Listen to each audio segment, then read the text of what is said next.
ও এটা কি নি তাহলে ইসে নিব ওই যে ব্রলার মিনা নিব মিনা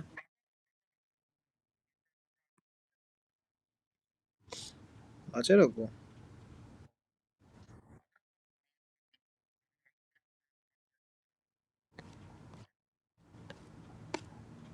ঠিক আছে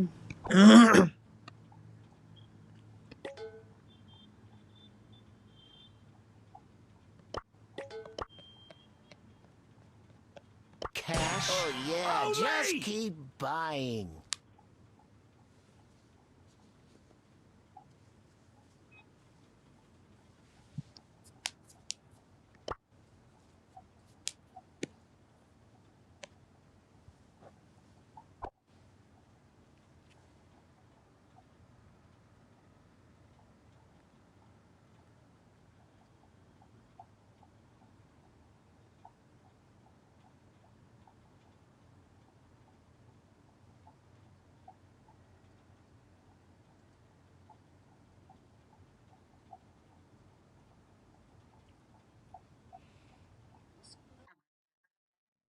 হুম ছিল তো কিন্তু নকআউট খেলছিলাম না খুব স্লোতে রিচার্জ হচ্ছিল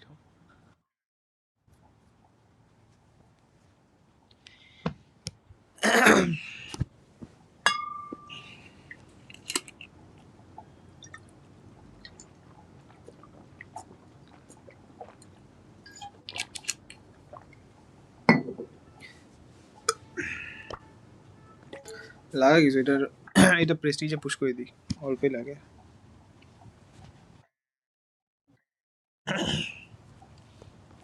ও দেবাদিত্যকে কল করতে হবে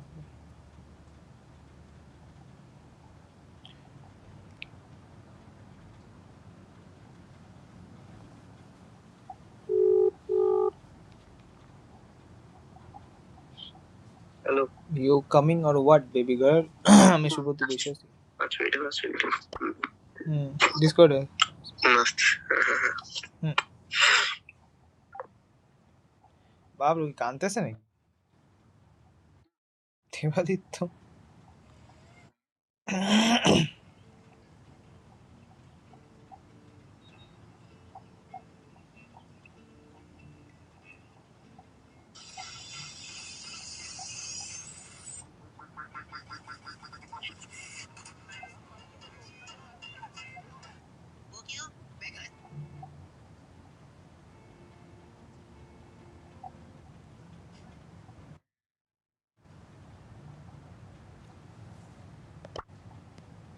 I smell a rat. Let's settle this beef.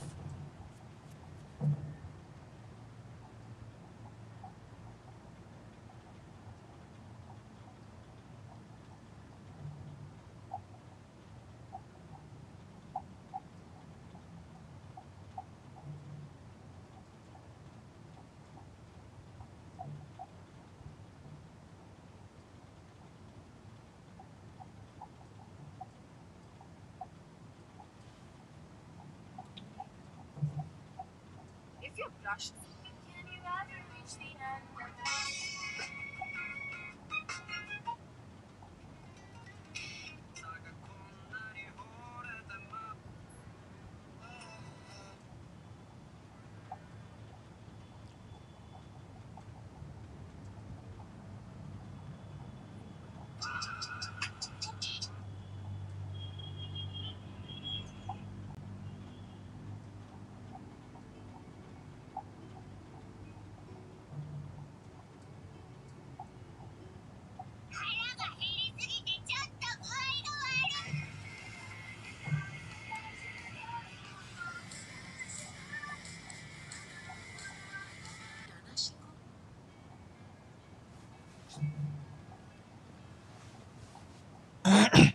দুপুরে খাওয়া হয়ে গেছে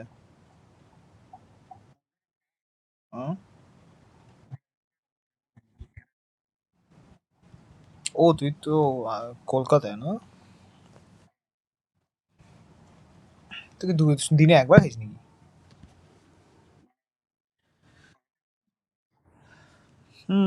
আমি ওইরকমই করতাম হোস্টেলে।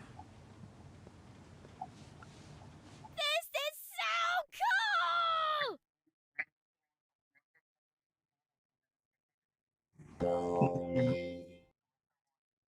হ্যাঁ, না ঠিকই আছে। ঠিকই আছে।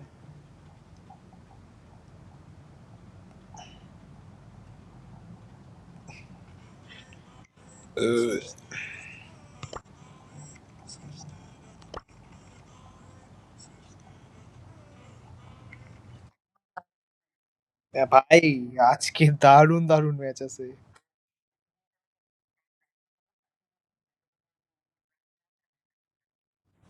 ও আরে আমি কালকে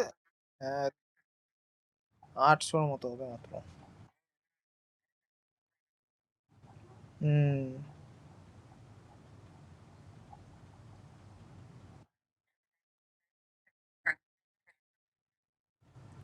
টক্সিক লোটে জিতছে একটা ম্যাচ জানিস? হ্যাঁ হ্যাঁ হ্যাঁ This is so হ্যাঁ, cool! আমি দেখছি, আমি দেখতেছিলাম। Look, my favorite brawler! হ্যাঁ কেমন?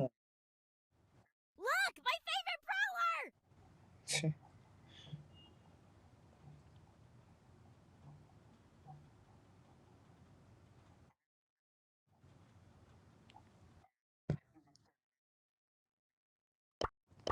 হুম। টেক্সট চ্যাট মিউট হয়ে যায় কেন? এটা কে কোত্থেকে ঢোকে এরা এই প্লেয়ার গুলা? র্যান্ডমলি ঢোকে কি করে? ও উপরে স্ট্রিম কোড দেখা যাচ্ছে তাই না? ওকে ওকে। ও হ্যাঁ, এখানে একজন আসছে আমার সাথে। I'll wing it, literally. Mortis, bringer of doom! হ্যাঁ করবো করবো।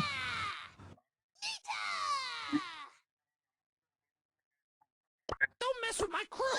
Don't mess with my crew! Let's ও settle this স্কিল beef. দেখাচ্ছে I নিতার। smell a rat. Let's settle this beef.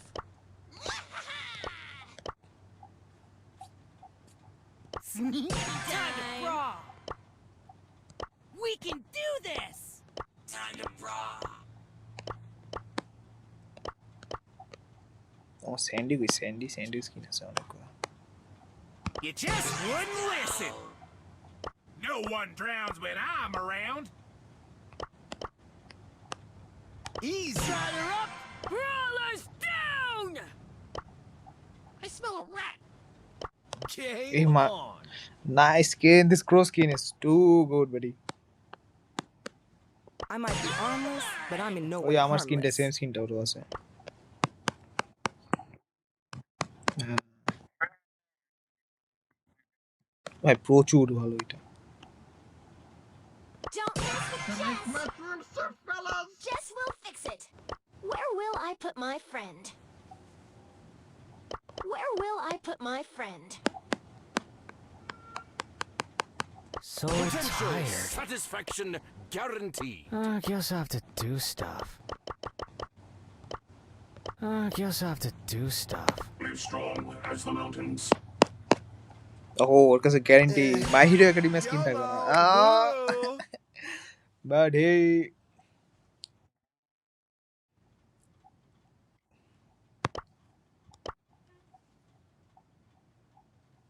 দেখি he's choosing brawler. Okay. না মানে but you are Deku. Bro, wait. Ay. Power bag. Free refills on foot punch. Uh,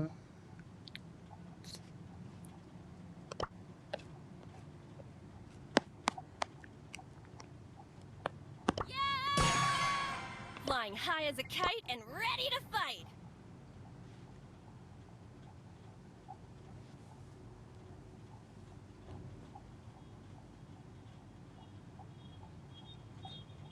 On air!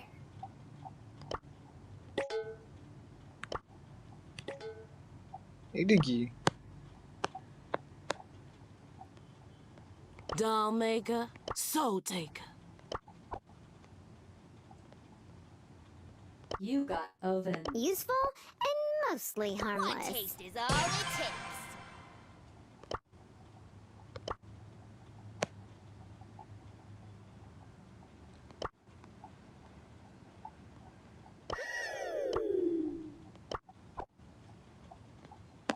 Uncle Louie's here for you. Please. Debtika online আসছে? না আসেনি, অনলাইনই আছে না এটা। হ্যাঁ ও তো বললো আসতেছে। The hunt begins now.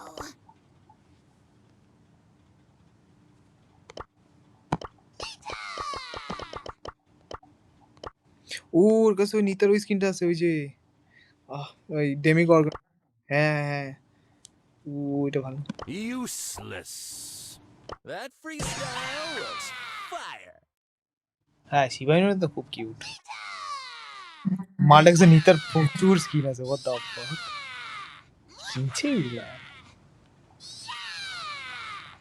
ভাই মাল্ডাক্সে গোল্ড স্কিনও আছে বলে। Max to the max! হ্যাঁ ও তো সেটাই। Alright, who needs divine হ্যাঁ intervention? Another day, another True, demon. Whatever.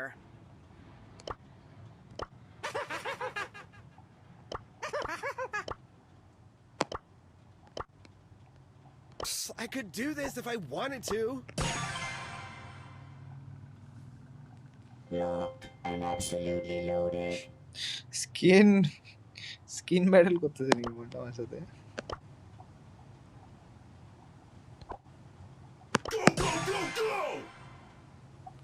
America has Love Island, but China has internship reality TV shows. I'm not kidding. They take a bunch of top students, throw them into a real company, and make them You compete can't get for away from me.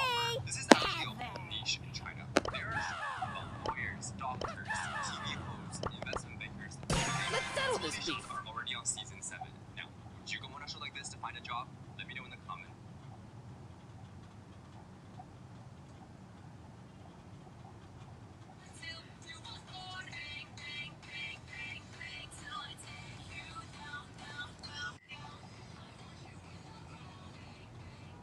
Let's settle this beef. I smell a rat. Don't mess with my crew.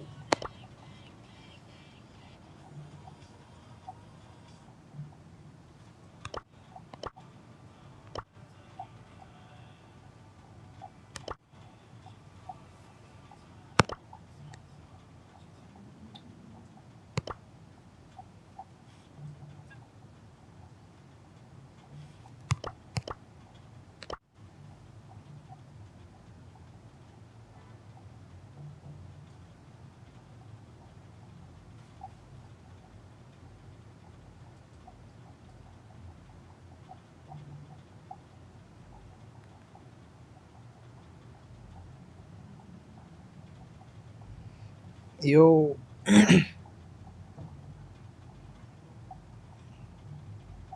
Yo, was it you, Mini Foxy?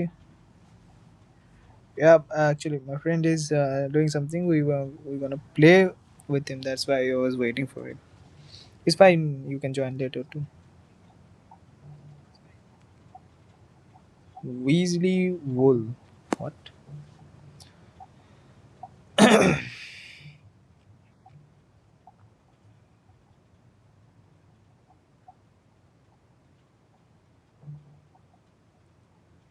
You're fine. Yeah, anyone, you guys can join. Like, come.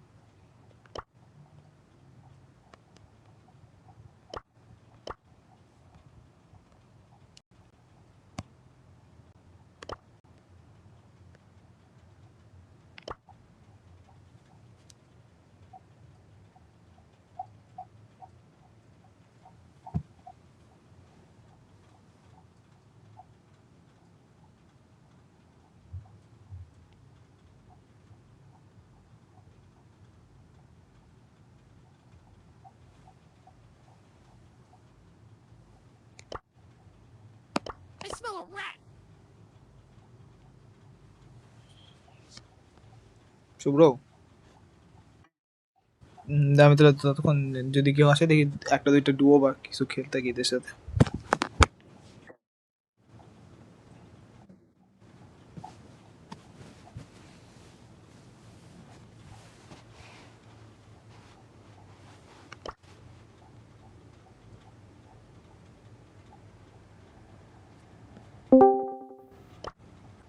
Dewas लेने की। वो blue था। No time, gotta move.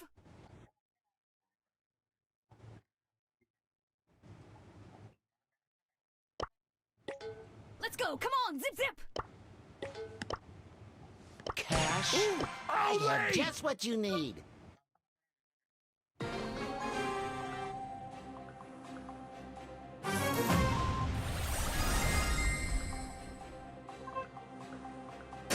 Only the best deals! That's coming out of your paycheck!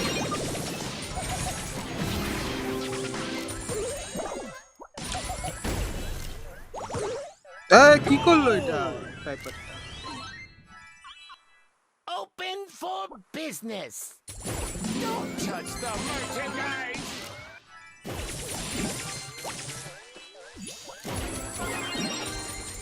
Only a minor setback.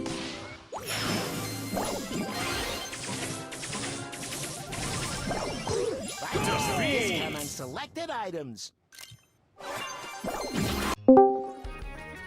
You break it! You bought it.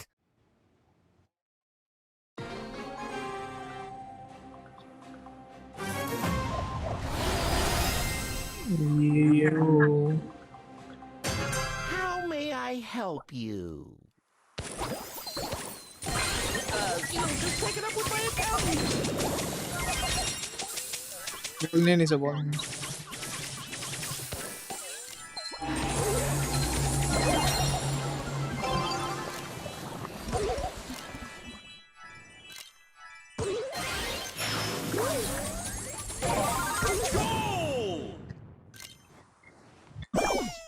All sales are final. Oh, I have the money. Don't worry.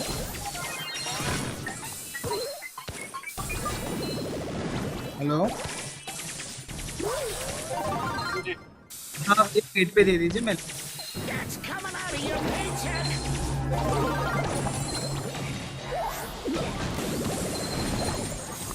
Hello, हाँ gate पे दे दीजिए मैं ले लूँ। Get out of my shop. हाँ अरे scam ना भाई, मैं order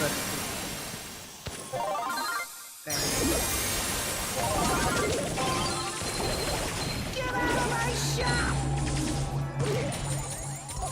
Victory. Are you browsing or buying? ভাই একসাথে अंदर है আমি নিচে থেকে যেটা গেঞ্জি আছে ভাই দারুণ এই জামাটা। My magic's thicker than gumbo.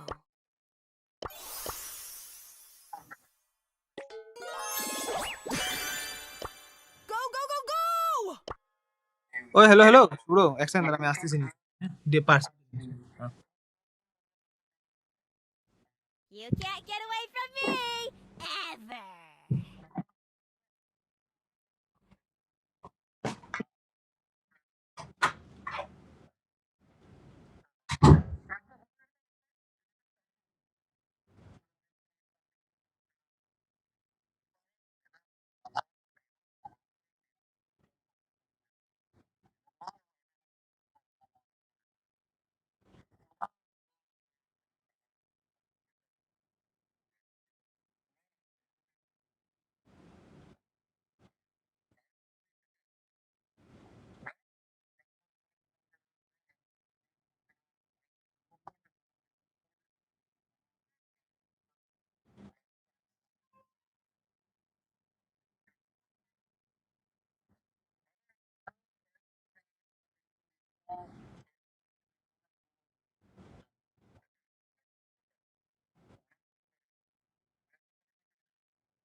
Too pretty for pain.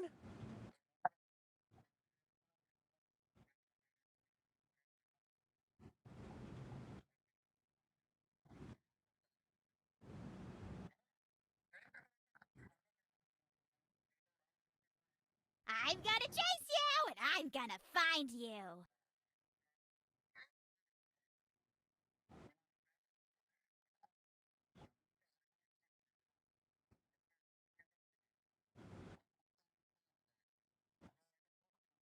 Too pretty for pain.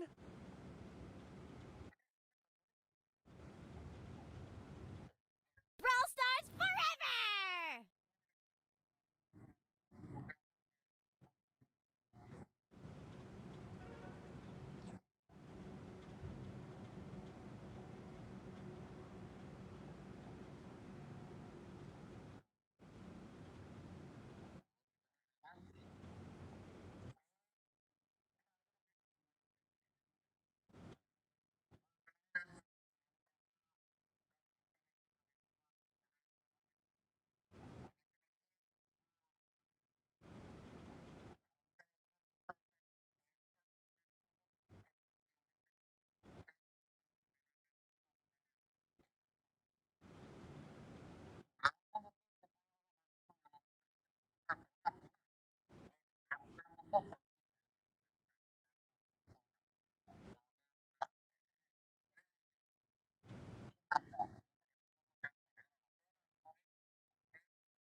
Let's settle this beef, dragon roast style.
I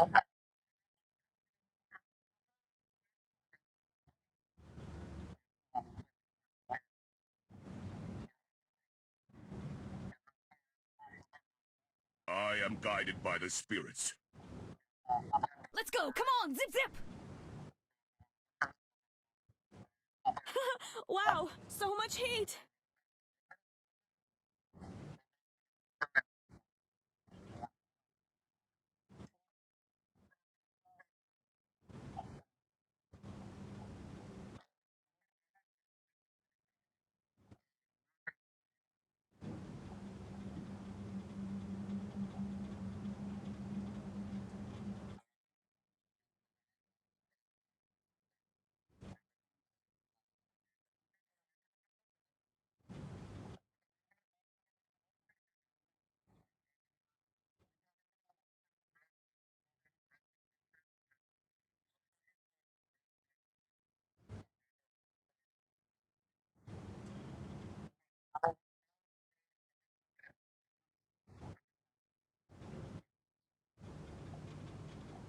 This could get dangerous.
I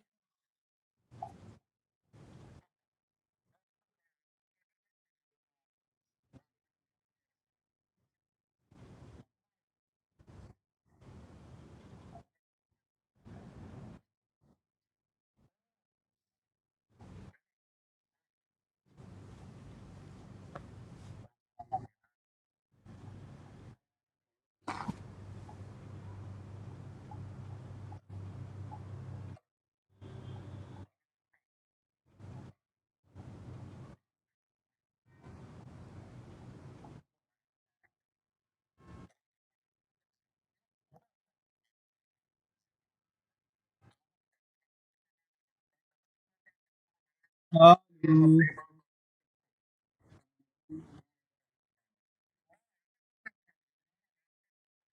Time to take Spooky for a walk.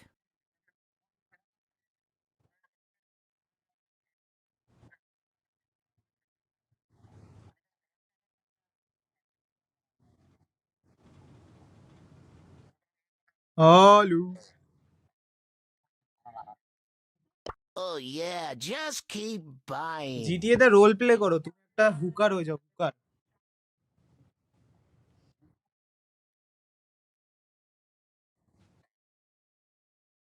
তো করো।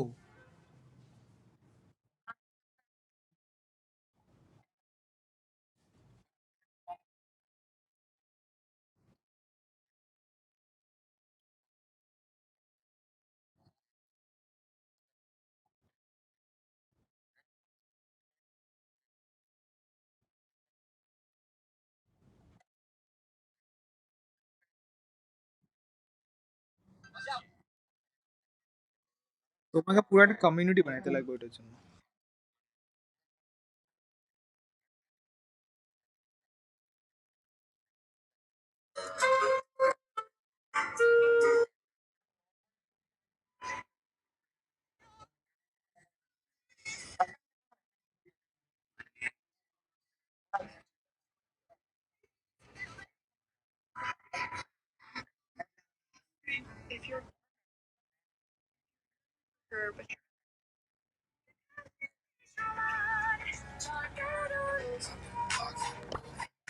Dolce Gabbana, Dolce Gabbana. Ting, ting, ting. Let's settle this beef.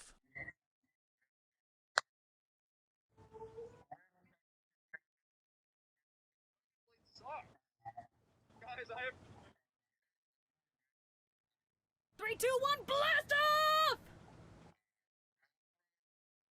Let's settle this beef, dragon roast style.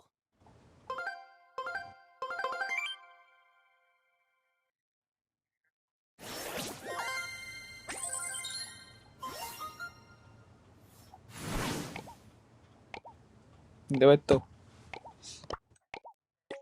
দেখলি?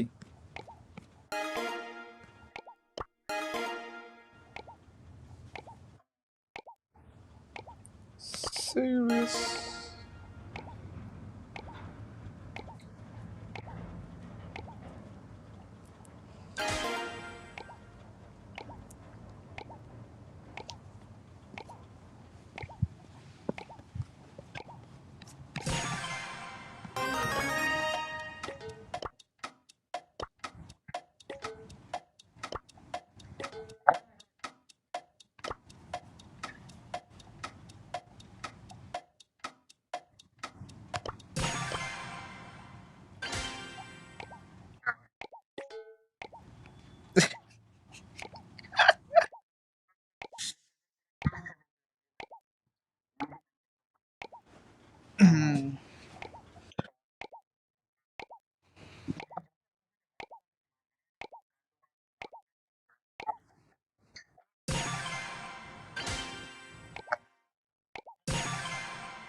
ও ওই আইকনটা move করে না প্রোপাসের উপরে, ওই যে লিভার করে, এই ফিচারটা সেই প্রোপাসের, এটা খুব ভালো। হ্যাঁ, ওরা অলরেডি প্যান্টে পেছাব করেছে হয়তো।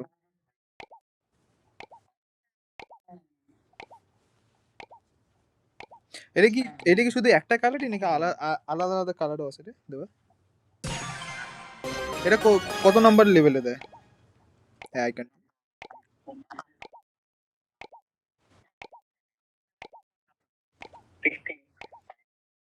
আচ্ছা আচ্ছা। Yes.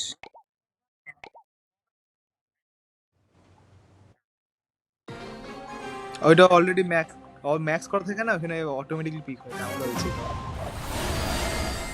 চেঞ্জ। হ্যাঁ হ্যাঁ, ওকে। ওয়া,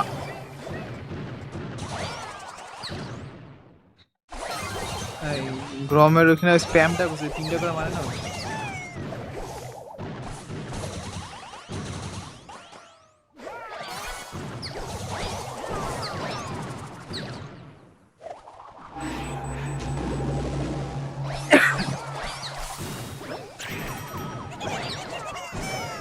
Ooh, they were too nice. They were too nice. Suro, you win this day and night, right?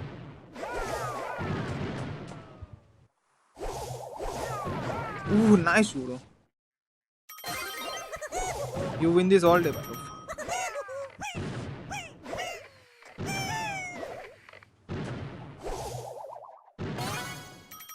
Suro, autumn kuch na, bhai.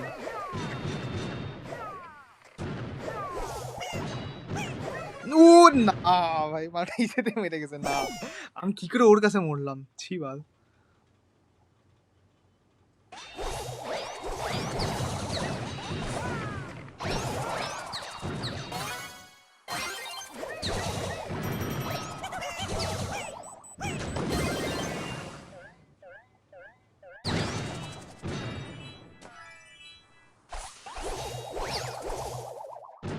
হ্যাঁ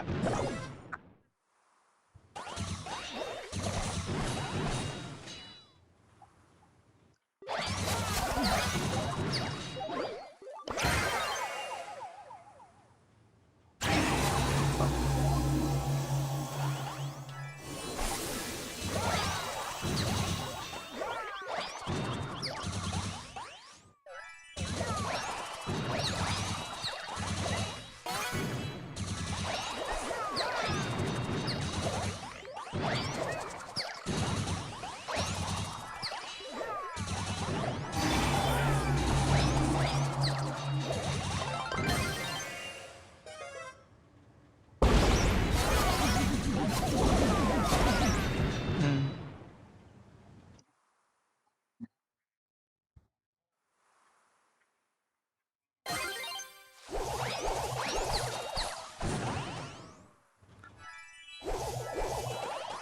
ওকে আমি ঢুকছি হ্যাঁ, আমাকে বল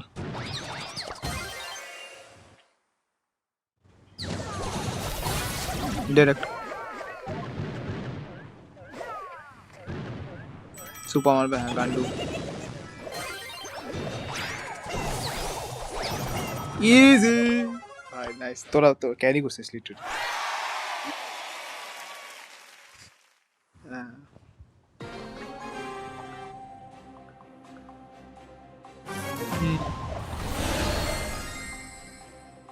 গ্রমটাও গান ভাই তিনজনই ওরকম ভালো প্লেয়ার না আমি গ্রমের ওই ফালতু চিপ শটে খায় গেলাম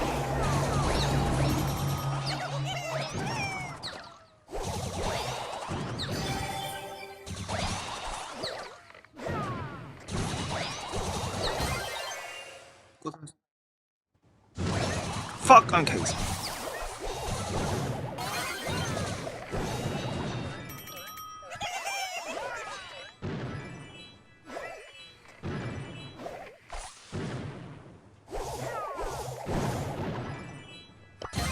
কোথায় আছে একজন মরছে শুভ্র ইজি ওয়ালে খেল ওয়ালে খেল ওয়ালে খেল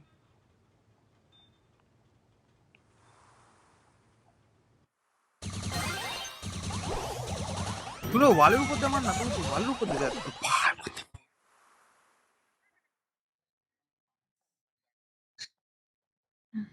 তুই না চিল চিল হ্যাঁ কোনো ব্যাপার না।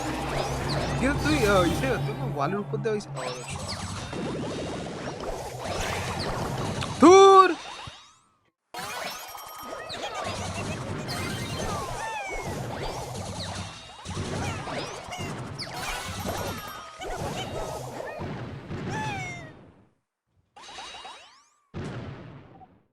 মিডিলেস মিডিলেস ও খাই গেছে ভাই Shubhro you win this all day ভাই ওয়ালের উপর দিয়ে মার তুই তো বাউন্স করে হ্যাঁ নাইস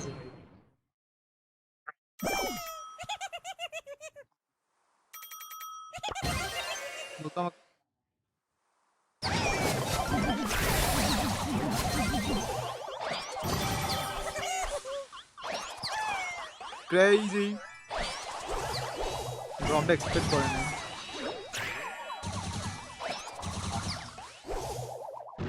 তো দে ভাই তো নাইস ওয়ান যাচ্ছি আমি কোথায় আছে জি জিস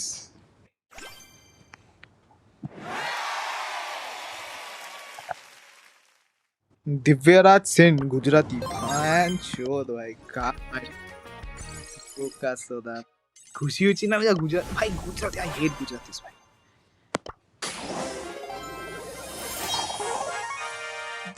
जस्ट जारी रख भाई आई हेट देम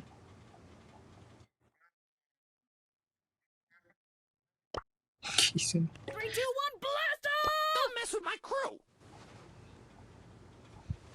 হইলেও কি লাভ, ভালো তো না, খেলতে খেলতে তো পারে না।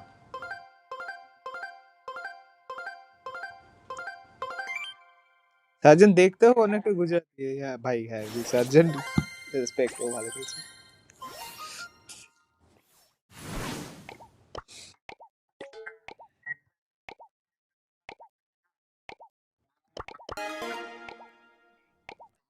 হ্যাঁ আর্টি কিন্তু মহা ইসে।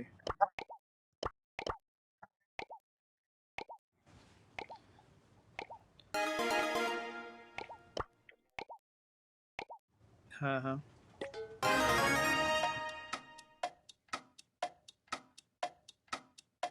লিলি যাবো আমি ভাই, ওরা নে। হ্যাঁ,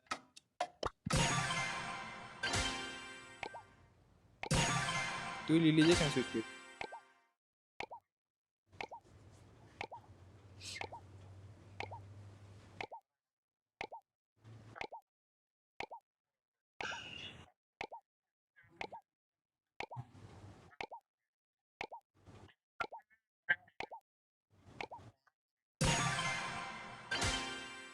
হোয়াট, হ্যাঁ দেবে তো, লিওন যা, লিওন যা। সুব্রত না, তুই লিলি খেল,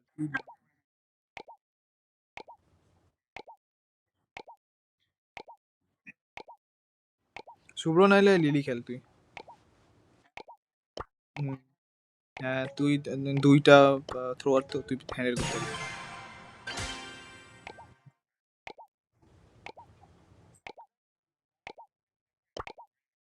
হ্যাঁ খুব কনজেস্টেড মাঝখানে, ওই দুই আমাদের ব্রেকারও নাই যে ভাঙবো ওইগুলো। ও শিট, হে আমার সে গ্রিফ নি চাই।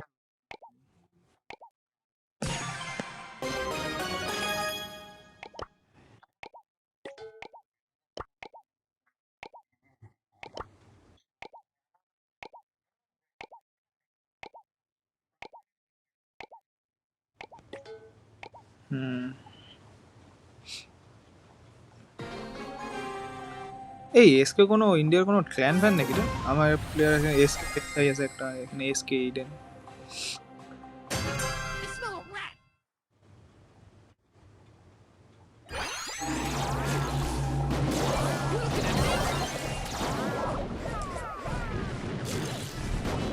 You looking at me? Surath, Surath offline নাকি তুই? ওকে, নাইস।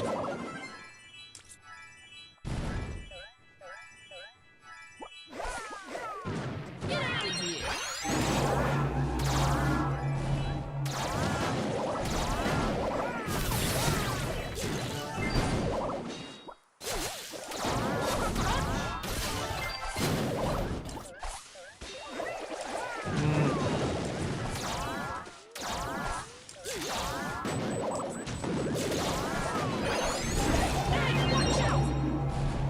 সবাই লো এখানে,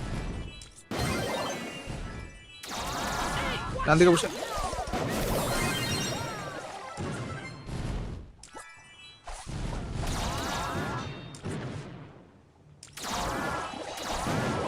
খাইছে নানি খাইছে। Sleeping with the fishes. Walk in here.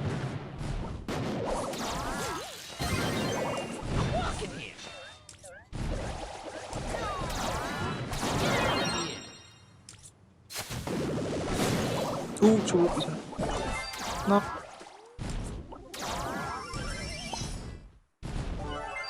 Nice piece of work. আরে আমি কি করে মরলাম? Let's settle this beef. দেখে আর কিছু বুস্টার আছে।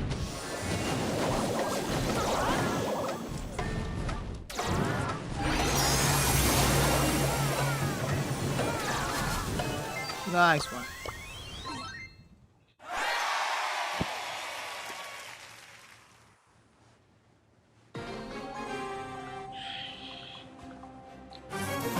দুইটা থ্রো আর একটা নানি। Don't mess with my crew. দেবো তো, ওটা দেবো তো। You looking at me? Fuck. You clipped me. Let's settle this beef.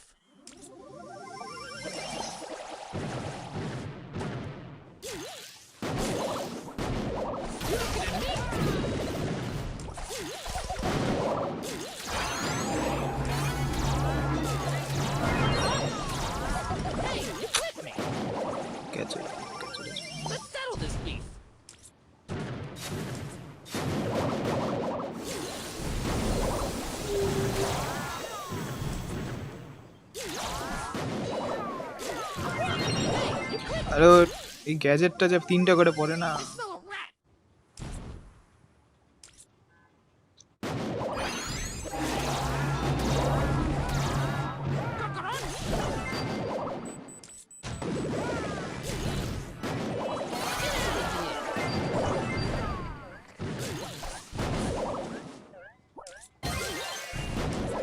Get out of here! You're looking at me. Let's settle this beef.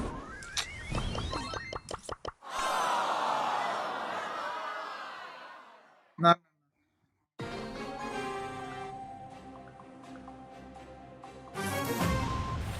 হ্যাঁ I smell a rat.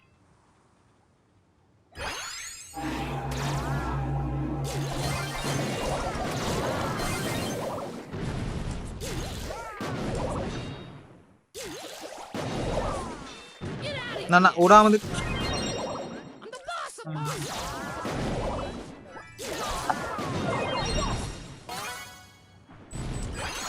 Hey, you quit me.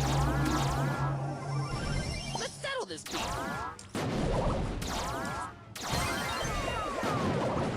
হ্যাঁ ওখানে আছে ডান দিকে বসে।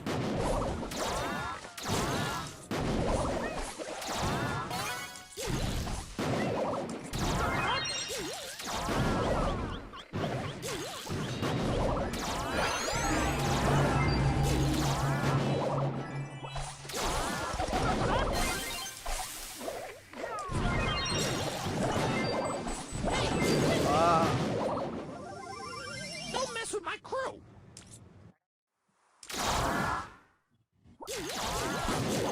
Hey, watch out.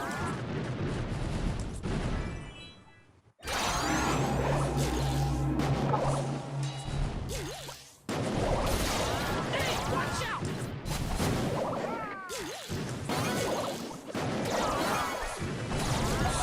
আমার শুধু সুপারটা লাগে।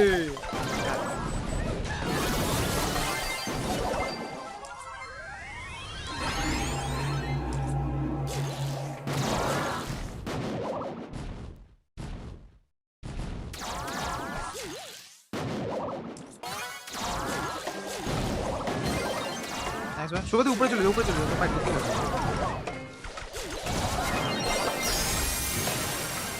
Get out.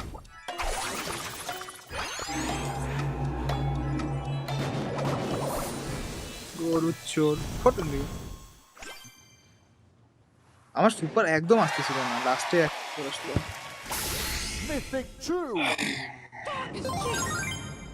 হ্যাঁ Turbo time!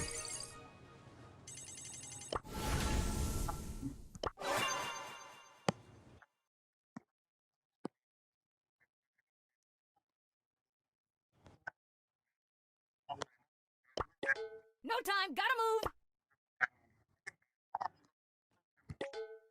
Don't mess with my crew.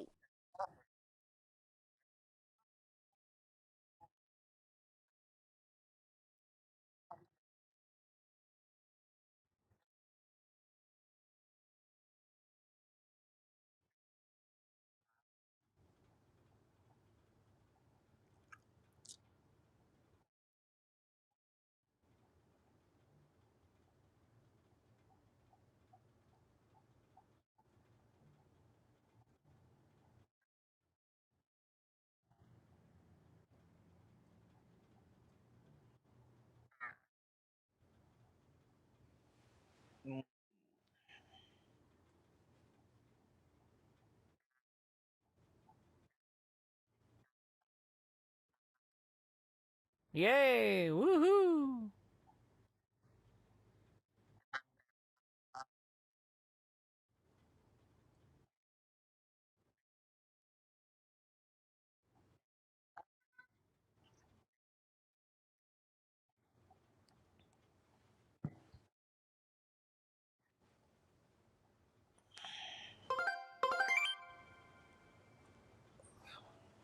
O Pam কে ব্যান কর।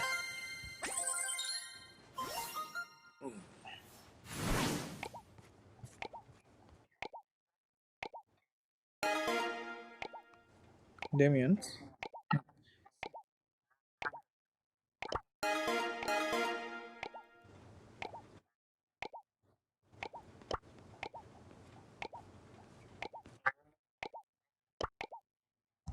আমি গ্রোথ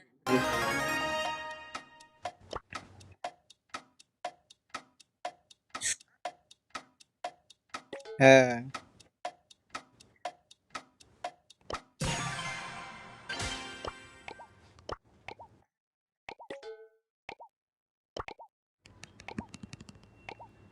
স্কিন চেঞ্জ করার অপশন দেয় না কেন এখানে ভাই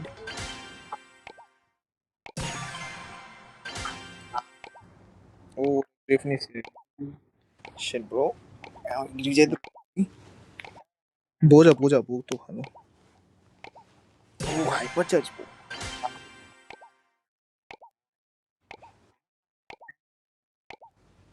ফ্যান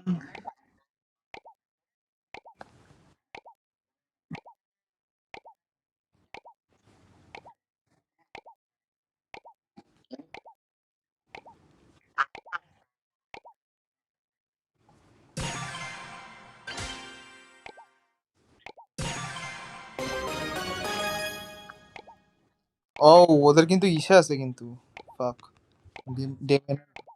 হ্যাঁ ওই যে সুপার মাইরে ইসের থেকে হ্যাঁ সুপার মাইরে যে বাইরে রাখে না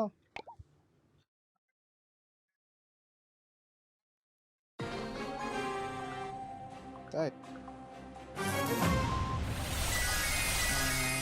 ও শিরো awesome yeah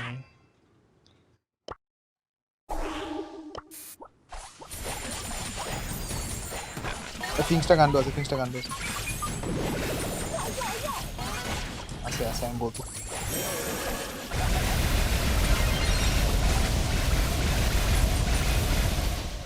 Life is a box of brawlers.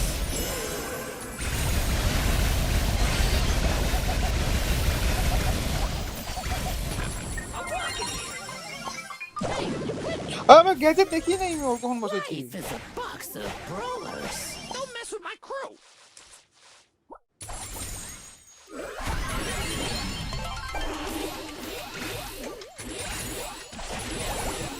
Local আমি লাভ করবো নাইস ওয়ান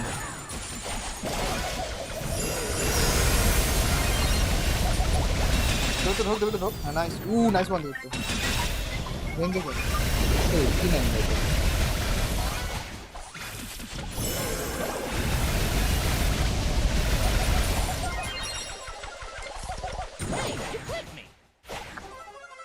Life is প্রথম a box of brawlers. Let's settle this beef.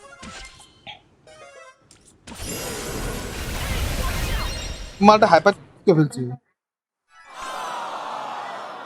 হ্যাঁ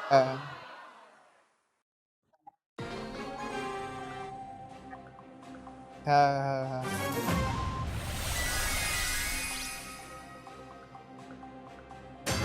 I smell a rat.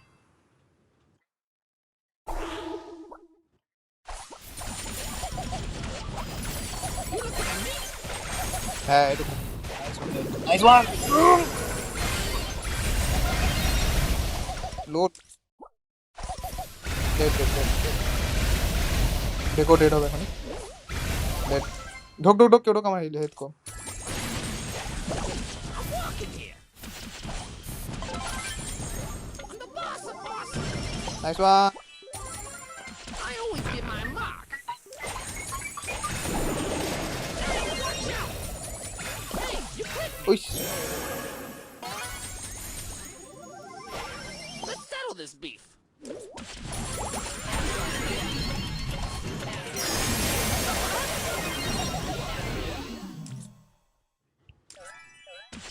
আমার কাছে হাইপার চার্জ আছে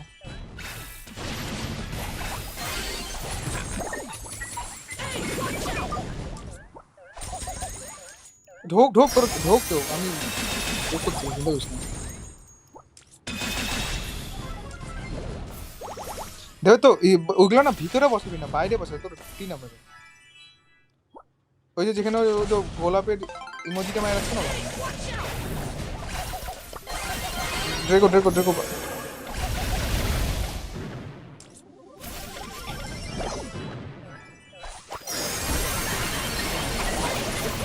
সবাই ডেড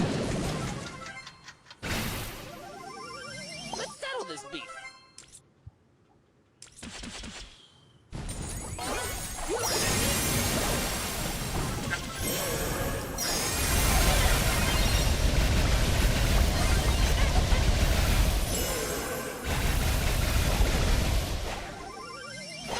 my crew. আমাদেরকে একটা থাকি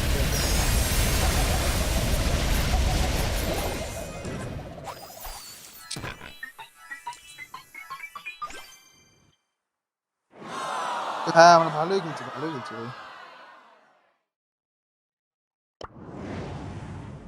হ্যাঁ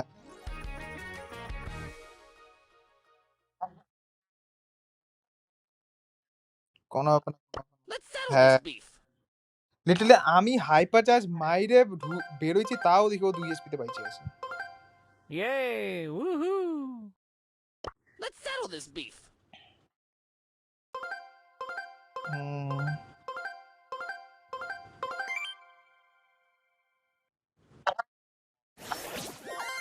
হ্যাঁ ওটা ভালো ছিল ওটা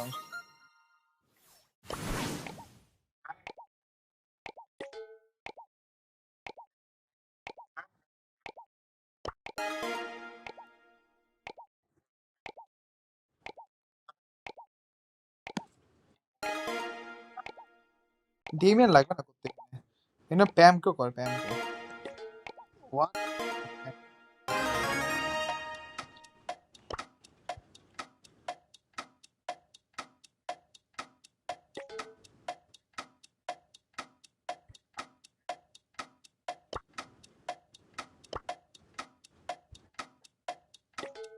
হুম হুম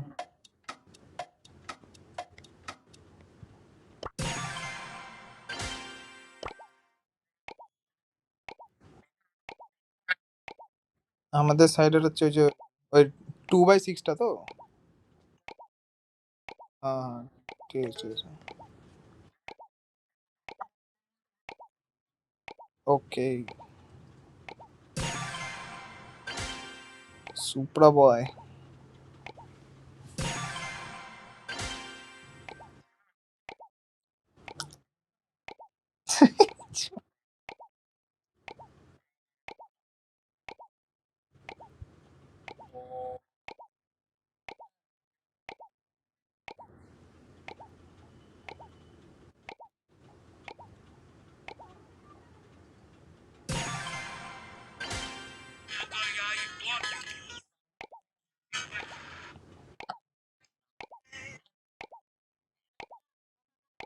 বিবি না বিবির এগেইনস্ট ফ্যান নিস না ক্রো নিস না আমি তো গ্রিফ নিছি তুই ভুল যেতে পারিস যদি তুই চাইস আরে পিক ফ্যান নে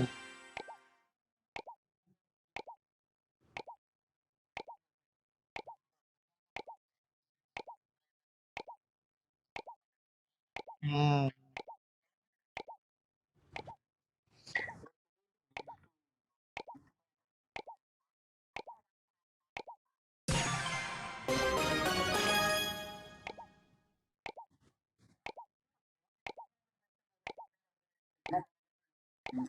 ও আগের ম্যাচ তোকে একবার নিতে লাগতো রে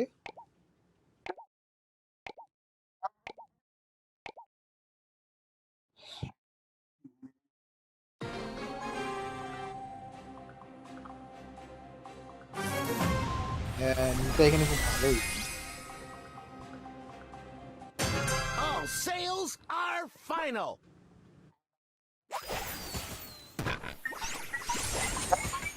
ওটা অটোমেটিক বুঝলি যা Everything is fine. আমার কে মারবে Only the best deals.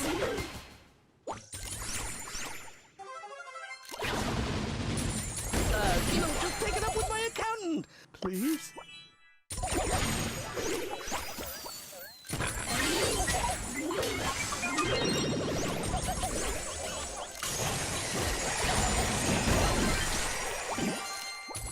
Don't touch the merchandise.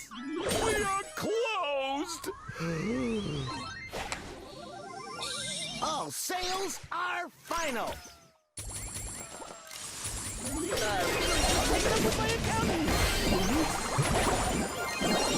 আরে এটা কি করলো এটা আমার তো শটই গেল না Only the best deals. Oh, I have the money. Don't worry.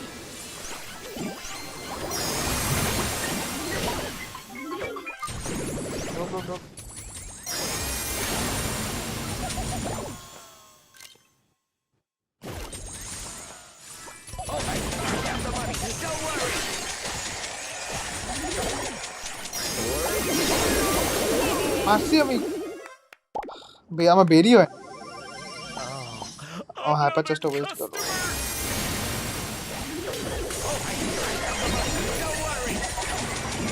Dead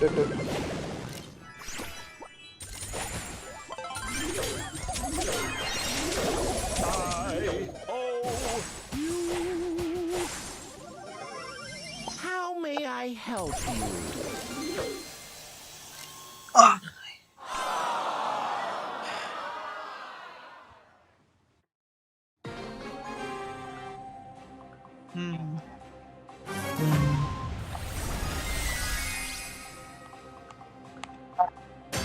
Open for business.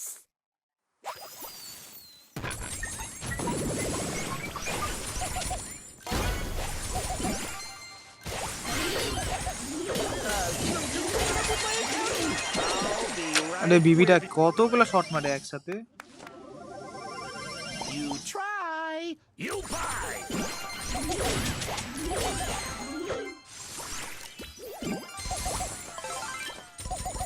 Don't touch the merchandise.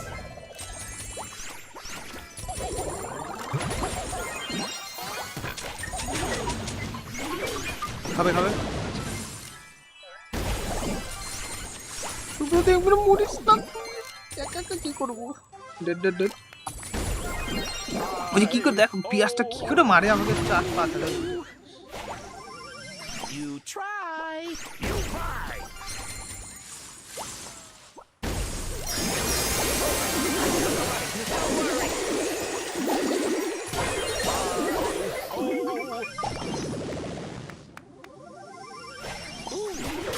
Just what you need. That's coming out of your paycheck.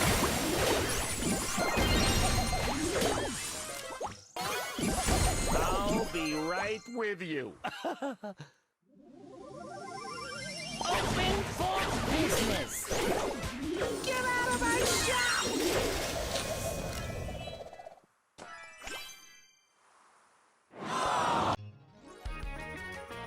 Don't mess with my crew.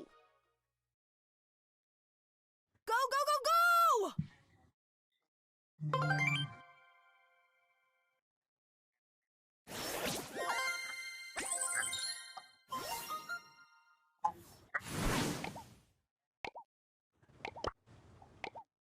এখানে definitely প্যাম কে ban করে এখানে আগে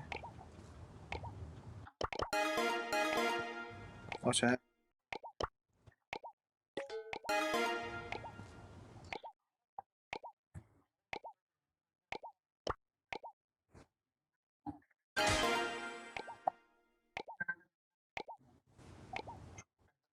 Edgar ওরা ban করছে ও ওরা Edgar যেতে বলে ওটা ফার্স্ট পিকে ব্যান করছে হ্যাঁ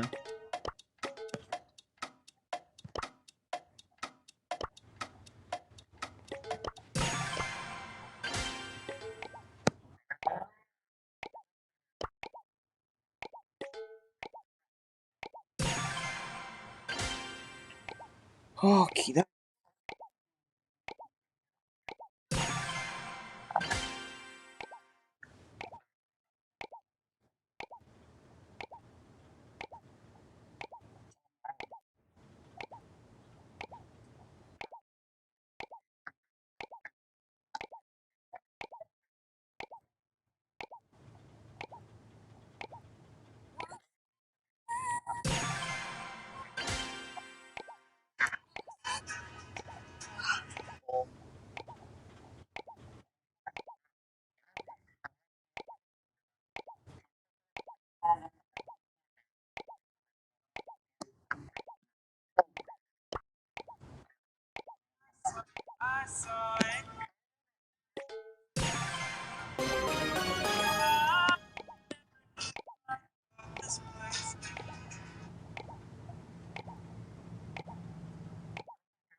তো গ্যাজেট দেবো তো গ্যাজেট আরে ঠিক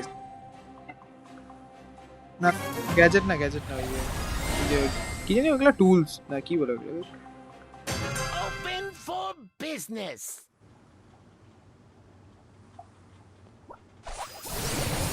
That's coming out of your paycheck. খাইছে I owe you. How may I help you? That's coming out of your paycheck.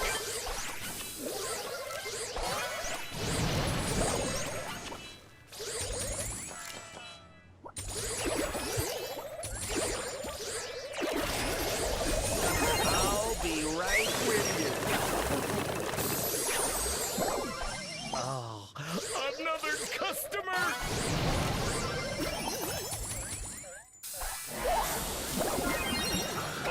আমাদের কালটা বিরক্ত করতেছে গেছে মাঝখানে 1 স্পিড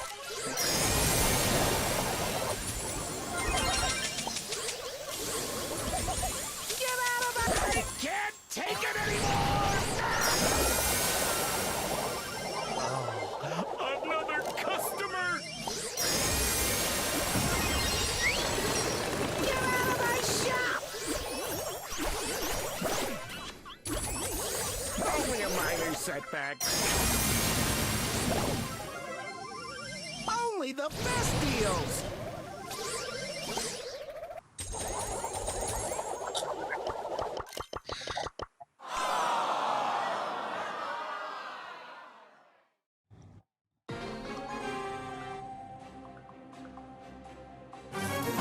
ডান দিক দিয়ে যাও। Oh yeah, just keep buying.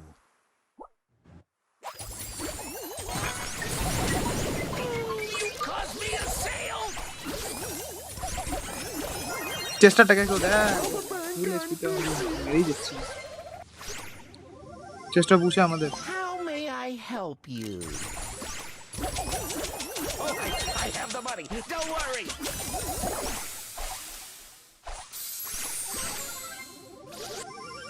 Only the best deals.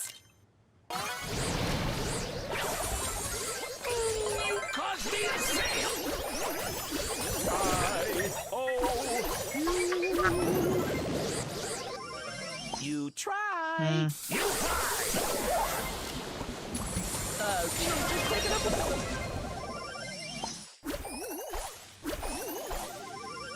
Only the best deals.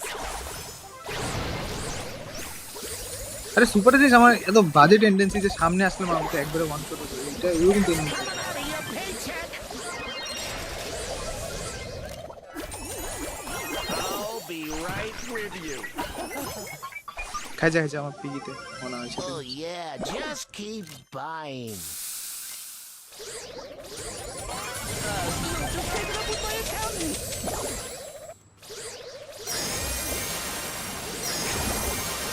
Everything's for এবার sale. দেখলাম কিন্তু Everything is fine. ওয়াট ও মরতে ডেথ বম ফালায় গেল Only the best deals.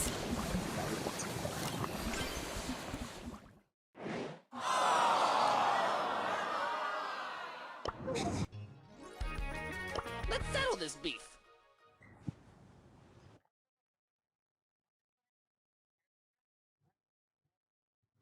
Hmm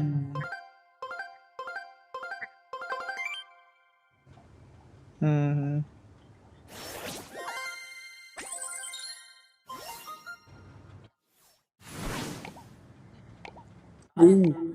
shade ভালো হবে এখানে কিন্তু আমি এডগার চাই জুজু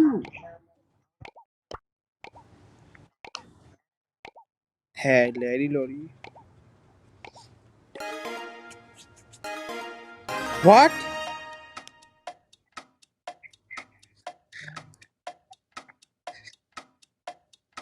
আমাদের না ফাক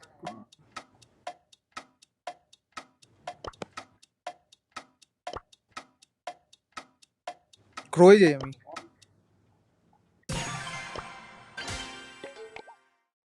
হ্যাঁ হ্যাঁ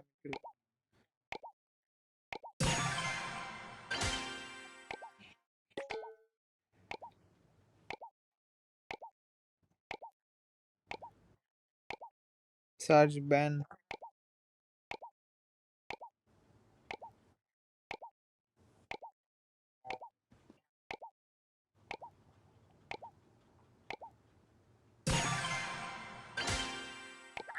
Clancy আছে করো Clancy.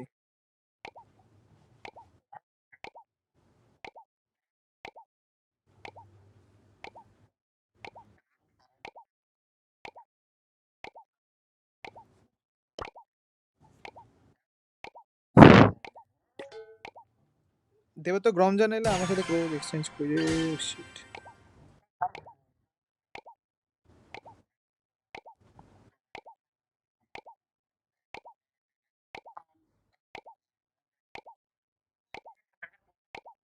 হুম দুইটা দুইটা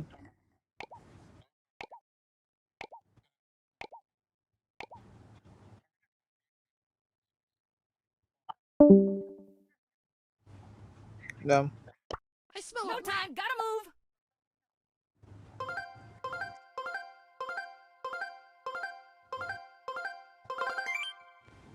ও এটা তো ক্রো গেম প্লে আমার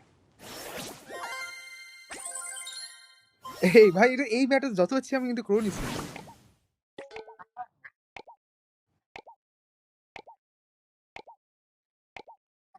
হ্যাঁ আছে তো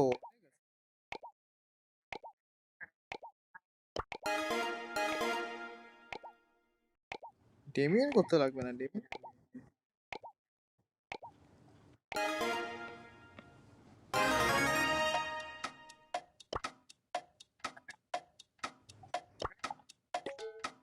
ভাই ও বলছিস কেন ওর সাথে আচ্ছা আচ্ছা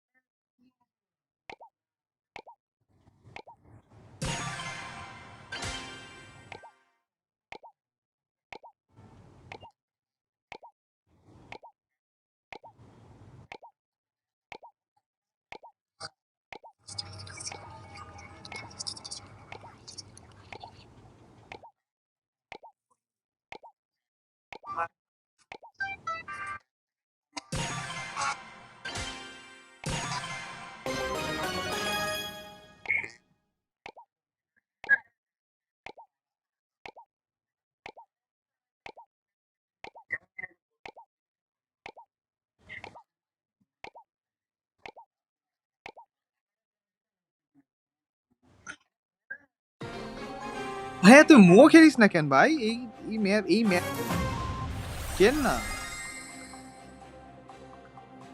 তুই আমাকে দেখাও তো তুই সত্যি পারপাস Everything's কিনছিস for কিনা sale. Everyone gets a 2% discount. Oh, I got the money. Don't worry.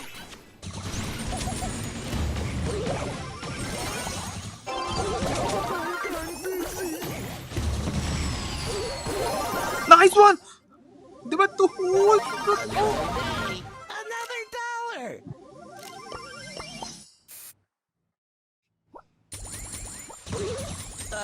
Just take it up with my accountant, please.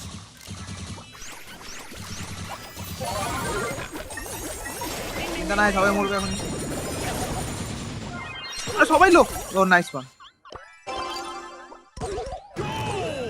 বোকাচোদা কেন ধরলি এটা দিয়ে Oh yeah, just keep trying. দাঁড়া দাঁড়া কুল ডাউন আছে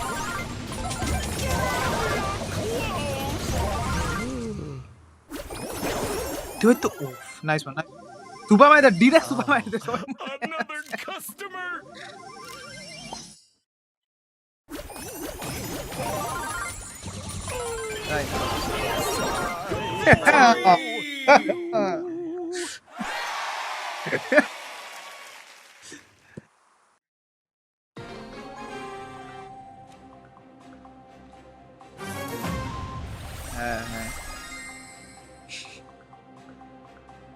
All sales are final.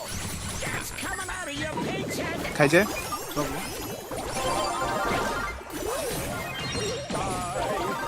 সব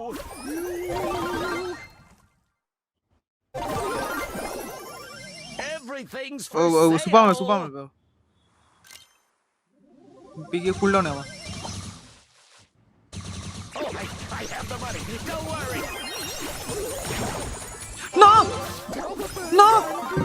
বলটা এরকম করে কেন? আরে দেবা তো বল, তো ধর। হ্যাঁ ওটা ওর কিছু একটা গ্লিচ টাইপ, আমারও সেম হচ্ছিল।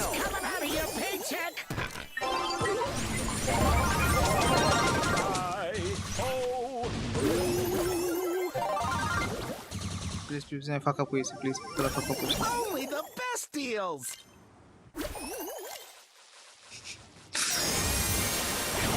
Oh, nice one. আরে আমি 1 HP তে কি করছিল আসলে সঙ্গে সঙ্গে?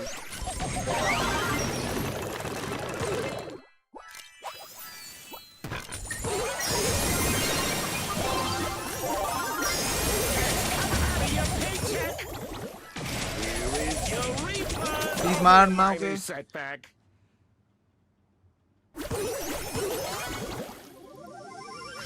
How may I help you?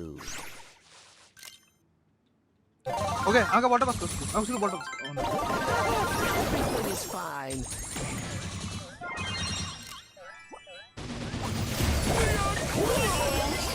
খাবে খাবে খাইছে কি কম ফোকাস ছিল। You break it, you butt.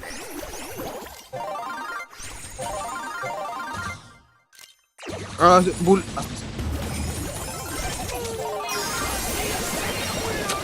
ও খাইছে, খাবে খাবে আমার হিসাব কাটে, আমার কাটে খাবে। How may I আমাকে সাথে help you? কিন্তু সুপার নেই। তোরা তুই যা না।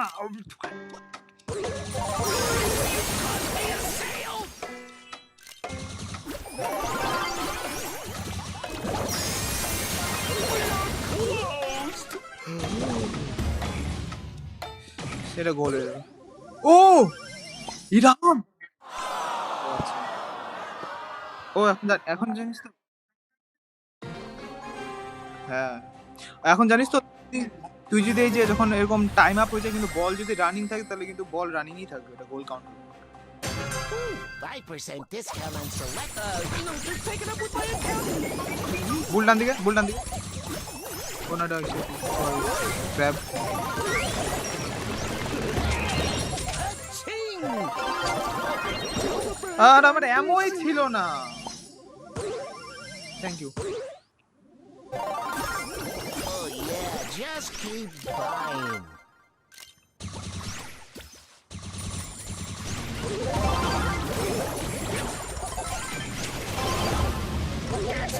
Only a minor setback. ইরাম 5% discount on selected items. ডান দিকে।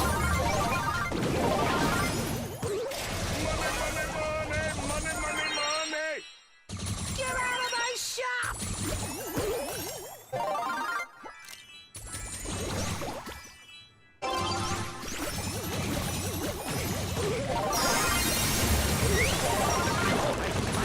I'll be right with you.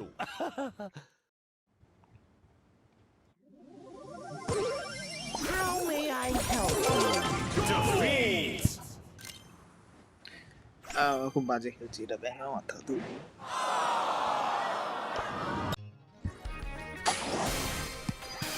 Super rare! Mythic!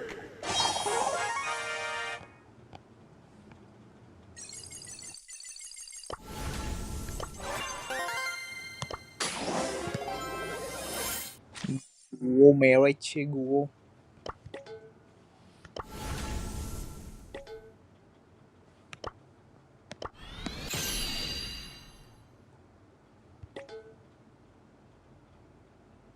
Let's settle this beef.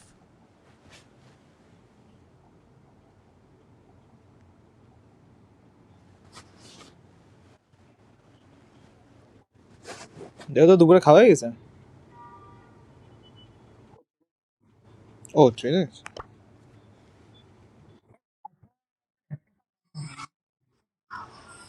আরে আমি বলতেছি মানে মালগুলা এত বুম বাম ক্লোজিং করতেছে আমার উপরে যে আমি মানে রিয়াক্টই করতে পারতেছি না ঠিক মতো। যখন রেঞ্জে খেলছে ঠিক আছে, কিন্তু ওরা যখন বুম করে একটা মানে ক্লোজিং করে দেয় তখন আমার আমার হাওয়া টাইট হয়ে যায় ফট করে।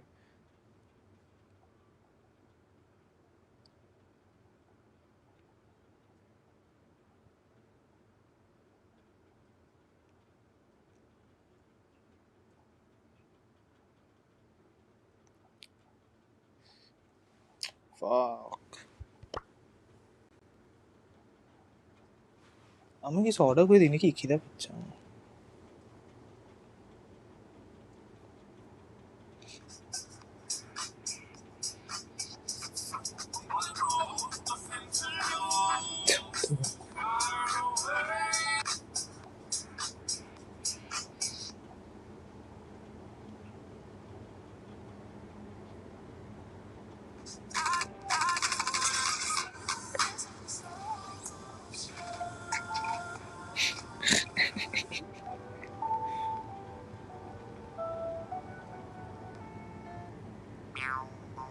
Sexy.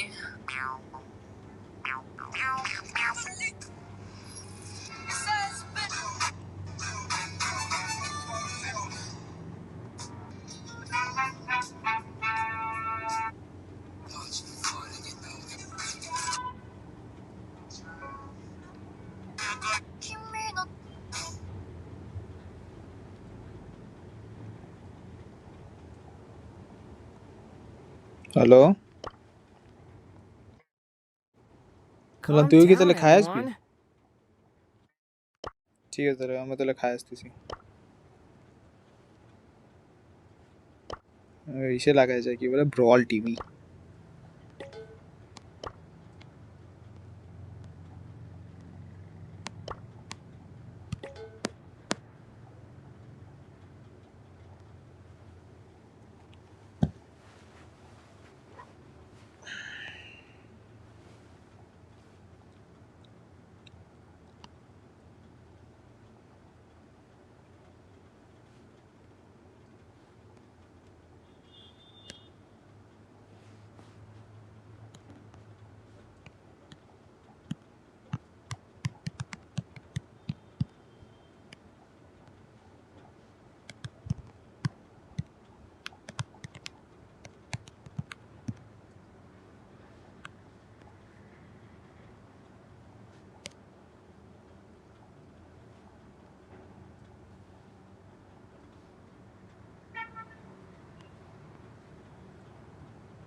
হ্যালো, খাচ্ছি মানে খাওয়ার আসবে এখন। আমি জাস্ট এখানে ভাই ৫ জন আছে নাকি ৭ জন আছে live chat.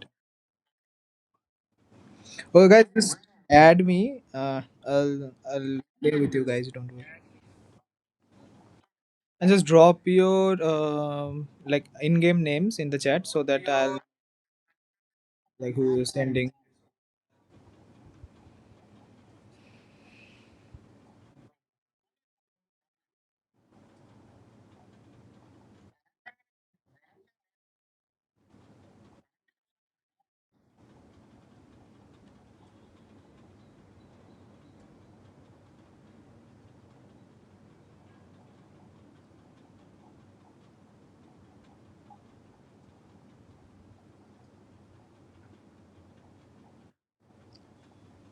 Okay, gross 10.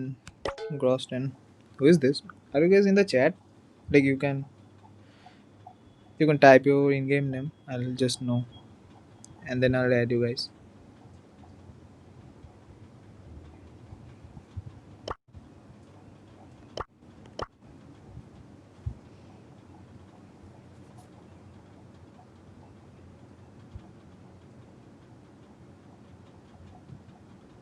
Okay, my lunch is here. Just give me 5 minutes. I'll be back in 5 minutes.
You made a big mistake.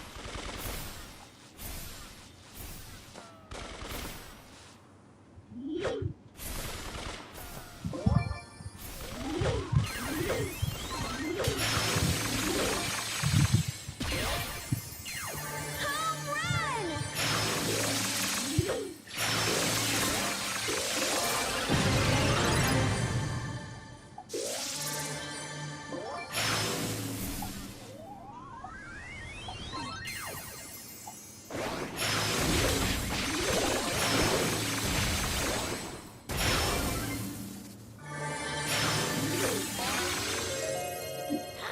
What a catastrophic calamity!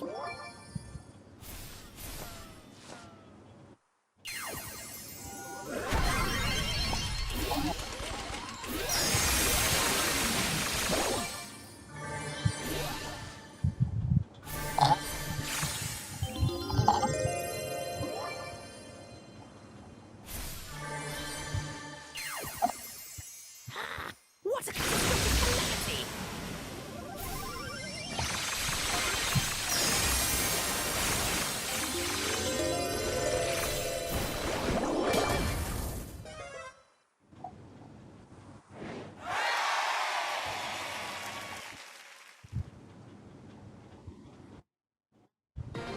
You have been bested.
Hello hello, thank you ভাই, চলে আসছি।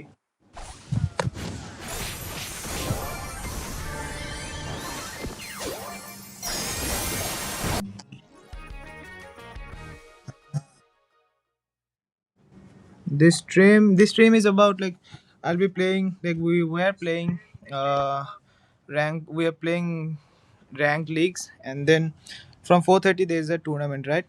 So we'll be watching watch party that tournament too. Okay, friends কোথেকে দেখো? Oh, Zeta Dawood, accept Dawood. হুম, হ্যাঁ ওই জন্য আমি তোকে ওই জন্য বললাম ফট করে যে ওইটা একটু কর।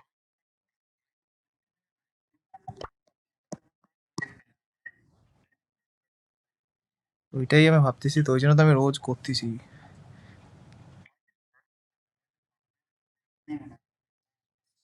শর্টস আমাকে ছাড়তে লাগবে, দেখি আজকে আমি করবো।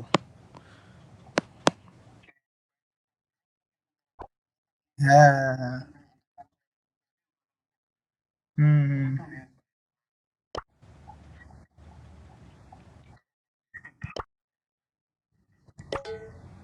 কই?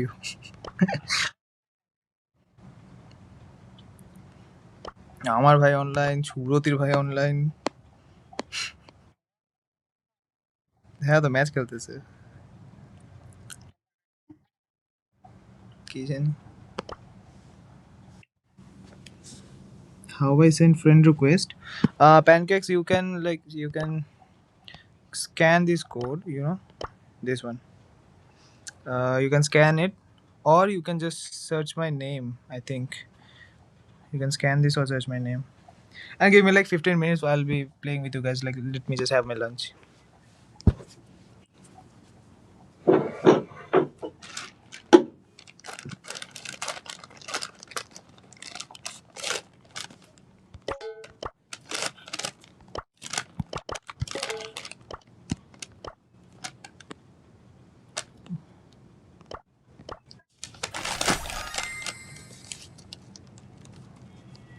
Okay, Cordy, you got 1, 2, 3. You got Chester Prestige. Nice.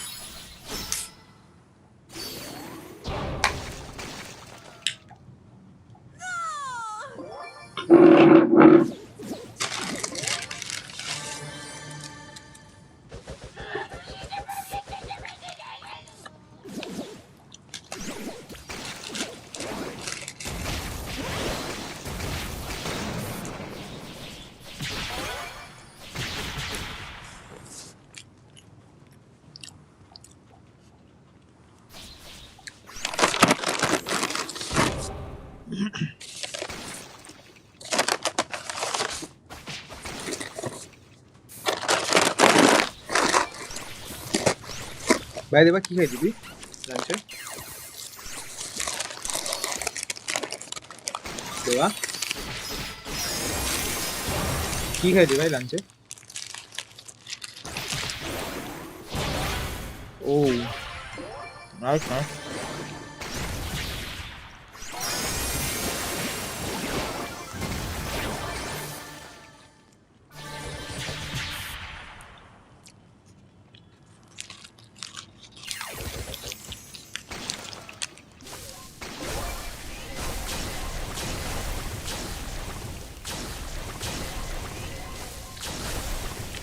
আমাকে না স্ট্রিমে এরা ভালোই চ্যাট করে, কিন্তু ব্যাপারটা বলতে আমি না স্ট্রিমে কথা বলতে আমার চ্যাটটা নিয়ে কিছু করতে লাগে, কারণ আমি ফোন নিয়ে বসে না খুব অসুবিধা হয় চ্যাটটা আমার। হ্যাঁ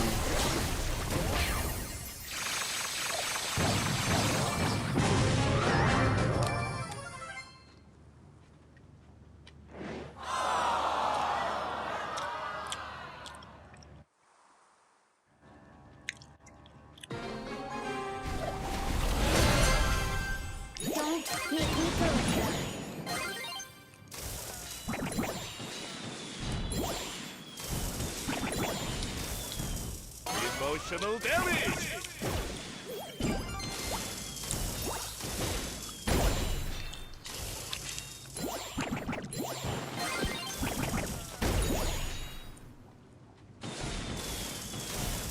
Let's go! It's party time!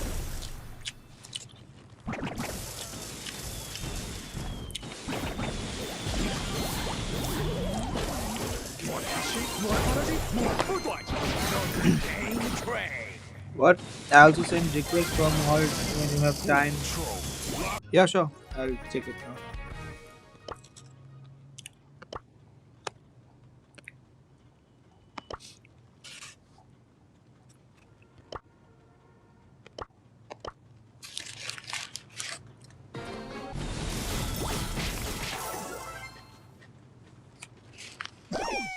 Back on the grind.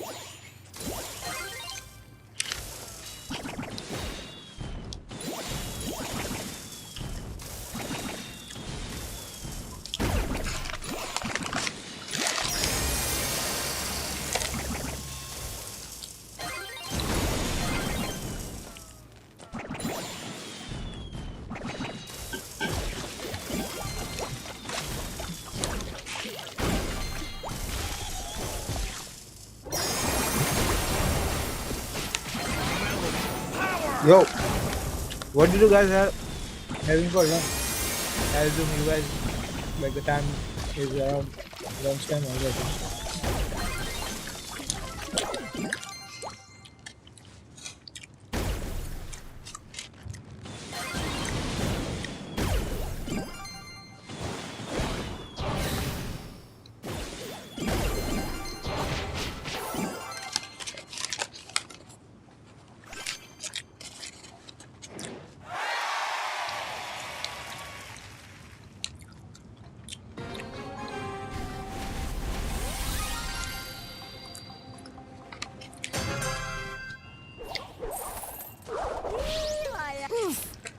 Let's go have a look-see.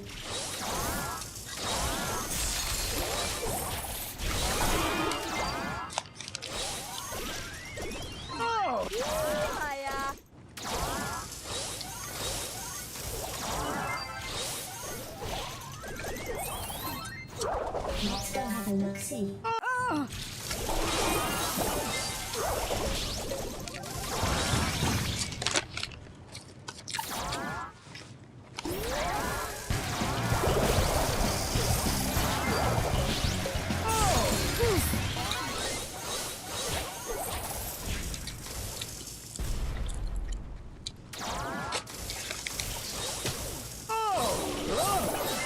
I'm a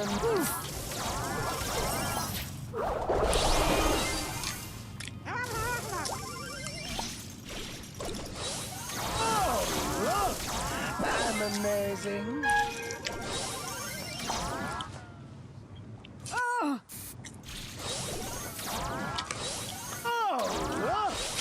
I'm amazing.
Okay, guys, I'm back. I'm back.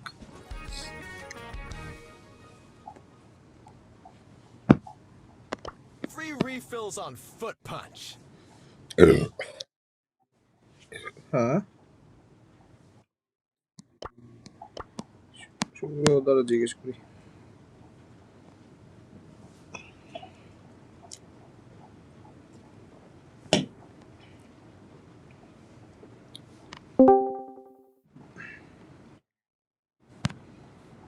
বলো গেম খেলি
I am Chunk.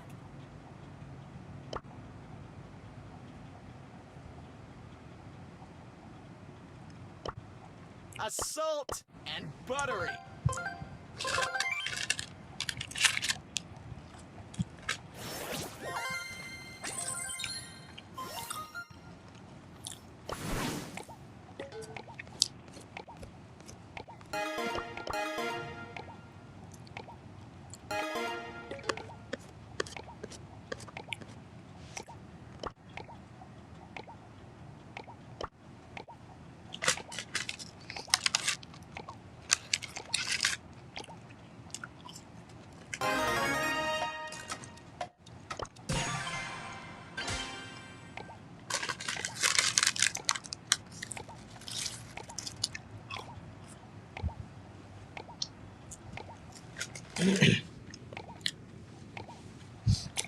no pancakes. I will play rank also and also trophy too. It's fine. Let me play this rank match with them and then I'll join you.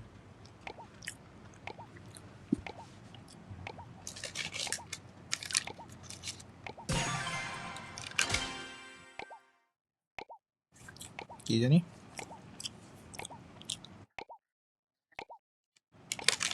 জানি না আমি তো অন্য একটা rank ম্যাচে ঢুকেলাম যে viewer আসছে একটা ওর সাথে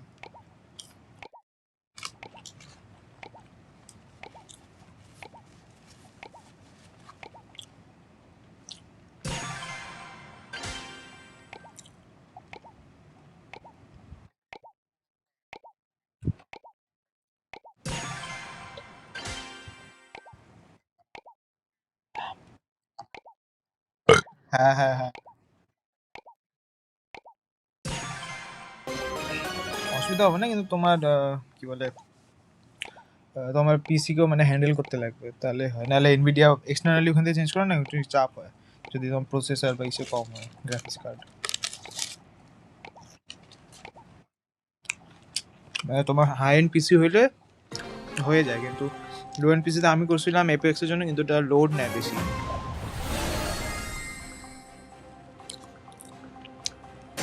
Let's settle this beef.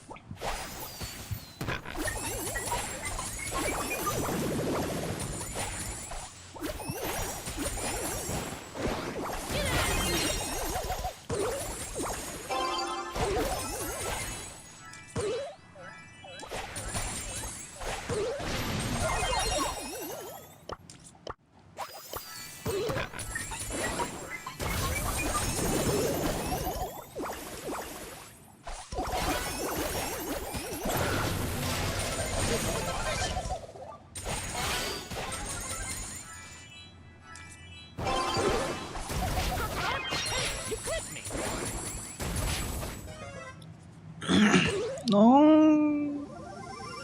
Don't mess with my crew.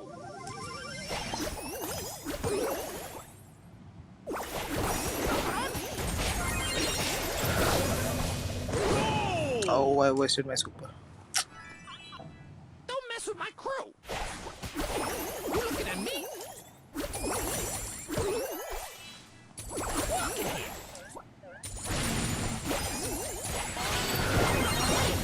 Caray, this.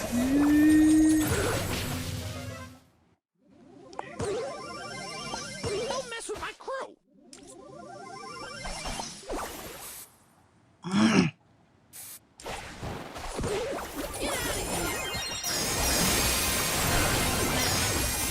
আরে তিনজন হাইপার চার্জ মারছে। Don't mess with my crew. Defeat!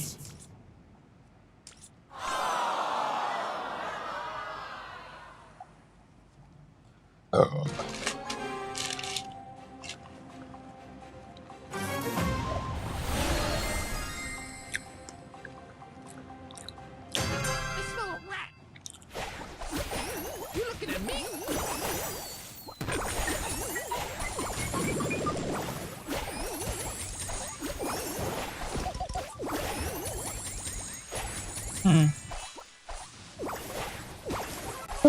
Nice piece of work. Oh, walking, just walking. Like that. ভাই আমাকে সোলো ক্যারি করতে লাগবে যদি জিতাইতে গেলে। পুরো বাচ্চা।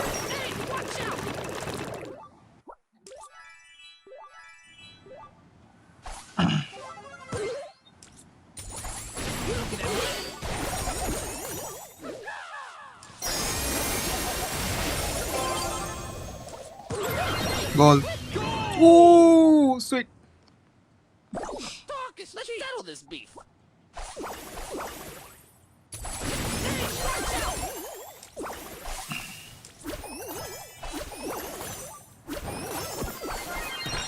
Yes, just walking.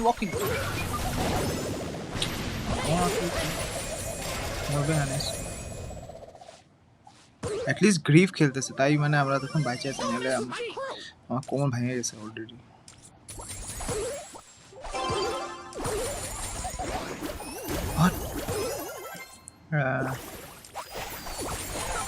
ও হাইপার চার্জ আছে আমার।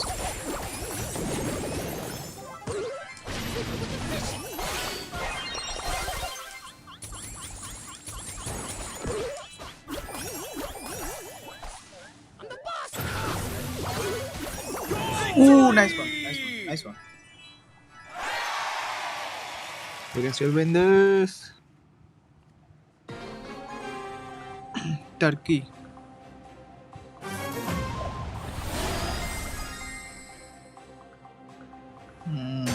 Don't mess with my crew.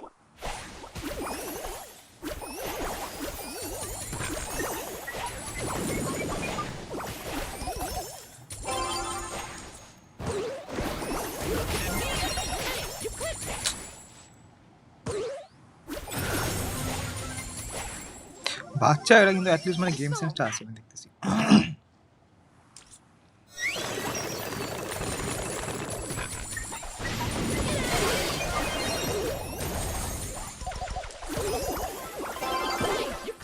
Pop. Nice one. I smell a rat.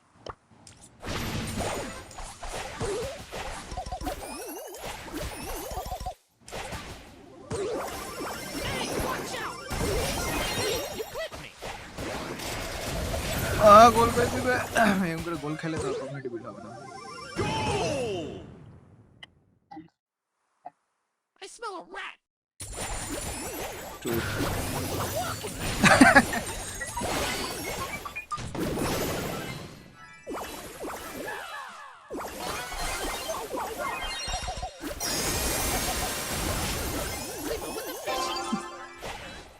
Get out of here. Ooh, ankle breaker. Don't mess with my crew.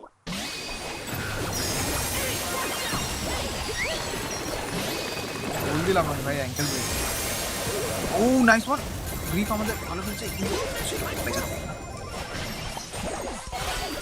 I always get my mark.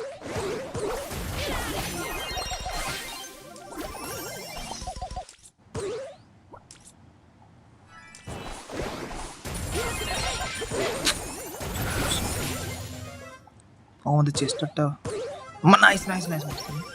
Let's settle this beef.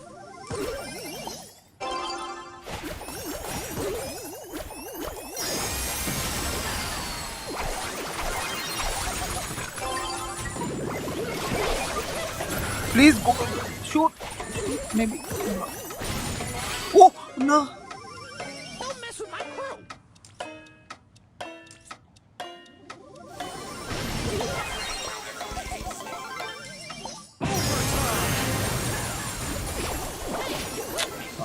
Shit. Oh nice done. I smell a rat.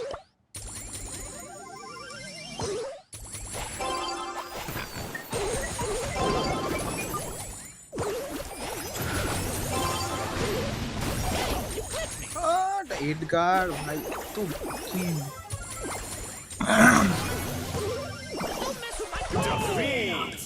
जीत हार गई कर सकते थे। হ্যাঁ ভাই ভাই 16-14 বলে আমাদের ও অপোনেন্ট টিমও ভাই দেখ 10-14 14-12 6-12 15-10 দেন ভাই প্রচন্ড ক্লোজ না তুই এবার দেখতে পাচ্ছি। Nice one nice one.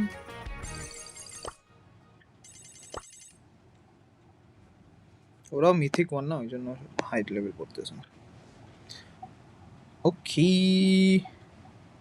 ভাই 9 জন আমার স্ট্রিমে ভাই what. Okay so do you want to play pancakes? What was your name? Otila, right? Like if you want to play like I can play right now. হ্যাঁ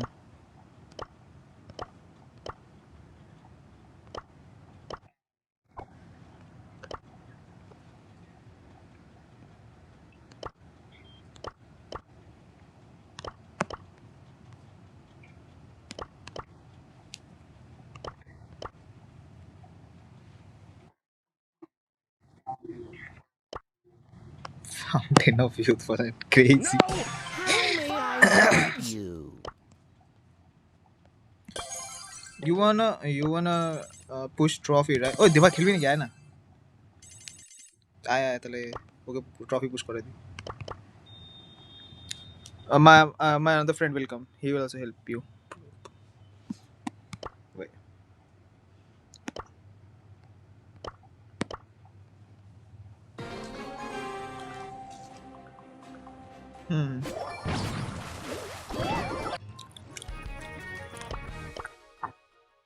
No. I fight for Okay. my ancestors. Who's this? Gross 10. Gross 10. I am a creature of the night. Yo, Gross 10, are you in the chat?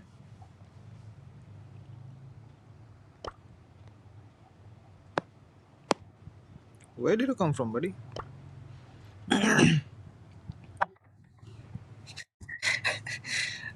Yo, Gross 10, my boy. Yo, Odila, wait. Yo, Kanjon. Okay, sure. This guy is coming. Do you know who is he? No, wait. No pancakes. I don't know who is he. Maybe he's from the viewers. But I was waiting for the my friend like DJ. He's coming. না দেবার তো বললাম একটা match আমি খেলিনি এই তিনজনের সাথে তারপর আমি তোর সাথে আসতেছি। Oh, another customer. Yeah, sure. We'll just play with him one match and then I'll invite my friend. It's fine.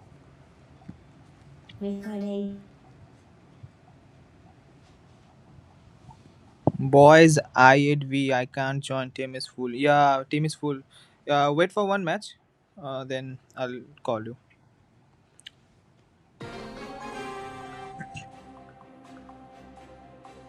হ্যাঁ ওইটাই দেখছি আমি মানে তাও তুই যদি অনলাইন থাকিস এমনি থাক মানে কেউ আশা দেখছিস। You try, you buy. হ্যাঁ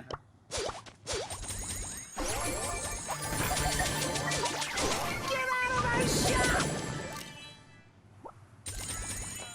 ভাই 5 জন, এখনই 9 জন ছিল আমার স্ট্রিমে, এখনই 9 জন ছিল আমার স্ট্রিমে, এখন 5 জন।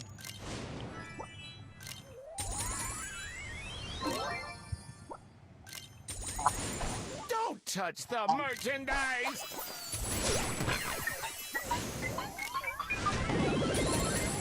Refunds for everyone! No refunds!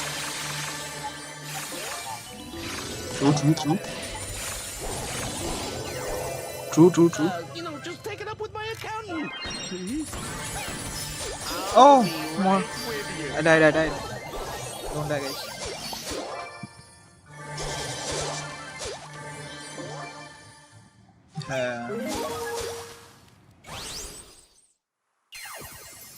তাই না?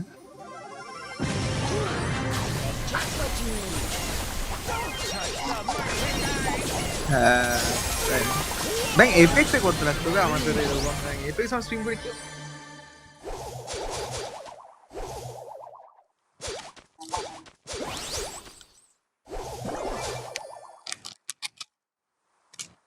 না, অতটাও না ভাই,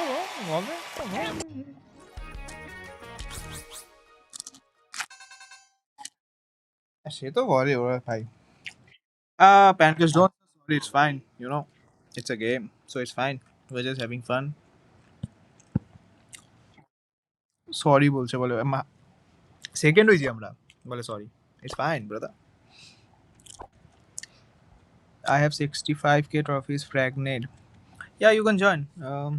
Wait, okay, Groston, I'm sorry, I just removed you.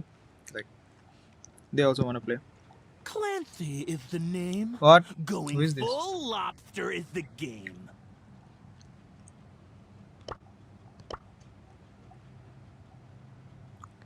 Okay, it's you, boys, Ivy. Buying. 1821. Damn. Leave them shell shocked. প্রোফাইলটা দেখ, আমি তো দেখলাম যেটা ওই যে ক্র্যাপটার কি জানি নাম।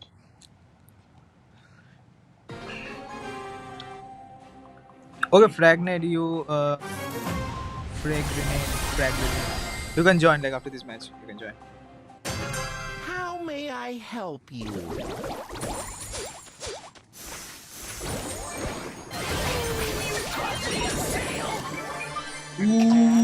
আমার গ্যাজেট টেকটা কিন্তু সেই, হ্যাঁ, গ্রিপের যেই আমার উপরে কোনো এডগার আসে, আমি গ্যাজেট আমার সামনে বসাই দেয়, ওইটাতে মারি, এডগার শুরু করি।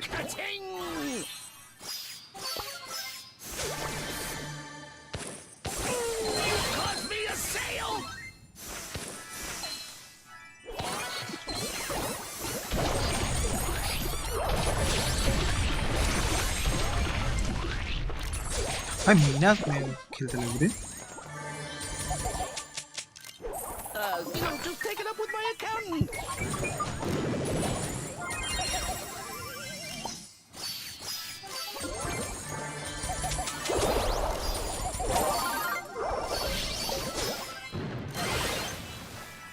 Get out of my shop! Ding, ding, ding, ding.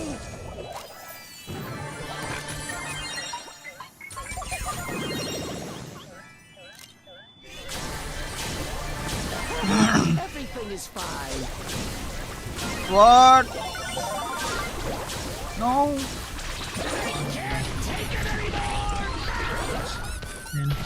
Bro, I have syndicate trophies, rank legendary.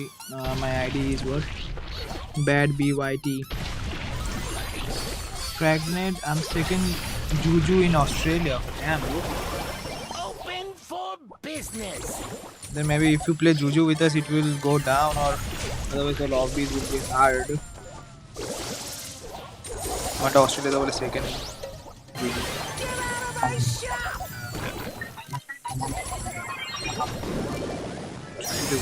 ভাগ্যিস তো ডিসকর্ড আওয়াজটা আসে না আমার স্ট্রিমে।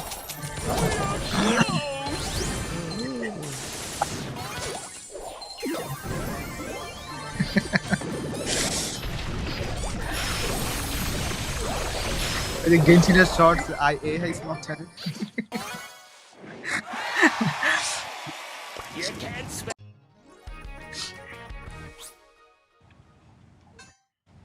Okay, you can join Fragned. Frag Grenade. I'm sorry if I'm saying your name wrong.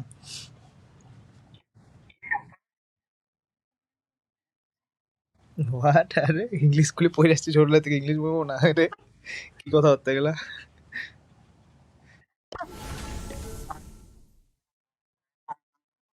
তো কি Horne feel হয় নাকি আমার ইংলিশ শুনতে I'm ও very frag is frightened. Here I am a creature of the night. ও dam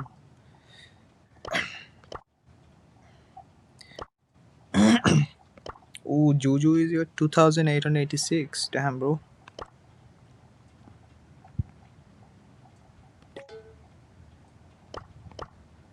You can pick any brawler. It's fine. Whatever you are comfortable with, buddy. Back on the grind.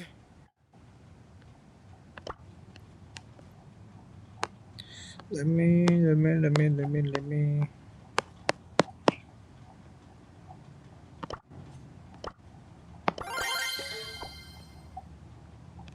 Can't believe I have to do this. I could do this if Okay, I you want wanted to. to. We can do this! I smell a rat! Let's settle this beef! Yeah, bad BYT is you can join like after this match, maybe.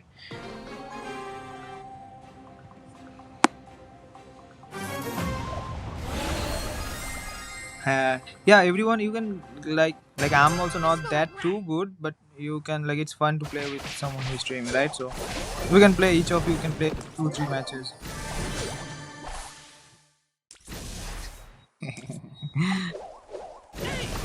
Yeah, oh, no.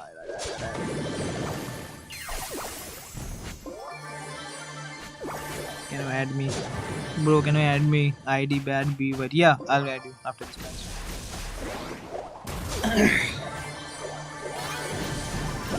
Let's settle this beef!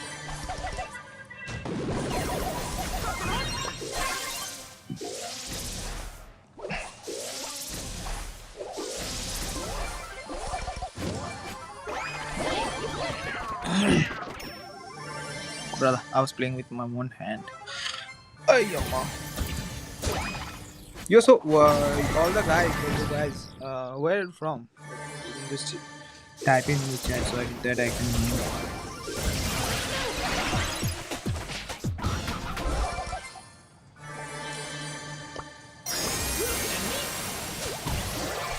What? Hey, you clipped me!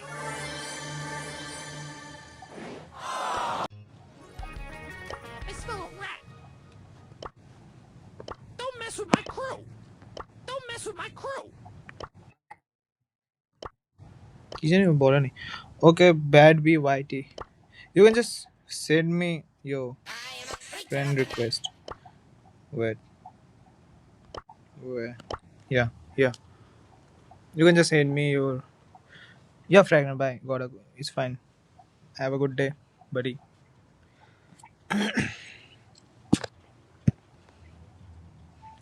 Just send me your. I'm really bad. What? Pancakes? I'm really bad right now. Sorry. Oh, it's fine, dude. It's a game. You don't need to say sorry for a game, buddy.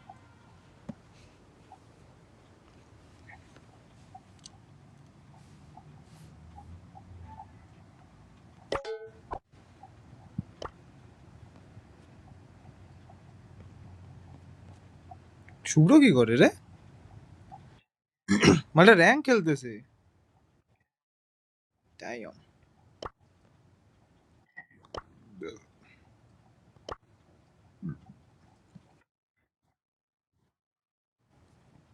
না না phone লাগিস না র্যাঙ্কের মাঝখানে তো হুম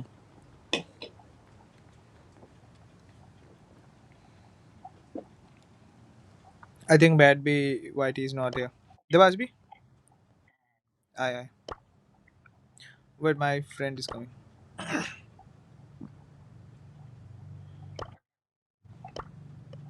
कोई तो off. We can do this! I smell a rat!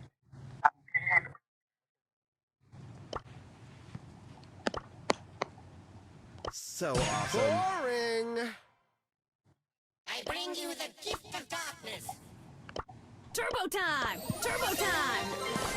Sneaky time. Yeah! So awesome. This is so lame.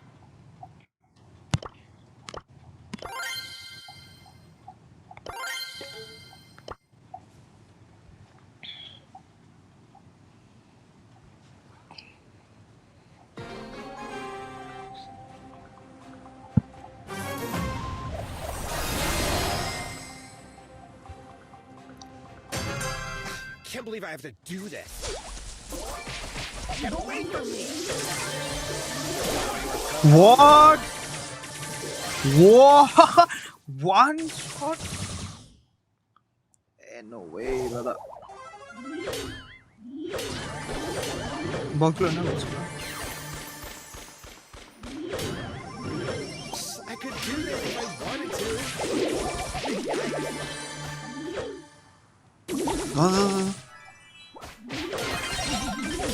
Gendu. Aja.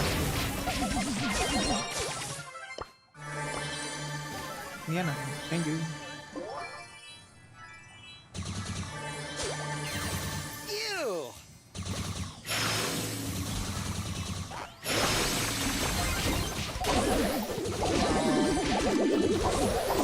Crazy.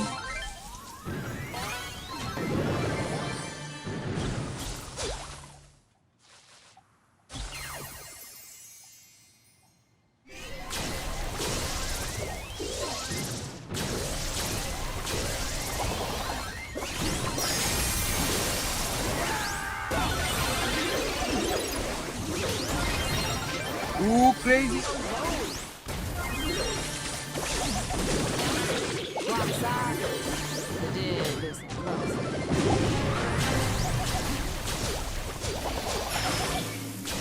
Oh, let's go.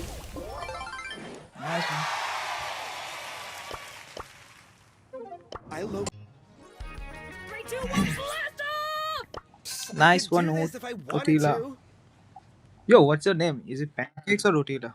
3, 2, 1, blast off! I could do this if I wanted to.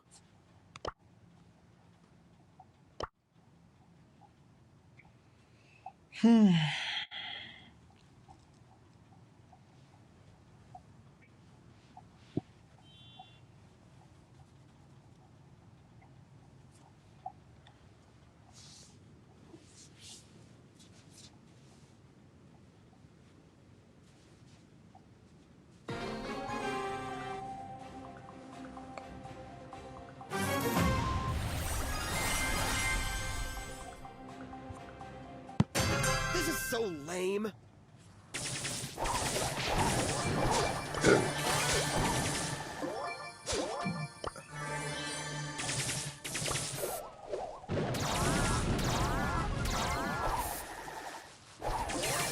Don't be salty. Mid, come to mid, come to mid.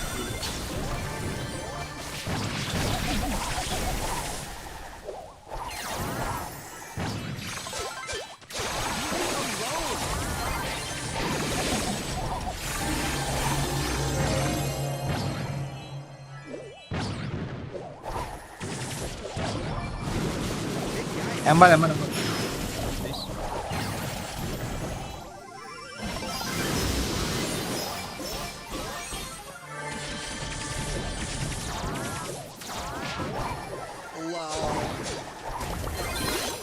Oh, break. Get away from me!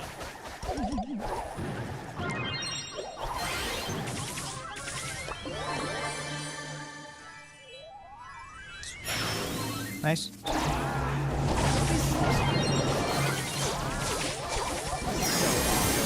Oh, they got aperture Johnson.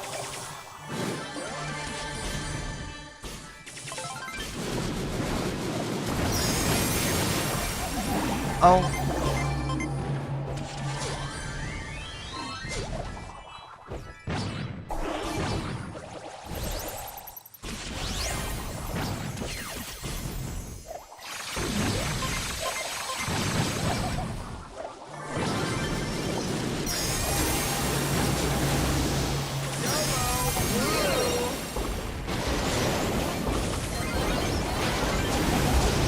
Oh, nice. Nice, Morty. O shit, এটা বান্দরটা। আরে কে ভাই? না না spike. ও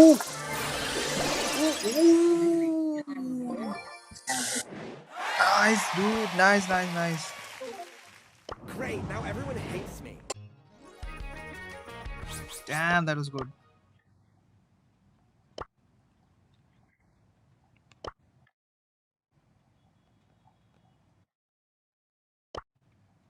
Oh yes, আর কে তো নাই খেলা। Come on, Spooky.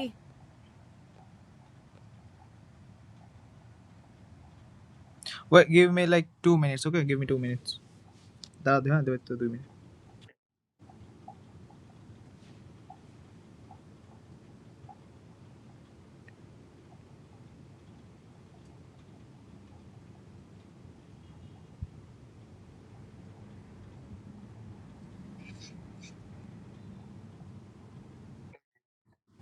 কি লিখছে না? কে খেলবে?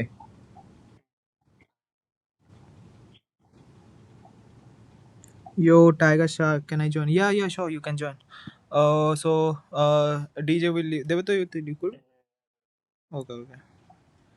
It's fine. You can join. Join.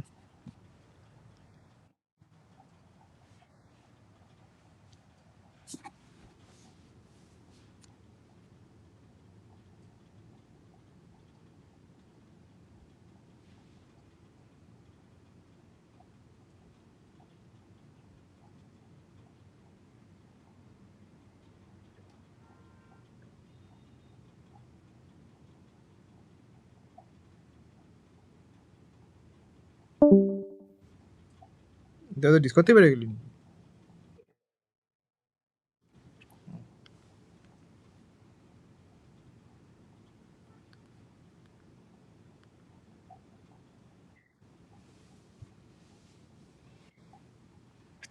Yo, Tiger, you can join if you're seeing this.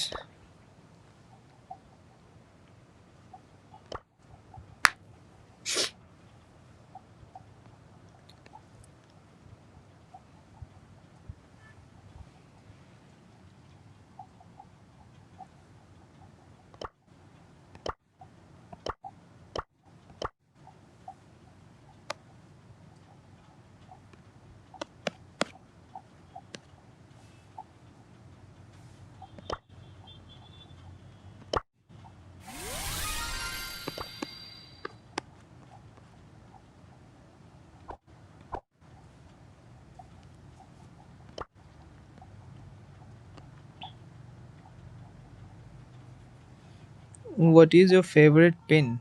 Oh, my favorite pin, if you ask me, it's this one.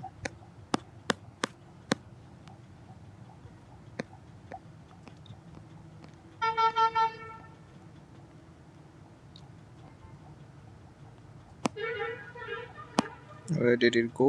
This one.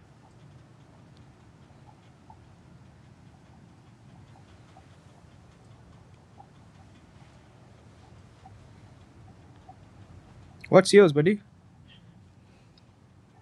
What's your favorite pin? Yo, in the chat, like if you guys wanna play or join, like you can join. I'll wait for 2 minutes and then we can start. Oh yeah, actually. So yeah, this pin is nice. I got this pin recently, the kit one. Nice one.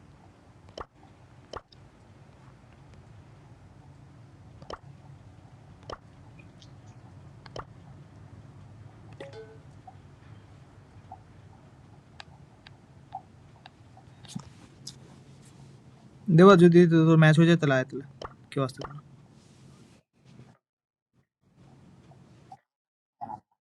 ও মানে বের হয়ে গেছে chat থেকে।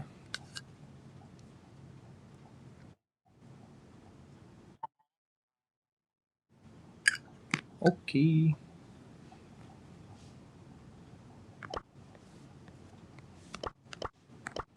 Can't believe I have to do this. Boring.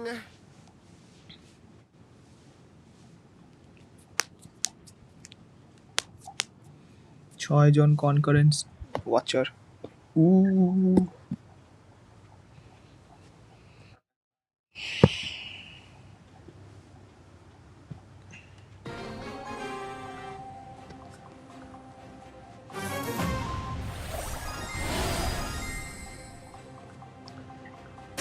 YOLO! Woo!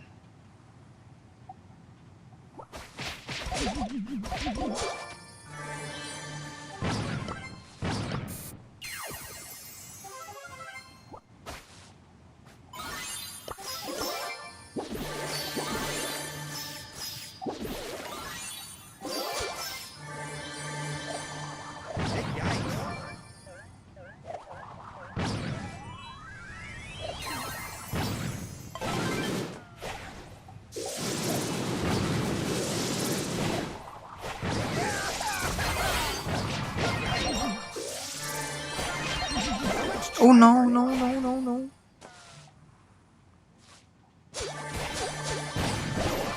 Oh, hammer hoigisime. Amana hairegisime.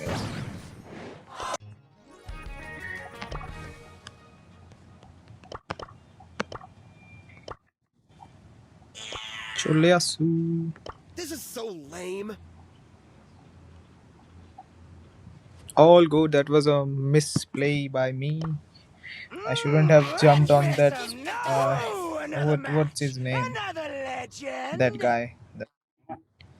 No, Max तो है.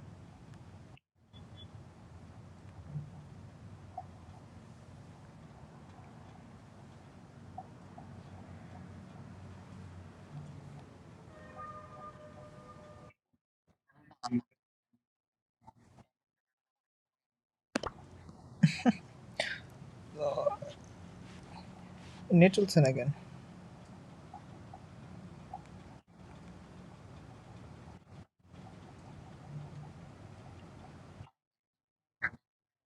This is so lame. Yeah.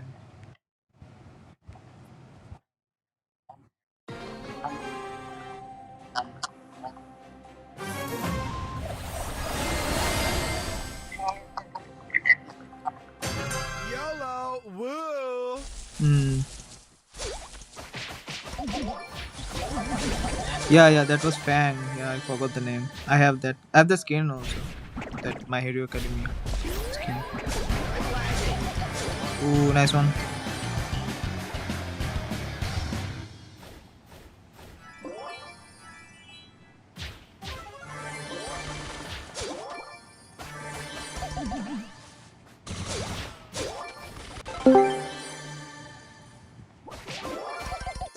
It's a bot lobby.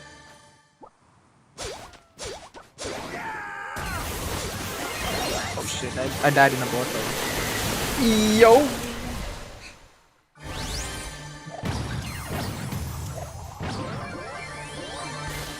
Ooh, run, yeah. আবে তার মধ্যে আমার ইউটিউবে হচ্ছে একদম আলট্রা লো লেটেন্সি অন করছি না আমি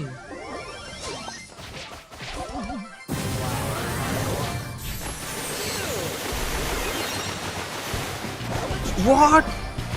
चार्जर का मतलब नहीं हुआ चार्जर भी कम चला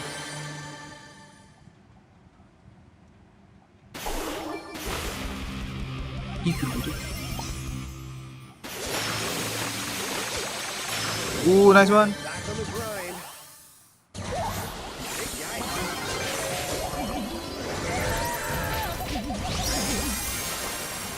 Nice one, guys.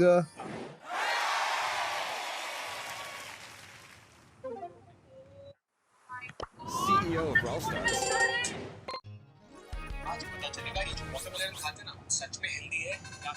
Ooh, another match! Another legend! हाँ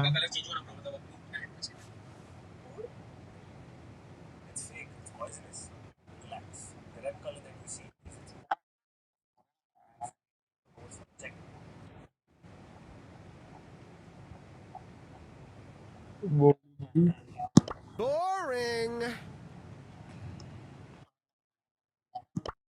hmm.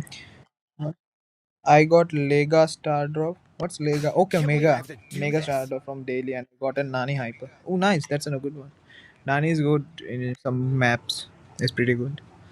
And hypercharged Nani is better. Crazy. I think it's made legendary. No, it's not made. It's Nani hypercharged Nani is pretty good in some maps. You just have to pick a, yeah. Some in specific maps it's good. Legendary. Oh, you need 23, right? 23 more trophies to reach 1000 in Mortis. By the way, I got this Mortis skin today morning only. The same skin. Wait, I'll show you.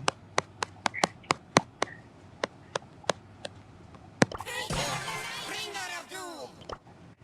When I got this one too. Have much fear. Mortis is Oh shit, here. I'm at the exit. I bring you the gift of darkness. Lol. YOLO. Woo. Oh, the Mortis needs another victim. Okay. Time to only my heart is stronger than my blade. YOLO, good. I don't have that one, but it's nice. Yeah, it was. I think it was from the SpongeBob season, the Brawl Pass one. It's from that season.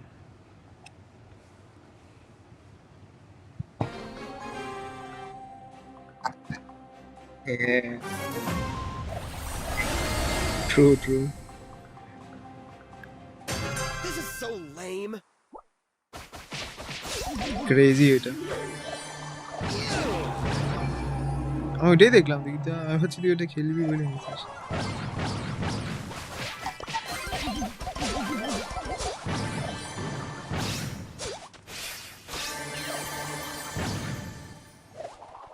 Leave me alone. ও দেব তো ট্যাঙ্কা।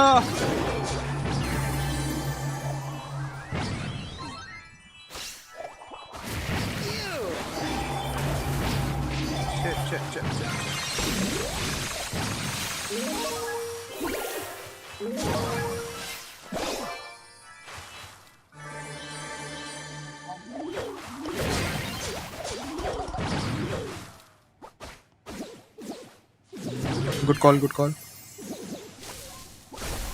No, come on. Oh shit. No.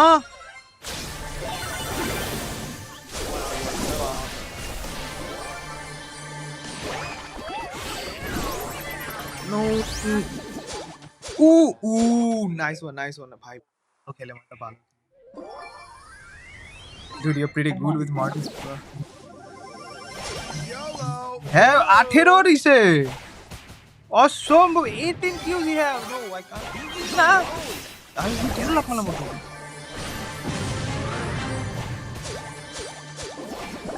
Oh, nice one. It was, dude, 22 kills they have. We can't do anything. But you played pretty good. Damn. Nice one.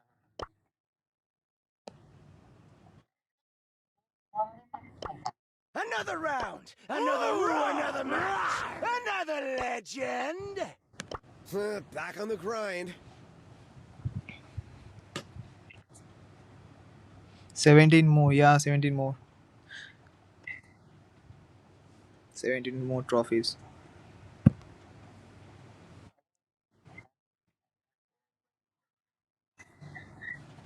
আরে 1000 এখন তো চাপ না, মানে এরকমই পড়ে, মানে সব ভালো, মানে আমাদের মতনই ভালো প্লেয়ার পড়ে, ওইটাই হচ্ছে ব্যাপার। তাছাড়া 1000 চাপ না, চাপ শুধু 2000 থেকে প্রেস্টিজ 2।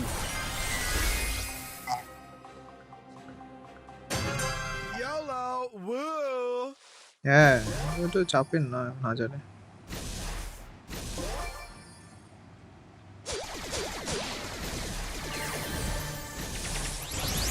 প্রত্যেক স্টার নোভা আসতেছে। Hit beat down.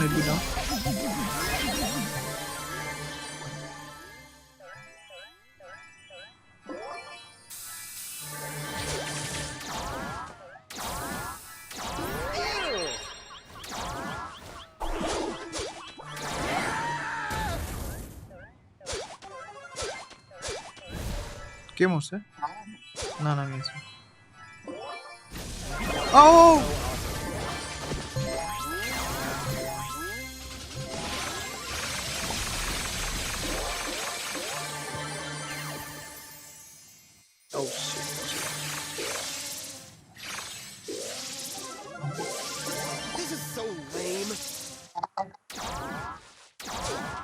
Oh, nice one. Nice one.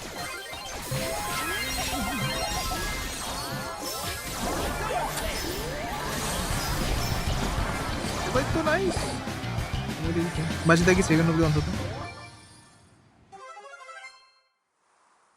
হ্যাঁ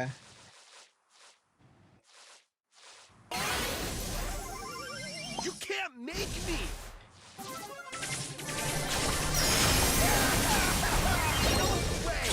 हाइपर चार्ज एक किसी को तब नहीं 19 क्यूब्स damn वो तो टाइम टू शाइन है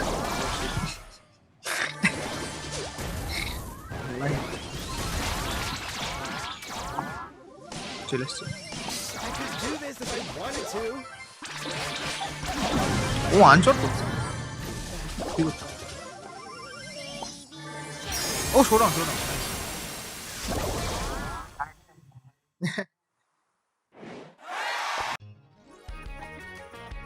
You can't make me. oh 10 more trophies 10 more trophies I'm still on fire over here.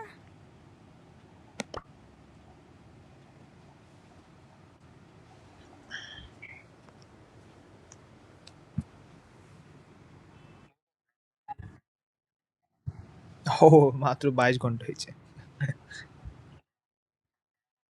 হ্যাঁ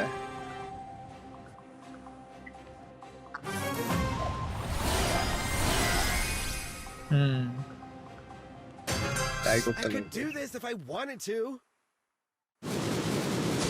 হ্যাঁ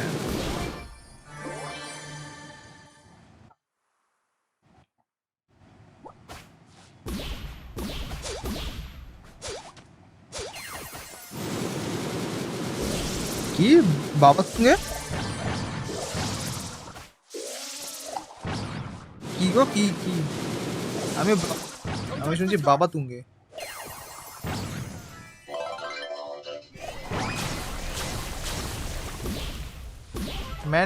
Mandy's candy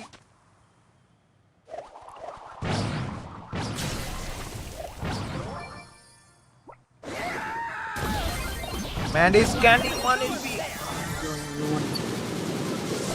fine hello Egglands TV88 hello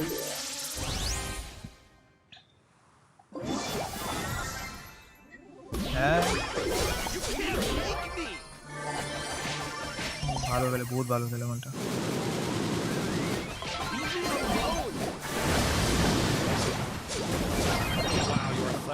স্পাইকের কাছে মরে গেলাম হাইপার চাচ্ছি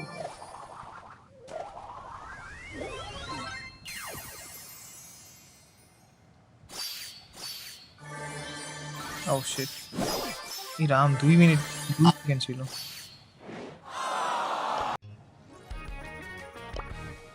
I can't believe I have to do this. I'm still on fire over here. My bad, buddy. My bad. I died. Oh, can we try user PL smoke 71? Yeah, we can. You just have to wait like 1 or 2 matches. That's it.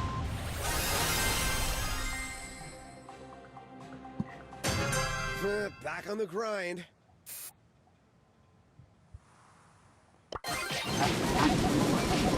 The bot है bot.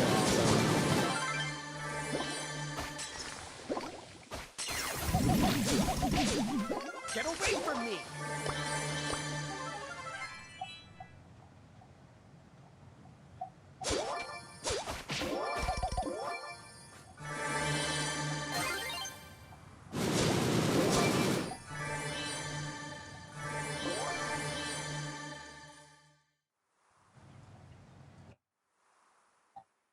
এটাতেই হয়ে যাবে এটা যন্ত্র match করতে যন্ত্র সব এখানে যন্ত্র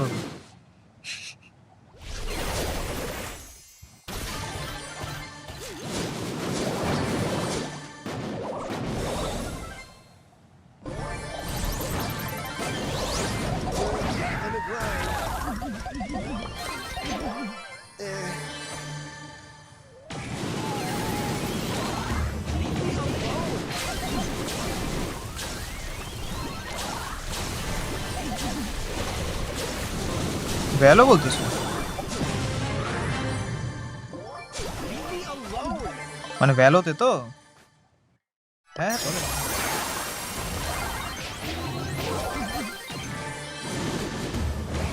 হ্যাঁ, let's go. Don't look at. You got prestige, right? Yeah, 1005. Nice one. Yeah, yippee. Yeah, pancakes. Nice one, nice one. Congrats. User PLMO4. You can join if you want to. I'll wait. Okay. Cheers, cheers.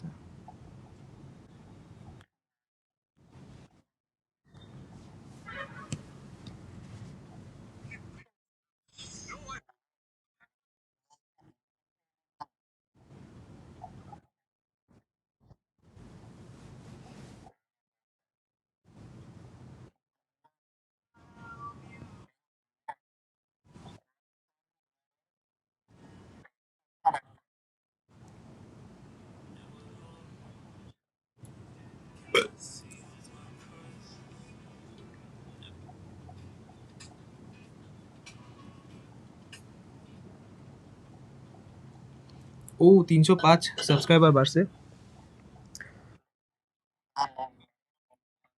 Oh yeah, you can use the code or you can wait. I'll show you my this one.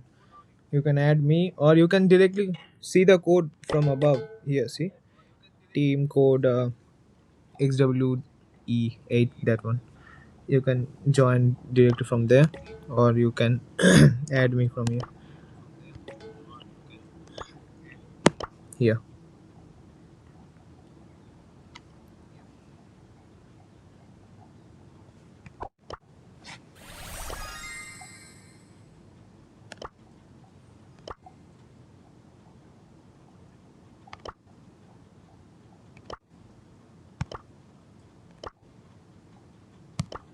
Be careful. Shade. Is that you? User PLM smoke something.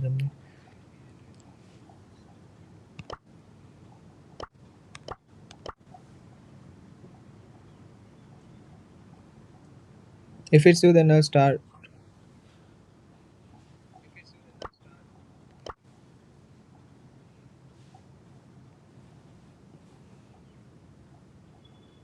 It's not working. Yeah, because team is full. That's why it's not working. Wait. Yo, Shade, are you anyone from the stream? Okay, he left. He left. Fine. You can join now. By this code. My user is Yasin. Is yeah. Add me from here. You know. Scan this.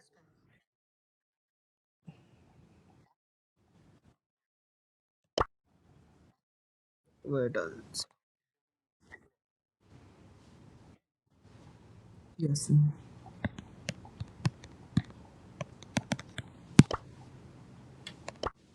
Yeah, username Apple. I'll send you.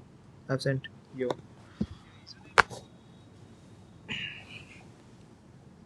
يلا نولعها.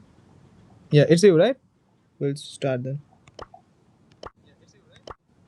Mr. Bat wants to play. Don't rush. That's how you Can't die. believe I have to do this. Oh wait. I have to change. You can take a low Try trophy not to brawler, touch you know, anything. because I mean Otila it. here he is trying to push trophy. If you want to, you can, but otherwise it's fine. If you want to play that. Angry Bull! So I'm in charge. Okay, so you want to play that? It's fine. Time for trouble. Oh, so I see it. I was see it.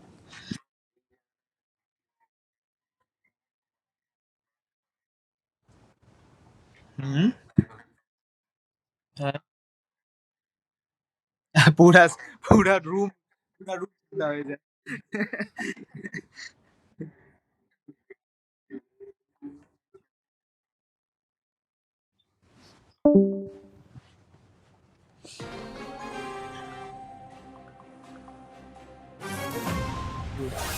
I'm trying to get prestige 2 with Najia. Okay, fine. You wanna brawl?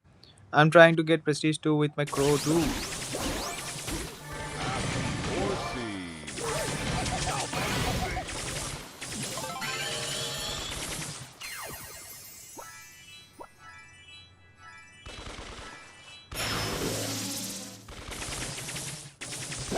She got stuck. Oh, how did you die, brother?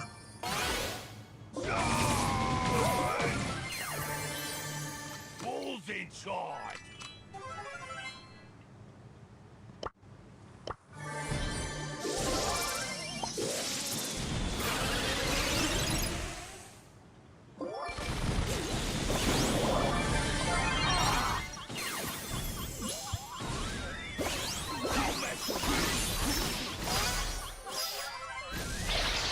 Drums of heaven. Drums of heaven.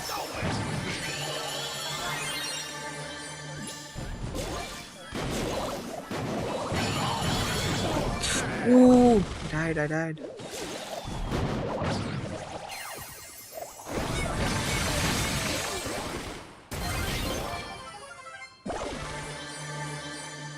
So awesome. So I'm in charge. Oh, we should push the upper team.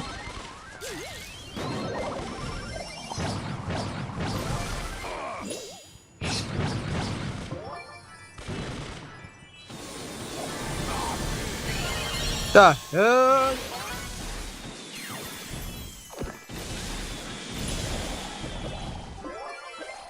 Don't mess with me.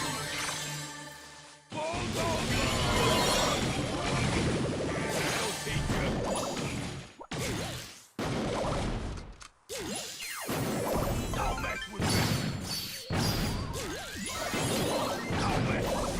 Yo, the take is so annoying.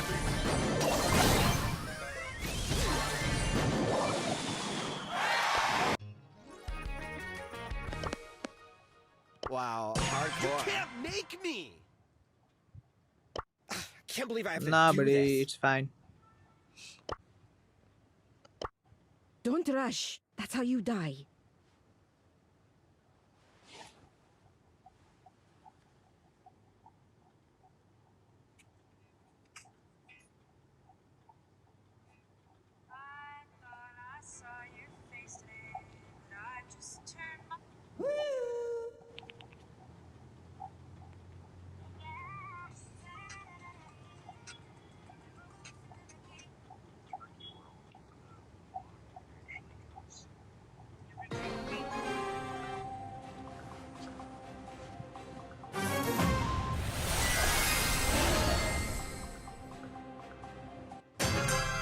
Back on the grind.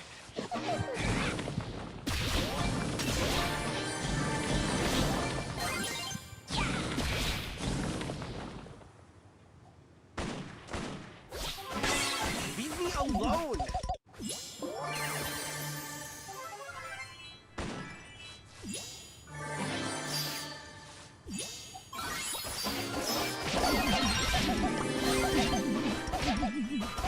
Hey guys.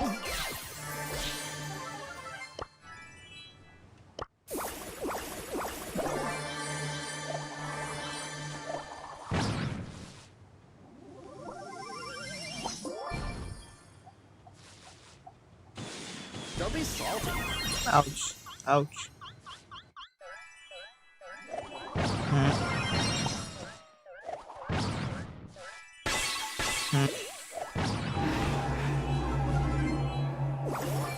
কততে এখন ছেলেকে কি করতে লাগে আমি জানিও না।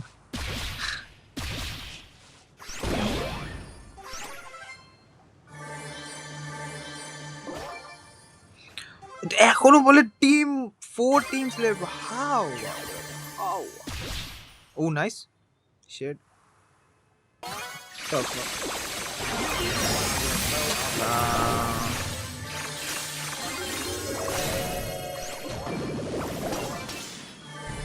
Brother.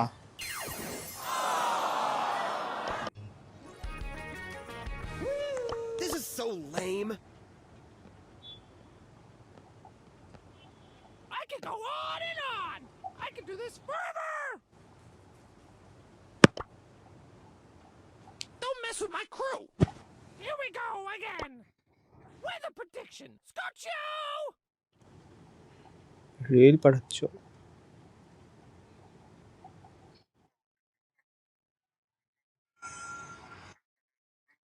What are key? And we're rolling! Can I come? All it is in 5 seconds. Yeah. You can change to your alt. And we're do this forever!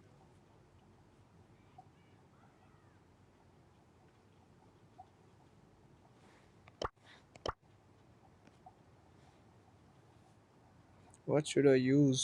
Yeah, you can use anything. Loyalty Whatever and you're, duty. whatever you are comfortable with, buddy. You can Don't use rush. anything. That's how you die. I could do this if I wanted to. دلوقتي هوريكم ايه انا.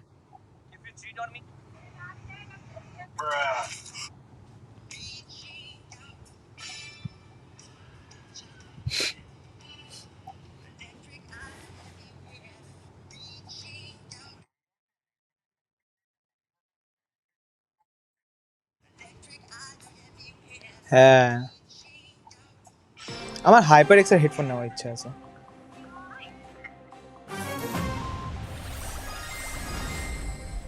রেজারের যদি তুমি একদম প্রচুর দামের না নাও তাছাড়া রেজারের মাউসও কিন্তু তুমি তো ইউজ করছো তুমি জানো আর আমি ইউজ করতেছি আমি হ্যাঁ দুইটাই একটা টাইমের পরে প্রো উইল গার মারে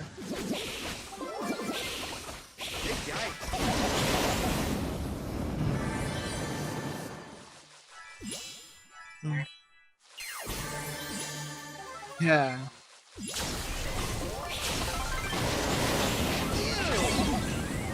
ব্যাস ওইটা তো কনস্ট্যান্ট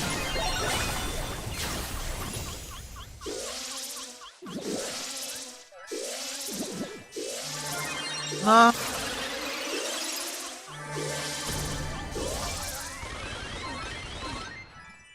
Leave me alone. আমি তুমি থাকলে থাকো হয়তো গেম খেলতেছি আমি ওকে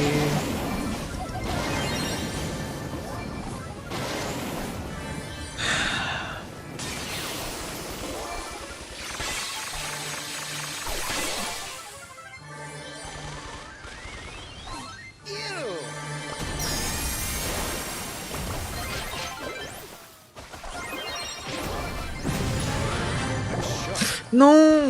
No!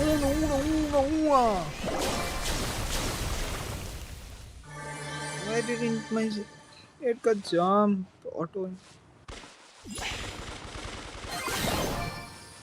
My bad. This is so lame.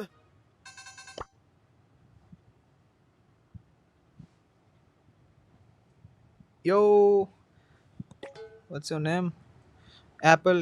I no need to say sorry. It's fine. It's just a game, buddy.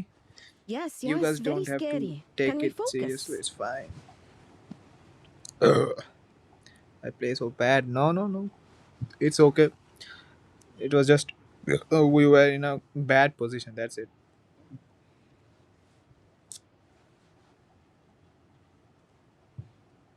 And the trophies are also high, right?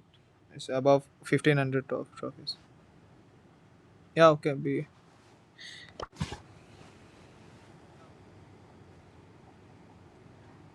Thanks. Pay attention. Thanks for doing the main dish. I am working on.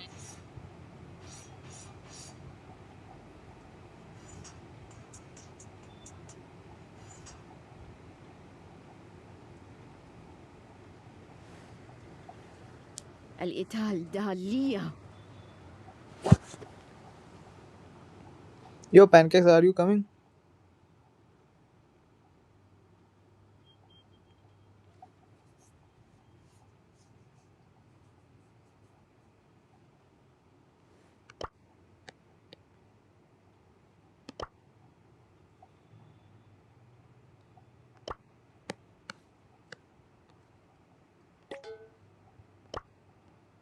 Invisibility. Let's go!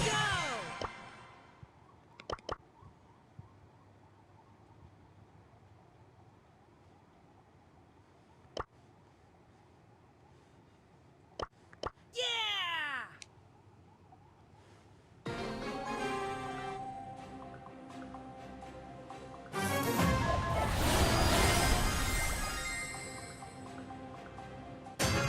Let's go!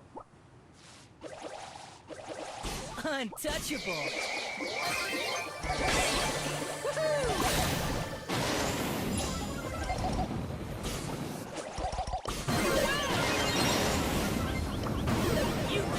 No, what?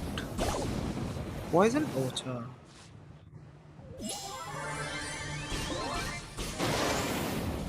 I played so bad.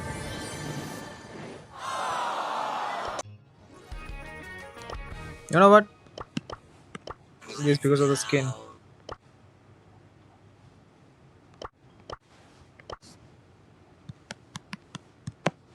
Try not to touch anything. I mean it. I just had to change the skin, you know? And skins matter in a game.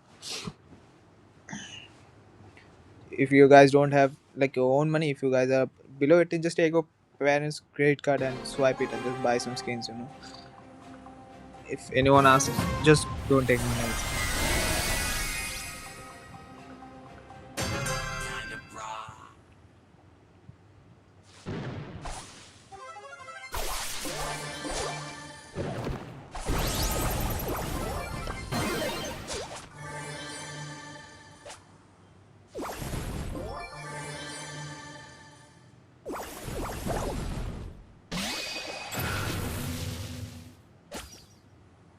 What a fascinating biosphere.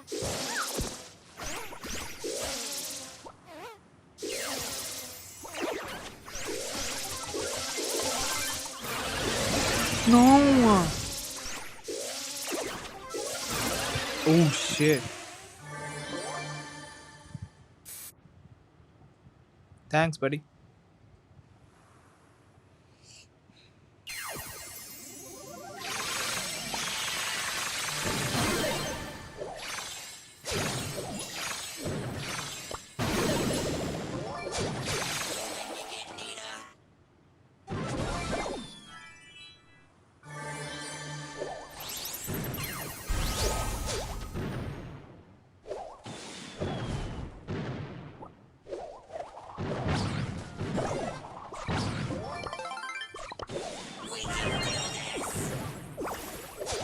Oh!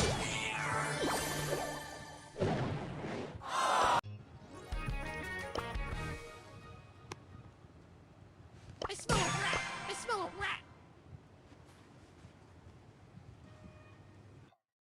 Hello. Hmm.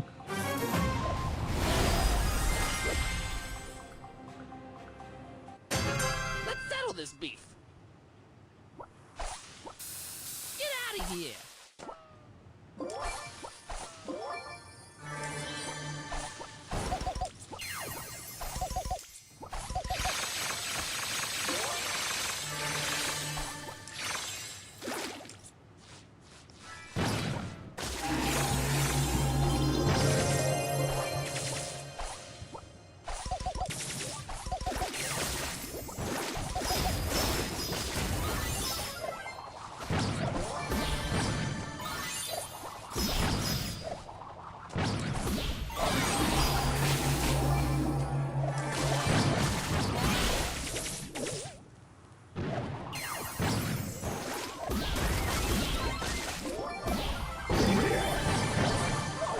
What? What?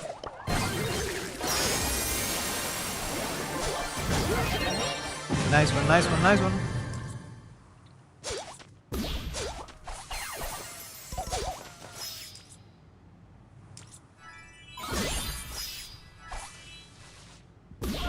What?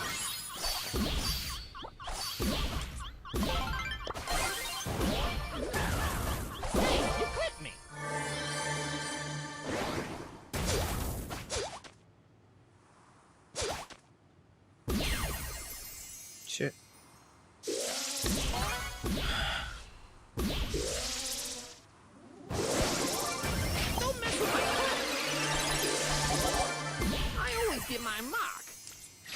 Shit.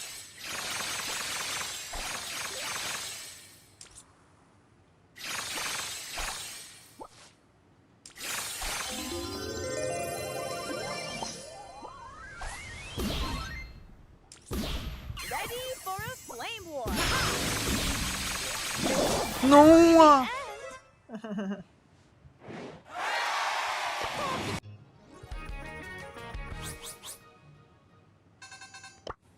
It's fine. I could do this if I wanted to.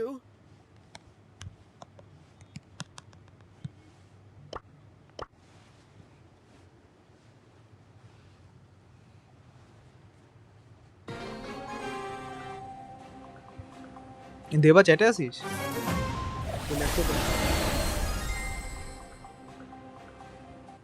Don't mess with my crew. You looking at me? You looking at me? Sheesh. Nice one. Dog is cheap.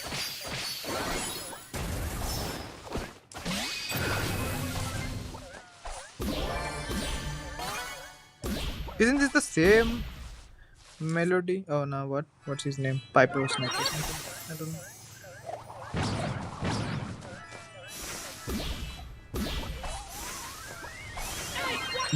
This brawler is annoying. Oh!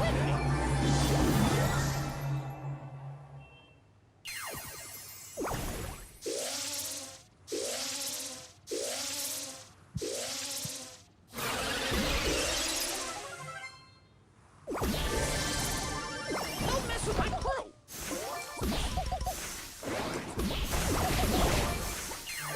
Whoa, whoa, whoa. Whoa, whoa, whoa.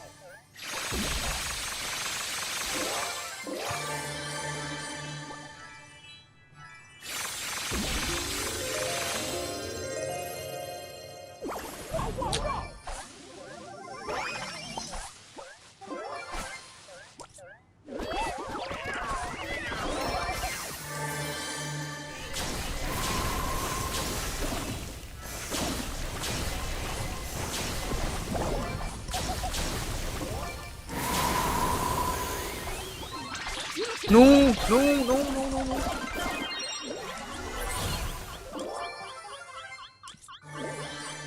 You clipped me. Shit.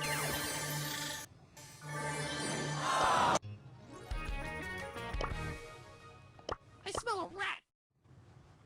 Don't mess with my crew. Hi. Okay, he's back. Back on the grind. This is so lame. Back on the grind. শুভ্র তো মাত্র কিসেতে দেখলাম।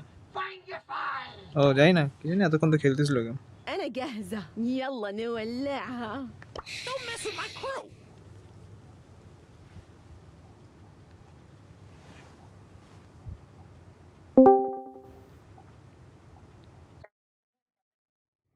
না রে, যেমন কয়টা স্ট্রিমে আমার watcher ছিল, ওরা দেখতেছে এখানে খেলতেছে, তো ওদের সাথে খেলতেছে।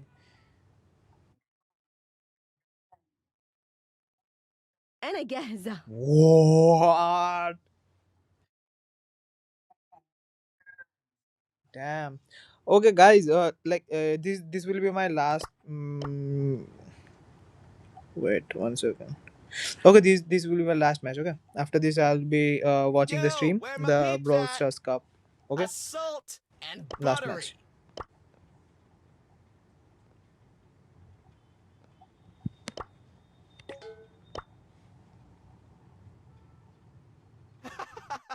Wanna fight the Fang?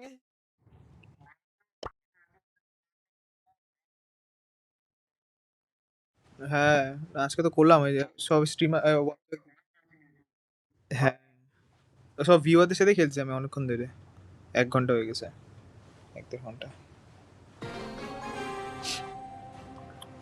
So you guys can stay in the stream and watch the Brawl Cup with me, and my other 2 friends will be in the Discord. They will be watching too.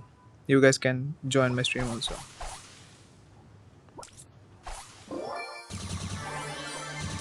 Hey, watch out.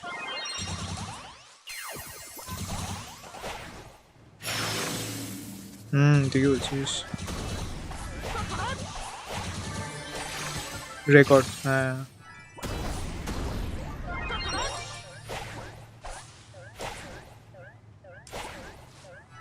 Bless your heart. I'll curse it. Ain't no parade gonna hold me. The championship is really fun to watch. Yeah. It's very entertaining, and the players are too good. You know, there's an Indian player also. I was rooting for him yesterday.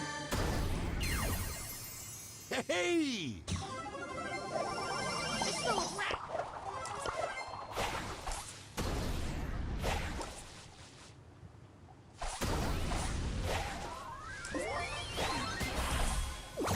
I'm walking here.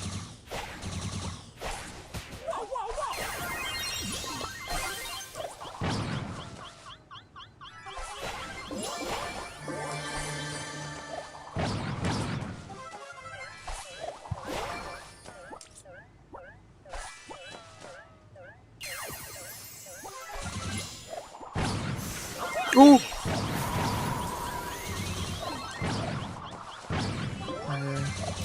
어떻게 길을 하와 안 싶어서 어떻게? 오, look. I'm low too. Oh, yeah, ma. I'm lazy. Damn. Okay. Okay, guys. I'll start the stream. And if you guys wanna join in my stream for the championship, you can. Someone's getting mummified. We'll play tomorrow again at night.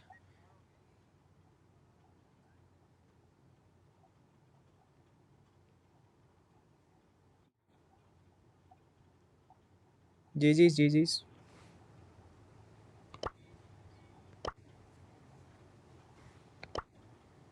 Don't mess with my crew. GG's. You guys can stay in the stream too if you want to. Wanna fight the I'll start bag? the championship right now.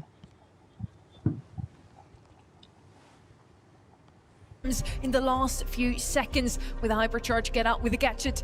Let's see if we're gonna see such an aggressive brawler here already, or if we're gonna go with double counter. Charlie and Chester now a lot of DPS and perfect against these pesky assassins. This is nice drafting because you'll notice that both Mortis and Edgar are unplayable here, but one brawler that is open is Fang. So if you're reading into, Luffy's tendency to want to play these all in, like high upside, high mechanical ceiling brawlers, then having Charlie just to stop them in their traps, I think tracks is really good. And you've also got two very serviceable mids here as well. Yeah, it's got like the panic button push, hasn't it, really, with Charlie? And you can kind of use that to your advantage in those assassination brawler moments. I like your shout. Now the Shade's come in, though, it may not prevail. But Shade has had some very good showings this weekend. It's also had some very poor showings. So I do worry with the potential of the wall break still available on the side of Revenant. That's why I don't like Shade at this stage of the draft. Shade is okay. Yeah, I agree with you. You can break up the walls already with Chester. Now we would have even more options open. Rolf spanned out, but Griff, of course, could still come in on that right side. Nita, now, they also need to double down here. Really want to make sure they don't get any assassins against them. And there's the Griff we mentioned. Opening up the map against the Shade. Always a great idea. Now, we have two soothing voices for you for this match to bring it to life, Kenny and Trev. Thank you very much, Sonny. It's good to be here on Championship Sunday. While these teams took two very different routes to reach this stage, they have one crucial commonality. They are down to their final life. The weight of Championship Sunday is heavy, and both of these teams being tested. A miracle run in Stockholm for the right-hand in. Meanwhile, North America are trying to shoulder an entire region. Tribe Gaming versus Revenant X-Mark. Super early wall break coming in from Sergeant, taking out pretty much all of their back bush. They know this Shade's going to want to get in those aggressive positions and really make use of those walls. So getting rid of them usually wouldn't be the strat, but seems to be working so far. Sergeant on the back lines, working on that top side as Shade goes for the haunted hug, a little piggy bank to bounce him back. Super, the money dishing out to that top right-hand side. Luffy still juggling all of it, though, somehow remaining alive. Hiroshi just going to rush this down and ensure the kill. Yeah, well, the bat coming in nice and early. A bit of heals with the Bear With Me go back RBM's way. Sergeant gonna get muted from range by Diego Gamer, and he's taking the 1v1 matchup, but Sergeant using those mechanics to juke, stay alive, but the Fat Splatter will seal the kill. The KD is just entirely favoring Tribe right now. I mean, there's not been a single moment where Super Walker, Hiroshi, anybody on this Revenant X-Mark squad have really expanded until now. Finally starting to accumulate some gems, and you're starting to see the vision. Clearly this Griff pick, as we all knew going into this strat, was here for primarily the piggy bank, and also was an option to maybe get some high DPS against something like a Shade. Chester able to get that shut down. Little Candy Popper going in as well. RBM manages to get the trade. Still gems favoring Tribe Gaming, but it's getting a lot closer in terms of positioning. Yeah, that super kind of knocked him into range. Another set of walls over the right-hand side gone, and Luffy knows all he can do now is walk in a straight line and try and get the job done. Good kill from Revenant X-Mark up top yet again, though, and they do have great control of this gem spawner at the moment. Luffy lunging in now. There's the super coming through. Hyper along with it with Diego Gamer. One the other way, getting a big hit in. Super Walk falling low. Diego Gamer narrowly surviving, and a hyper charge used by Super Walk to keep this lead. Hyper aggressive out of Super Walk, and look at this. The longer this goes down, Shade's superpower slowly dwindling away. The one thing the Ghost can do is get through walls, and now in the wide open, he's gonna have no range to work with. Yeah, next gem gonna be spawning on Revenant's side, and that would kickstart this countdown. This still lingering on the right-hand side, the super of Hiroshi, but Luffy trying to get in, get that gem off their opponent's side. They're gonna need it, but he's got a super over the other side for the Charlie, can make them drop everything they have, just about picking it up. And a gadget used there as well, but the pinch will see the end of Luffy. Bad news on the bottom side as well. Hiroshi with the big play, but RBM trying to make up for it. Bruce the Bear left all alone. As Chester now walks it back, Super Walk alongside him as well. As Luffy has a super, has to dive forward at a moment's notice. 15 is plenty for the count as Sergeant plays bodyguard. Excellent comeback there from Revenant X-Mark. Well, it's something we've seen already, depriving the Shade, but it's not that they're not giving him supers this time. They're just taking all his power away by not giving him any walls. Really smart strategy here from Revenant X-Mark, and super unusual to see them just break probably the most important wall to them off the start in the usual game, but against this Shade, very smart from Tribe. Tribe need a quick game. They led very early on. The piggy banks, the more they accumulate, the harder it gets for Shade to persevere. You're seeing it now, Luffy able to hug this left-hand side wall. Hiroshi 1v1ing RBM. Nice job, as Sergeant already has that super. This is a much better start, I would say, from Revenant X-Mark. They had a couple members go down in game one.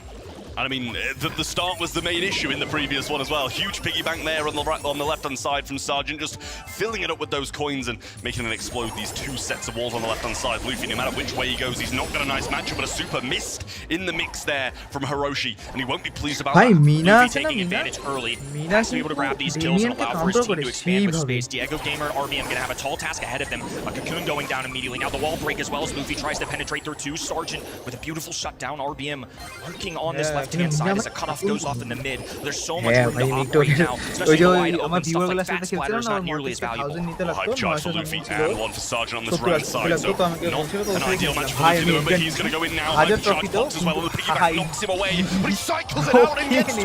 Can he get the third? Doesn't even go for it. Fat Splatter might see the end of him anyway, but he narrowly survives, but it's 8-2, and Tribe in a wonderful spot to close it out. Purple button down the right-hand side lane. All the members of Revenant rushing down the middle as Diego Gamer on the left-hand side pops one of his own. Luffy, 3 gems on his noggin. They have to find a kill on one of the two on the bottom left-hand side, but Bruce the Bear is fierce. Luffy has just enough walls. It's going to be a close call up in the air, but doesn't make contact. Tribe Gaming tie up the set.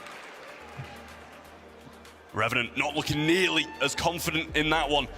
And it was a much better start for them as well, so it's weird to be seeing that, to be honest with you. They were thriving in the late game in the last one, but Tribe took a vast lead early on in terms of gems, so they're going to want to change this game plan back to what they were doing before, because that really didn't go well for them. Luffy making that pop-off play to grab those 3 gems, change the entire direction of that game. They got through with it, especially after all the piggy banks didn't get to go down as early. Luffy capitalized on the moment, was able to take advantage, grab a kill as Hiroshi does the same on that right-hand side. So once again, much better start for Revenant X-Mark compared to game number 1. Another piggy bank distributed top-hand side. Luffy still on this. Oh, and it's so close, but he goes down. Just such a hard job for him. Yeah, I mean, it's a good job Diego's holding his own through this mid, to be fair, because both of his lanes are folding again and again and again. And don't get me wrong, I think we expect the Shade to be doing that. All he needs is the one play like he did last time, but down he goes again and didn't get any supercharge back from it. Even in gym counts roughly. But slowly, these wall breaks are starting to shape up the map entirely differently. Diego Gamer holding on to a super of his own, so they have to either make a pop-up play with Luffy, I would say, or get Diego Gamer to get a big-time mute.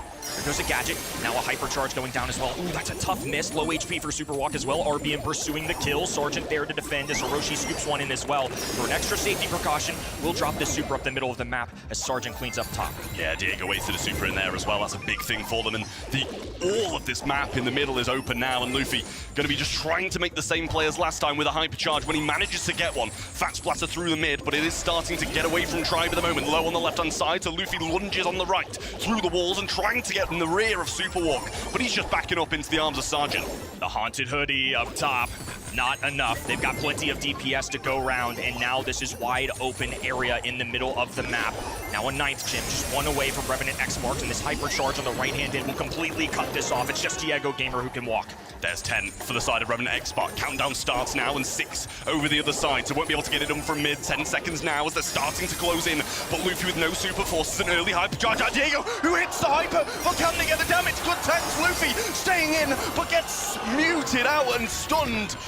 There's a chance from the mid, but Diego needs to fight and hold. Revenant X Spark recognized this as well. Low HP for Diego Gamer, who does make contact with Hiroshi as well. The Fat Splatter dwindling him away. Super Walk being forced back as now Diego Gamer claims the 10th, all tied up, but complete positioning right now for Tribe. Somehow, amidst this, they're still holding on. Different game, and the count starts for Tribe Gaming. Hiroshi low, and he knows he needs to get towards his spawner, but he goes too close too soon, and Sergeant has to try and scoop all these gems up. Gets quite a lot of them, but it's out of hand now, as there's 12 for the side of Tribe, and Sergeant accepts defeat in set 1. Just a mechanics diff, I would say, in game number 2 and 3. To be honest with you, I felt like that was a really good final selection there. Griff, of course, with the piggy bank. You could see the strategy paying off there. But Tribe Gaming just making these big-time plays, especially on that gym count. We had a moment in the one game, I believe game number 2, where Luffy ended up clutching up for his team, grabbing a few gyms as well. Really worked out for them. I mean, I don't think they had the easiest route to victory. I actually think in hindsight, Revenant had a really good strategy, played very well, but I mean, a big-time playmaker from the man on your screen. Absolutely. All it takes is one play, and those big kind of hypercharge mutes in there, which allowed the Shade to get up close and personal, reset that counter, just changes an entire game.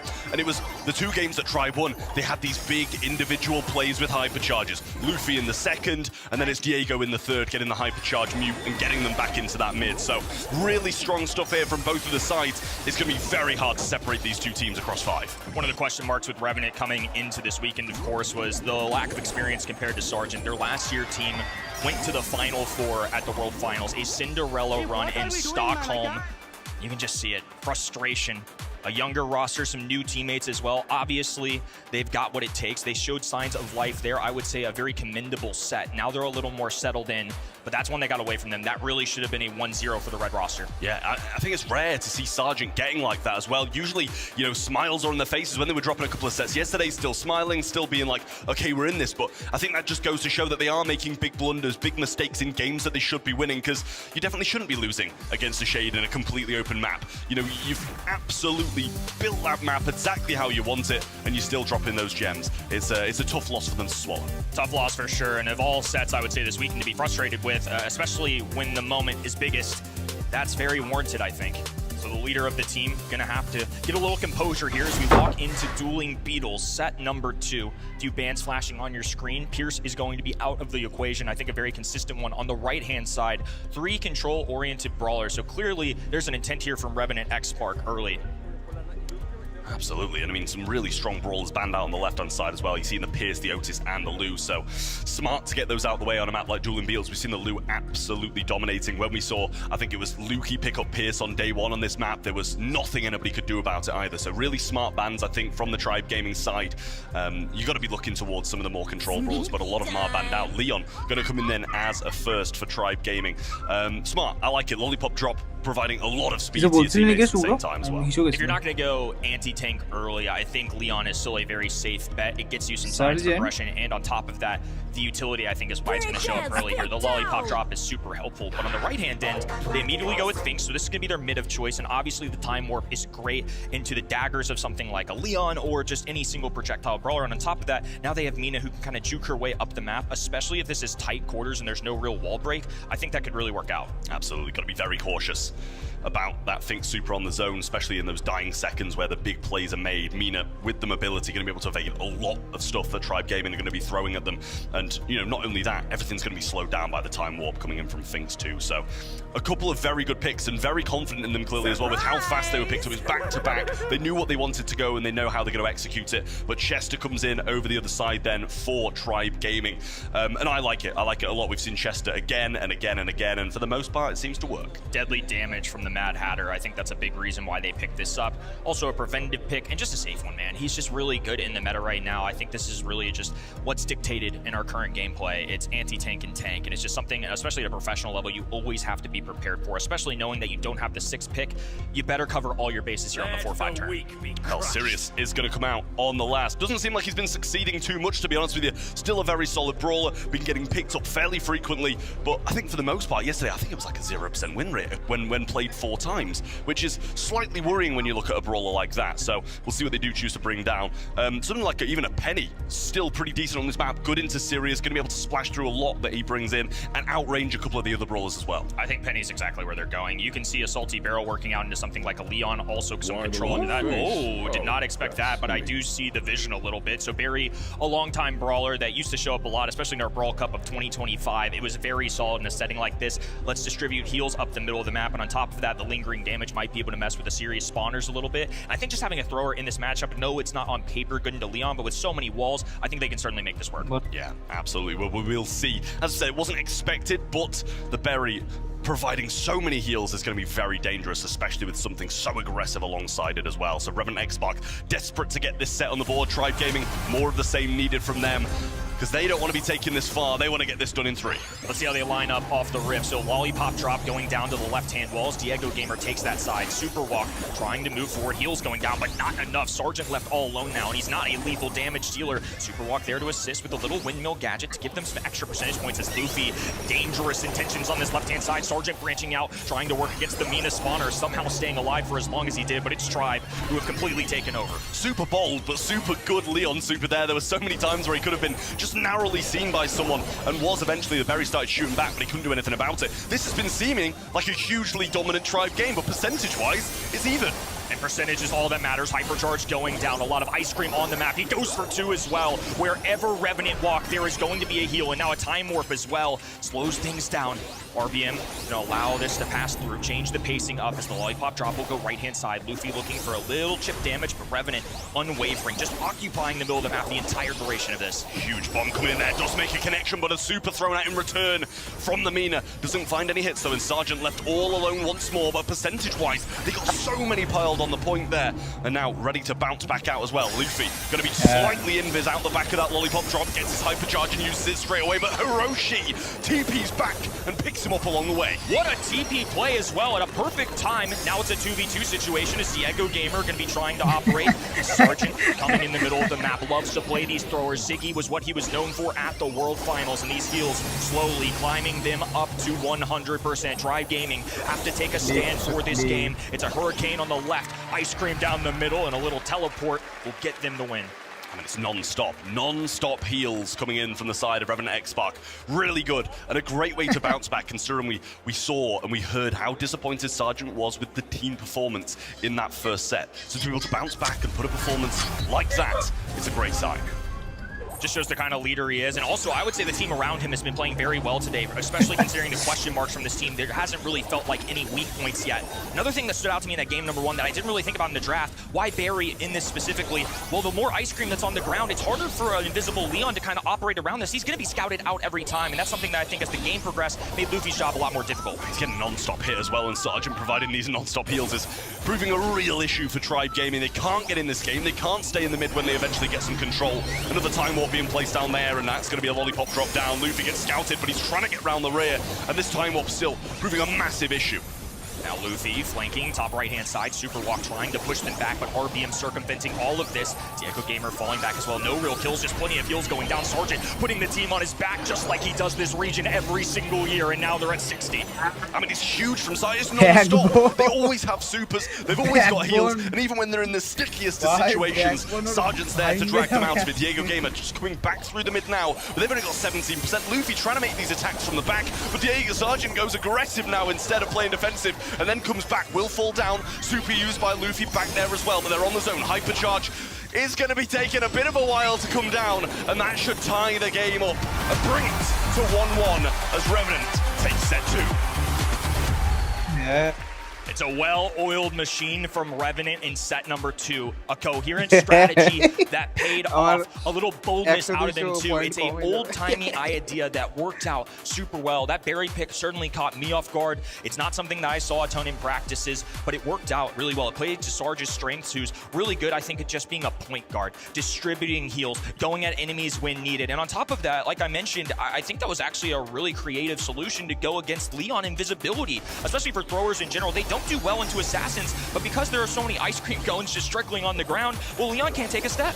Yeah, it was really tough for Luffy there. And to be honest, I was surprised to see it come down as a first pick regardless. Wouldn't have really been one of the first ones I'd have gone towards, but they were clearly confident in it. It just didn't pay off at all. And the amount of DPS he's going to be able to do at that range is just so weak compared to the amount of heals. This is the risk you run when you don't make a defensive first overall pick. Now the other team on the 2-3 turn can make a reaction play, and that's exactly what happened. And then they back-pocketed the Barry, who had a nice amount of kills. I mean, I would say that wasn't a KD kind of set right there, but it was a lot of control-oriented stuff.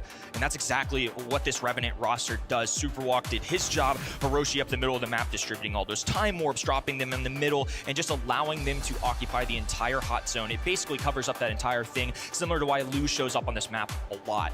And Control, of course, going to be the mainstay of hot zone. But as we progress, Revenant were willing to give away one set for free off the rip, but set number 2 was a convincing showing. Now Tribe Gaming are going to have to bounce back in Brawl Ball. Onto sneaky fields, a lot of bushes, and I feel like this benefits a couple of the players here with how aggressive RBM and Sergeant can be respectively for their teams. So I would have expected some more of the aggression to be banned out, but we've kind of only got Ali out of the way. Mo, yes, it's aggressive, but it's not the same as these tankier brawlers out of the way. Chester banned out as the third and final then for Tribe Gaming. Over the other side, Lumi, Ems, and Nita out of the way, so they're getting rid of some of the counters that might set up Sergeant well. But an Otis first pick sets Tribe up to stop it. I like this pick for first overall for a lot of reasons. We talk about it a million times. I won't harp on anti-tank anymore, but I do like the vision that Otis brings in particular, especially with Chester out of the way. Chester with his cap and bells, fans outshot. But of course, Otis, especially with the vision gear and all of this grass, a stun as well, helps you get goal scoring capabilities. I just think that's a very good one, dependable. Whoa, but on the right-hand side, Sandy didn't shock me too much. I mean, maybe a little surprising this early, but it's the Shelly. Why Shelly on this 2-3 turn? That's so early. Yeah, I'm unsure. I'm very unsure, because they can just go nothing aggressive and just play for a bit more control. They've already got the Otis, so it's not like they've overcommitted too much already. Otis is a brawler that can just play kind of any matchup. You know, he's not going to be bad at close range, not going to be bad at mid-range. The map's broken up. If it goes to overtime, he's always going to be capable of doing something. I mean, do they want the map open up? Is that why they go Shelly? If so, you paired it with Sandy, who's a mid-range brawler. And now Surge out here as well. I mean, what's going on, Trav? Yeah, this is unpredictable. I don't know, chalk it up. I mean, I don't know what's going on with these drafts. Super hard to predict. Surge is just a brawler I think we've seen kind of played once, and it just got kept at level 1 for like the entirety of the set. I'm not sure I say it was good, but it won, and that's what matters at the end of the day. Got to get these wins on the board, but it's baffling me. Staggering, just very unique. I would say 4 brawlers. Well, Otis, I would say towards the tops of tier list, not necessarily maybe S tier, busted, broken level, but the rest of these question marks. I mean, certainly not close to that. Sirius finally a little more meta semblance here on the left-hand side, but we're just full of surprises so far. Revenant X-Mark, it worked really well with the 6th pick of Griff for their final selection. Didn't win the set, but I still think nonetheless the strategy was there. The gameplay was still solid. Just a couple mistakes and big plays out of Tribe is what prevented them. Let's see if they come up with a genius one here. Yeah, I mean, Sirius is going to have so many spawners into the Shelly. If Shelly goes aggressive, going to be feeding the Surge.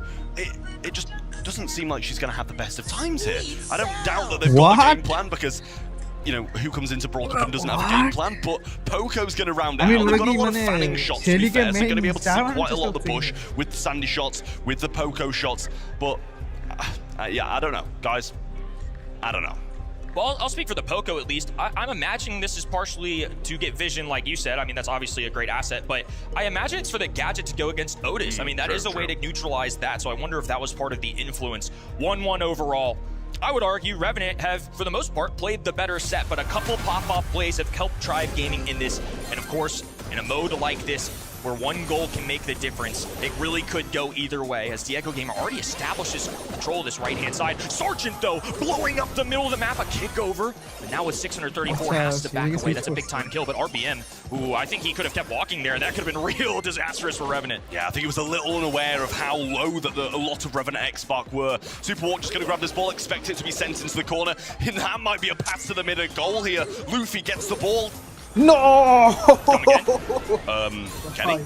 I'm not sure what to make that. Maybe expecting a buck blast, but it just never happened. I don't know about that pass. I think there was a real opportunity to walk that forward. With you, that was questionable at best. I mean, you try it, and if he uses a super, then he's broken the entirety of his map open. But that's not what you'd expected. Tribe still powering through, but Sergeant managed to get the ball to the right and give them a bit more breathing room. Now Hiroshi getting eradicated as well. I mean, just so many kills for Tribe Gaming, but they still haven't knocked one through. They're trying to move their way to this ball. It's a really difficult position. Sure, it's in Tribe's side, but they have to walk all the way around. They're in a chokehold, and Hiroshi knows this. They just keep spawning out kills. I mean, the DPS has gotten crazy for Tribe, as now Luffy finally attempts to grab it. They're gonna leave it on this top-hand side wall, as now a spawner goes down on the left hand, and Sergeant doing his best. And finally, ball control. This is unbelievable.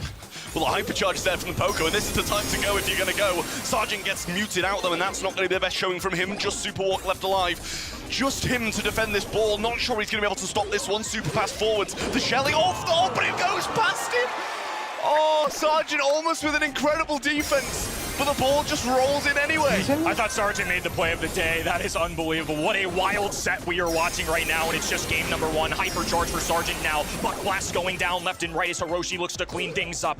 Musical instrument up the middle of the map as Sandy waiting for a cautious play. Keep in mind, with the gadget, Sandy essentially gets a free knock-through, but has to wait for them to respawn so they're not indestructible. Fast blast to block off the pathway. Here's the super, and the pass should be there to the right-hand side. Ooh. Don't know if he's got a gadget in the pocket, and two of them go down. RBM gets it past Hiroshi, and I can't help but feel that's another attempt missed. Safe to say it's just a sloppy game for everybody, but nonetheless, still a 1-0 lead to the blue side, and with 15 on the shot clock, Hiroshi, the time is now, activates gadget, but wasn't close enough in striking distance. A blunder. Now Superwalk has to make up for this. Sergeant moving down the left-hand side. It's all the way in the back corner. Does he have a gadget available? No, he's muted. RBM makes the play, and despite the kills, Revenant X-Spark don't have enough in the tank.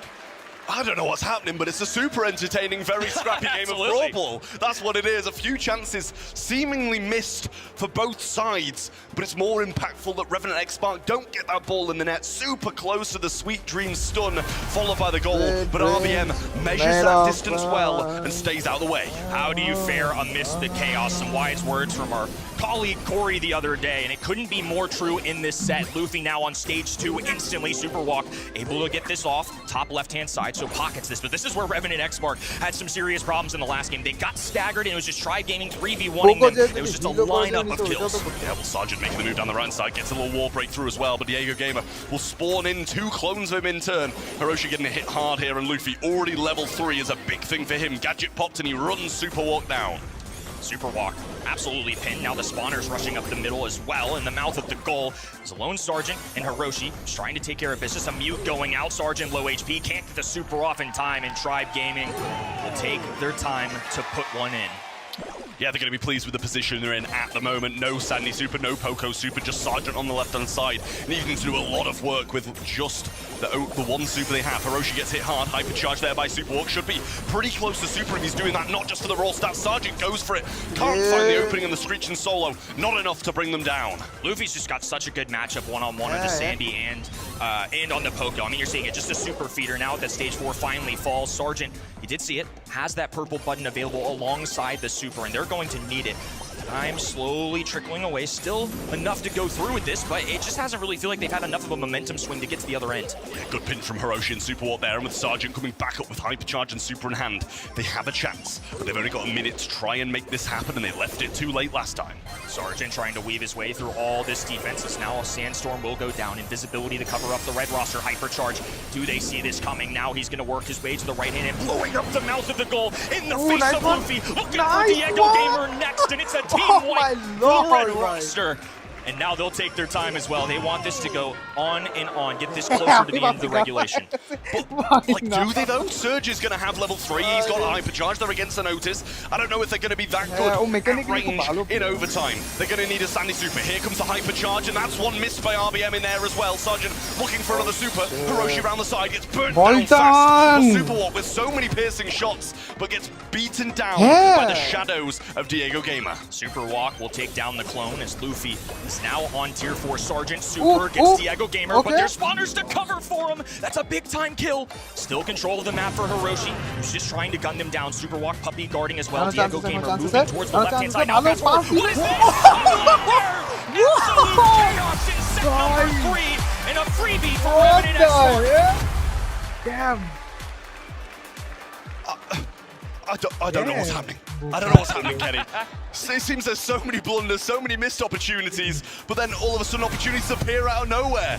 And that is so free for Revenant X-Spark. They just all went left. Awkward silence has fallen over the Berlin crowd here. I mean, nobody knows what to make of that. Just mistakes on both sides. The spotlight bright here for the Brawl Cup stage is now Sergeant looks to go at Diego Gamer, does have a super available, so most spawners in his disposal. The Sandy will be the replacement there. Super Walk just doing his best to get these peak shots, but again, Luffy can get this so easily if he just makes a few taps.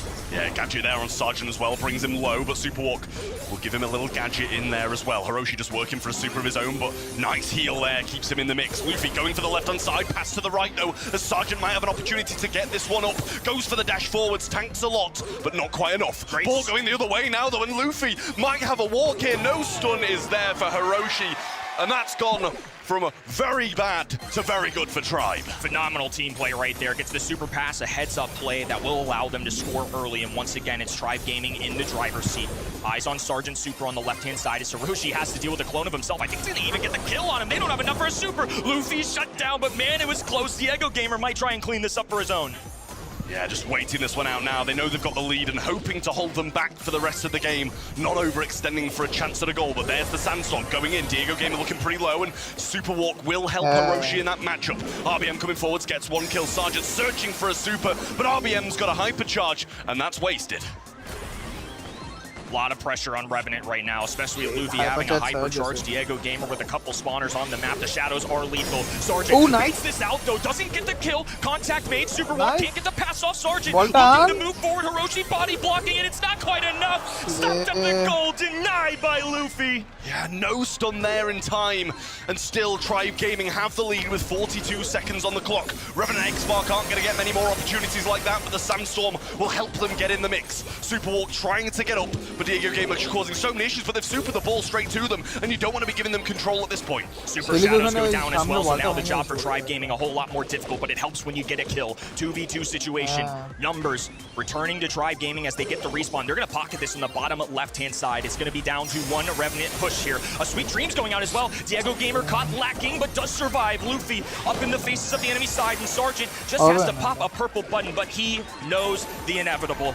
Tribe Gaming in a chaotic set do just enough to get by. Who can make the least mistakes? That is going to determine our winner, it feels like today. Listen, I'm not one to comment on it usually, but he's just shot on his own teammate and he's not looking too happy on stage. Sergeant really displeased with that overextension early on from Hiroshi there. Seemed like they needed to wait for Super Walk to come back up with the Poco. I'm pretty sure he had a super, Screeching Soul along with that as well. Some good piercing shots would have got them through that defense, I'm sure. But he was kind of fed a bit of misinformation by Tribe. He was like, oh, he's like stepping in, trying to bait that Sandy forward a little bit preemptively, and he fell for it. Both of these teams, I would say, especially compared to what we saw in match number 1, humble, textbook play, that was just a bad beat, right? I mean, I think that's about all you can do in that situation. But both of these teams are looking, I'll say good, but certainly not perfect. I mean, you can see the frustration. There's so much to unpack with this entire set. An unorthodox drafting on both sides, I would say. And on top of that, just mistakes driven across the board. I mean, we had multiple times there where I feel like goals could have gone in, and that's why I think Sergeant is so upset, especially with such a young team. He just has to know that these young rosters are sometimes going to make moments like this happen. It's really hard to show up on your first ever quarterfinals in something like a Brawl Cup, a World Finals against some of the best in the world, and just be perfect. Yeah, I think it's a good job we cut a few of those voice comms off, to be fair. I think he took his headset off once, and I don't think you want to read what he said on his lips. But he had 11 kills. I mean, Sergeant, he's well, he's well worthy of having these conversations with his teammates. If he's dropping 11 kills on a brawler, we were questioning so heavy into that match for the Shelly. But it's behind them. They've got to move on. Knockout and Bell's Rock is up next, and it needs to be a win for Revenant. Left-hand side is calm, cool, and collected as well. I'm And sure all they're counting their cast. lucky stars, especially considering that replay. You saw it. One of those moments where they just drop a game in overtime because of, well, a bad comm. They just let them literally walk by. So both of these teams certainly flawed, but nonetheless, one can go to the semifinals. Would be cool if Revenant made it. Obviously, they would get a rematch against Humble, especially after that semifinals last year. It would just be Sarge, of course, repeating that, but on the left-hand end, same can be said for them. Tribe Gaming lost 3-0 at the World Finals. Both of these teams have a lot in common in that aspect. Yeah, well, Leon comes down as the first pick then for Tribe Gaming, trying to take this one back. Didn't really work for them in Dueling Beetles. Didn't work at all. It really did nothing in that matchup. So surprising to see them bring it back in, but it should do a bit more on Bell's Rock. Obviously, you've kind of got those still lingering speed boosts at the Lollipop drop, which can put you in some great positions early on. Ban-wise, Ollie, no surprise to see that out of the way, along with the Mina and the Kit. Don't want any of those cheesy Kit comps coming in again. Naja, Jean, and Pierce over the other side, banned out from Revenant X-Spark. Two entirely different methodologies in terms of bans as well, so it's just all assassins on the left-hand side, so they pick up Leon, one of the last remaining, I would say, top-tier ones, and then on the right, they're just going to grab the control brawler / the long range that they wanted. So Gus, and I imagine they pair this with something. I think Thrower right now is hard to commit to. Brock's still on the board as well if they want to control the walls. And instead they go Jaeyoung. I like this. This is something that's shown up a lot this weekend. It wasn't something I was necessarily so keen and focused on, but now that I've seen it played through enough, I do think this is still a very valid strategy in our meta. Yeah, I think Jaeyoung's a great shout from Revenant X-Spark. It has been played in a lot of the bounty and knockout games where it just does so much. The ability to switch between those modes, provide heals, get the speed, get the Weekend Warrior going occasionally as well. Couple of quick back-to-back picks from Tribe Gaming, clearly very aware of what they want to go. The Brock and the RT in the 4 and 5 picks, sorry, back over to the 6th of Revenant X-Spark now, and a lot still to be desired here, I feel. Seems like Tribe might be breaking up this map and playing a range game. Really like this composition in general. I mean, just a lot of safe bets, and RT on defense is so good. He's got the long range, so can kind of keep up with Jaeyoung and Gus, of course, even Angelo as well, but it's those end games that I'm looking for. Does he get a hypercharge? If so, that's basically a round one. It's free damage across the board if the circle starts to close in with the fog, the green gas, and on top of that, the Jackie-esque form can be so overwhelming to deal with. Revenant X-Spark, down one. Been flawed for a lot, but same can be said for Tribe Gaming. It is truly anybody's match. A date with Humble awaits the winner of this. Both of these squads, the last remaining team for their region. They want to hold that banner high. They want a shot at least an LCQ. Here we go, folks. Set 4. Let's get it. Well, slipstreams early off the start from Superwalk, getting them into the mix. Now, a nice pierce through the wall as well from the Angelo to get rid of that Lollipop drop early on, establishing control behind these walls and forcing that rocket jump back from Diego Gamer. A lot of caution. I think we'll see that a lot, especially considering Leon's really the only assassin-esque brawler that we've got right now. Everybody just trying to get those pivotal supers, move towards those hypercharges. The super walk, has to trail carefully here. Sergeant goes for long-range shots as well. Rocket Rain. Diego Gamer just opening up the map a little bit, but it's kind of awkward. Didn't love that from him. Yeah, super odd wall break there. Luffy's coming really aggressive here as well. Hiroshi might have been able to get that kill. Does force a Lollipop drop to tank though, as RBM's not the most healthy on that right-hand side either.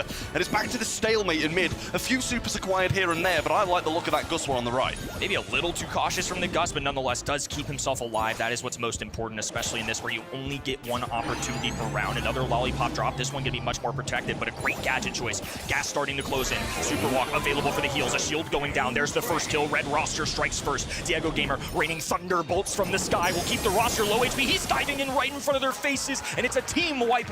Tribe Gaming go down in flames. Didn't seem like a 3-0 game, I'll tell you that, but all members of Revenant X-Spark left standing at the end. Another gadget instantly being popped by Sergeant to stop these Lollipop drops, putting them in a bad position. Hiroshi, super on the right-hand side, but he's against RBM. Doesn't want to be close and personal against him when he can drop these legs so easily, but Sergeant in a position of dreams for that, really. Feels like this is another 6th pick where, did not expect that outcome. Really thought that was going to be favorable to Tribe Gaming, or excuse me, for Revenant X-Spark, but it ends up being Tribe Gaming. It's now Super Walk. Has the heals available, a little extra speed for Sergeant. He's going to have to really pick up the pace here for his team since they're down in numbers. Yeah, Super Walk just providing some speed, but gets 2 tapped by Diego. Then Sergeant left all alone once more. Luffy will clean that up, pick a hypercharge along the way. And now it's not looking too bad for Tribe Gaming, but it appears a lot of kit is there for Revenant. Luffy hypercharge available too. Ooh, he got scouted out though. I was waiting for him to use this. Now he's gonna pop up in the middle. Doesn't have a ton of health points, and Sergeant popping a super to match as well. So the welcome to the swamp, going to be encompassing the middle of that. Will heal him up back slowly. Won't even worry about getting poison damage, just trying to preserve his life. It feels like a waste from Luffy there, really. Obviously, there was a chance to get some work done, and he thought he could take it, but just cut short by Sergeant. Gadget popped here again. There's super over the top with the rocket rain from Diego Gamer. Speed, or heal, sorry, now used by Superwar to keep Sergeant healthy. Luffy gets hit hard, might have to back up, and a hypercharge for Hiroshi on the right is dangerous for RBM. No room to hide for Revenant on the back line, so they're going to take the speed advantage and move their way forward, try and gain a little positioning. We're getting closer to this fog closing in as well. That's where everything will go down. All these purple buttons and super that you see on your screen, each team waiting to use them. Yeah, Luffy popping this super now, kind of waited quite a while, but gets scouted out. He's having a real tough look at this. There's the heals as well. Hypercharge is being popped left and right from Revenant. Sergeant pops his, RBM uses a super, doesn't have another one just yet. The gadget by Superwar, Hiroshi pops a shield, 2 go down. Luffy left alive, Sergeant v2, and that's not winnable. Tribe Gaming gonna be on match point. Frustration from Sergeant. Just saw it on stage, an instant reaction there. That's another one where it's just so close, but just these little mistakes, these last second moments just not falling their way right now. And this is it for them. Southeast Asia's sensation, the chosen one. Can he deliver once again? Backs up against the wall, new roster in 2026. They're gonna have to pull off something special. Absolutely. Tribe Gaming looking really good right now, even winning some rounds that it didn't look like they were gonna win. But RBM, obviously gadgets off the start to get this super up and running in case someone comes quite aggressive onto him, but it seems they're playing very slow. Not going to be able to get this one down as Sergeant's pushed back. Does pop the gadget now and tries to get this. Ooh, finds a shot on Diego Gamer, leaves the lollipop drop for once. Fanning shots from all angles out of Tribe Gaming, and it'll force Revenant X-Spark back. Now Sergeant tries to retake control. Hiroshi firing shots down this right-hand side. Little extra speed for Jay Young and Diego Gamer, just playing at patience, both sides being really cautious. Yeah, well, really nice lollipop drop to get them into this position here. Sergeant not going to take it that many hits just yet. Has a super, and Super walk alongside him as well to provide heals if he does get low. Slipstream's being used, and there are the heals, but he pops a super of his own as well, and RBM going to be... Oh, I think he just gadgeted backwards, Sergeant. Yeah, you can see an angry face. I'm sure it's on his real face too, but RBM, oh, knows better, knew the fog would close out. What a beautiful execution there. And they execute every single member of Revenant X-Spark in addition to... Now they're really going to be feeling the pressure. Tribe on top of the world at the moment now. Revenant X-Spark backs against the walls, but there's the gadget from Sergeant to pierce through that wall. Luffy coming hyper-aggressive early on, but a heal used by Superwalk. Luffy low, so runs back into the arms of Diego Gamer for a bit of help. And all three members of Revenant in the back right. Thundering from the skies is Diego Gamer.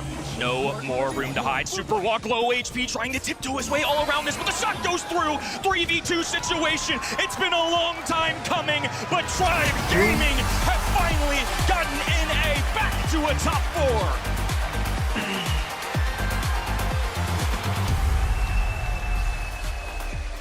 Devastation on the faces of Revenant X-Spark. Sergeant and the guys couldn't get it done for Southeast Asia. But Tribe Gaming, as you said, Kenny, putting NA back on top. They're going to be getting to the top 4 here and fighting it out in a big, big game in the semis. Back on the map for North America. This awesome stuff. It's been a while since we've had this opportunity, so I won't make you all wait any longer. Let's see what Barney can get out of these guys. North America survives and thrives. I've got RBM joining me here. Tell you what, speaking of thriving, all of your matches, they've almost gone the distance. They've been so close. You've gone to game 4s, game 5s. Do you and your team, do you feel like you thrive under pressure?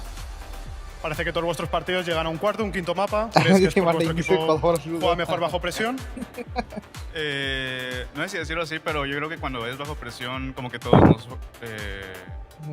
estamos más focos, ¿no? Como que queremos acabar el partido y pues demostrar nuestro nivel y al final bajo presión siempre es su mejor nivel. Entonces como que... When we play under pressure, it feels like we are playing better. We win the game to finish. We would like to win earlier, but we just play it.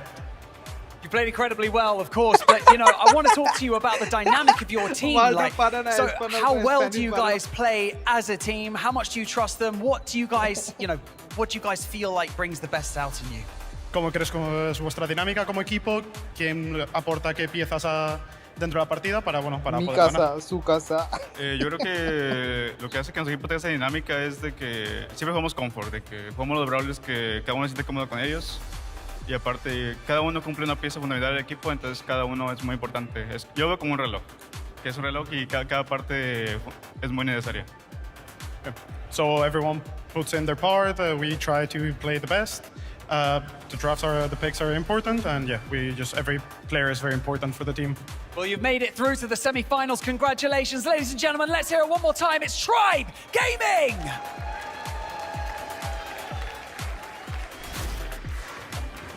Congratulations to Tribe Gaming making it through to the semis. With that, we now know semi-final number 1 is gonna be Tribe versus Humble. So Humble has it in their hands to eliminate potentially the whole entire NA region. It looked really good from both sides, honestly. Reverend Dick Spark definitely Humble has it in their hands to eliminate potentially the whole. When you go back and watch that Hot Zone game, it was just a one-man band. He was the aggressor, he was the support, he was the anchor for his team in every way with that berry. There's one moment as well where he was waiting for his team to recollect. They went down and he was still continuously hitting every member of Tribe with shots, preventing them from healing, preventing them from being able to contest the zone in the way that they would like to have done. So I feel like this man is so talented, so gifted. I would love to see him be brought over to EMEA. I mean, I want that glory in my home region, you know? He's an insane player and has been for multiple years already. We now see once more RBM Luffy and Diego Gamer take that last set. Knockout was decided in a very quick fashion here. I must say, for the side of Tribe Gaming, for me, the MVP definitely Luffy. Especially on that search on Brawl Ball, it was insane how he never let their opponents heal up or score. After all, Brawl Ball is all about that. Absolutely. I mean, I think all of the guys on Tribe played really well, and I think your point of Sergeant on Revenant is really unfortunate that, you know, there was a few overextensions here and there for his teammates in those big moments, and you could see how frustrated he was on stage as well. It's disappointing to see them not progress further. Tribe moves on, but Barney, I heard you have a little something for us.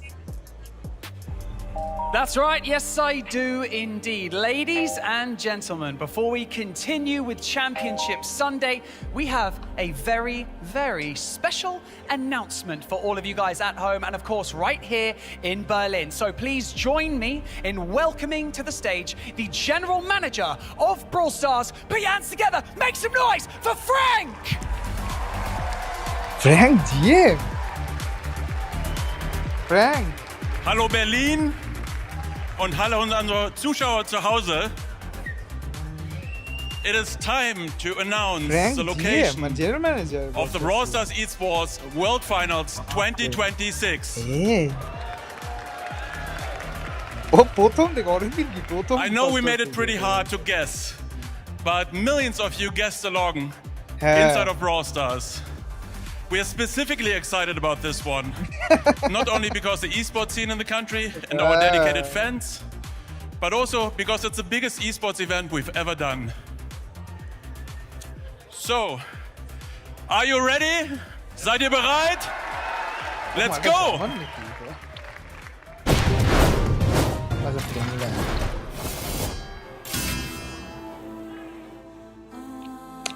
Brawl Stars Japan. भाई জাপানে স্পোর্টসের যে টুর্নামেন্টগুলো craze আমার এমনি কি apex 3 বছরের contract দিয়েছে জাপানকে ওদের এই দিয়ে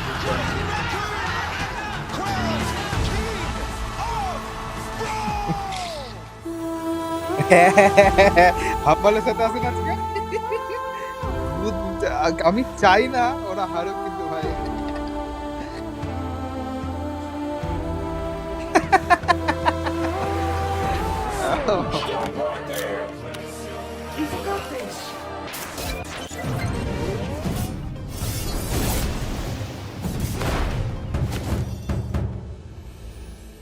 হ্যাঁ এখন টোকিও জাপানকে রিপ্রেজেন্ট করার জন্য কাজে আছে তারপর কেনজি Brawl Stars ইন্ডিয়াকে কে is রিপ্রেজেন্ট coming করে to Tokyo! And it's gonna be the biggest, best Brawl Stars event ever. Hopefully. November 20th through to 22nd. Are you guys gonna be there too? I'm so excited to be there. It's going to be absolutely insane. The biggest and best Brawl Stars event that we have ever had. Crazy Raccoon are going to be defending their championship title in their home turf. So you know how that's going to go. Fan meet and greets, exclusive merch, cosplayers, the works. This is what it's all been building up to. And the best fans in the world too. I think the Japanese guys will be absolutely electric in the crowd. I think it'll be an incredible event, and I'm really, really looking forward to it. I am too. We have 12 of the best teams in the world with us there. $1 million prize pool, and maybe also some exclusives for you. Maybe. And some special surprises may be in store as well. So, of course, as always, ticket sales, check out on the Twitter, or X as we refer to it now as well, for the Brawl Esports side, as I'm sure that's where you'll be hearing about those sort of things first.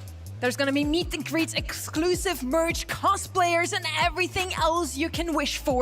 And now, since we already have Japanese talent with us live on site, Barney, let's have a little chat with them. Yes, we shall. I am live over here with the phenomenal language casters from Japan. I've got Melty Wahochi and Yuki here joining me. And you know what? What a great announcement. I want to quickly start off by asking, how does it feel to now know that you're going to have this incredible Brawl Stars World Finals in Japan? この発表は皆さんは嬉しいと思うんですけれども、まず感想を一言お願いしたいと思います。いや、身近な日本開催でとても嬉しいです。Yeah, I'm very, very happy we're going to host this in Japan this time. It's going to be amazing. I cannot wait to see the entire Brawl Stars community descend upon Japan. So I wanted to ask you, what are you most excited to share in terms of Japanese culture with the Brawl Stars community? 世界のファンの皆さんは日本に来るのはすごく嬉しいと思うんですけれども、皆さんは日本文化ならどのような部分に一番皆さんに見せたいですか？やっぱ食べ物ですかね。まあ日本温泉。It has to be food, and then I think the hot springs. The food and the hot springs. Well, we all cannot wait for the Brawl Stars community once again to descend on Japan. I think the food, personally, is what I'm most excited about. Brawl Stars fans, are you excited? I think they are. I am super, super excited for our third LAN event of the year. We first have to finish our first one, Brawl Cup, the second edition, here in Berlin. And we're heading over to our quarterfinal number 3. It's Zeta Division versus Bounty Hunters. This is going to be Bounty Hunters' biggest test to date. And that is no other way to put it. Zeta Division are looking incredibly scary. I know that you were saying, Trav, when we were chatting about today how things might fare out, that you've really got some high hopes for Zeta in this competition, and I can see why. Yeah, I was like, listen, if they get into the semi-finals, I think they're going all the way. If they get through that, it's like, I think, they looked really strong to me yesterday, and we always kind of think that Zeta's drafts are the kind of things holding them back, and I don't think they were too bad through their group stage. So for me, I think these guys have absolutely got what it takes to, it feels weird to say Zeta winning is an upset, but I feel at the moment that's the kind of stance people would be taking. Thinking about our bingo card as well, we still have that little field left open, an underdog to upset one of the favorites. And it wouldn't honestly be one of the first times where Zeta Division would get upset in a huge event. Last year at World Finals, they dropped out way earlier than we all expected. Losing to double match point to STMN and then Papara Supermassive from the UK with a final blow. And the first time ever in the Brawl Esports history that we've seen Zeta Division be grouped. So coming into this competition, definitely a lot to rekindle, and rekindle they have so far, but to go out at this stage to a South American team would absolutely be on par with that kind of upset, I'll be honest. Yeah, I think they've kind of feel like they've lost their fear factor a little bit at these big events. When you're dropping out early rounds of World Finals and not having the best showings in your home region, people aren't going to be as scared. Global bans though, Edgar and Naja there for the Zeta Division side, and Mortis and Kit out of the way for Bounty Hunters. That's an interesting one. Naja banned out after we have seen her left open for quite some time in the global ban stage. And now Bounty Hunters are the last ones to carry the flag, to carry the torch for South America. They only have one more team left alive to gain that additional Worlds or LCQ slot for them. On the other side, with Zeta Division, they of course still have Crazy Raccoon, and we're gonna see them later on as well. East Asia still has 2 lives, SA down to 1 life. Let's see if Bounty Hunters can do the unthinkable and upset Zeta Division. Yeah, it would be, honestly, the biggest upset in this competition so far if that were to happen. So, no pressure, Bounty Hunters, no pressure, guys, for sure. But, you know, this is why I kind of like those global bans. Not taking any chances, no Kit, no Naja. I think that that is the right way to go. In fact, I would say that we've kind of seen a bit of a lack of Kit global bans by comparison to monthly finals as the poll. 89% to Zeta, 11% to Bounty Hunters. Again, still getting these kind of heavy skews. How do you feel about it, Trev? I mean, I can't help but feel like this is one of the more realistic heavy polls we've seen, to be honest with you. I do feel like Zeta Division are in a great position to just go and take this one in a 3-0. And we haven't seen any big upsets, so I don't know if we're going to see that many more now. I hear the teams are ready, so let's come on in, guys. I want you to keep something in the back of your mind. That one incredible performance can change everything. We are no strangers to upsets here at the Brawl Cup. Mike Tyson famously once said, everyone has a plan until they get punched in the face. And both of these teams are winding up. And so, first to step onto the stage, the East Asian powerhouses, the mechanical demons, they are Zeta Division. And their opponents, with all the potential to become the next South American sensations, they are Bounty Hunters. Let's bring them in! Oh, those speed it na?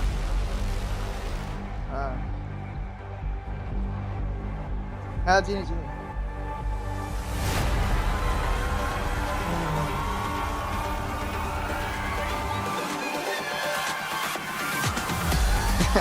Forget the cheap tricks for their next act. East Asia's greatest showmen are unleashing a masterclass in mechanical dominance, drowning the competition in a devastating display of unmatched power. Yeah.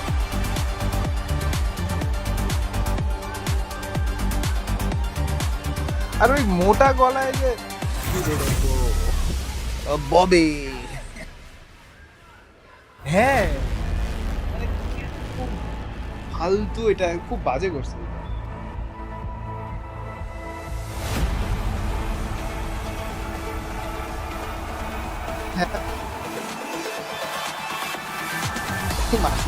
They quietly clashed in every South American bounty. Now this unexpected top seed faces the world. In the battle of regions, will they hunt or be hunted?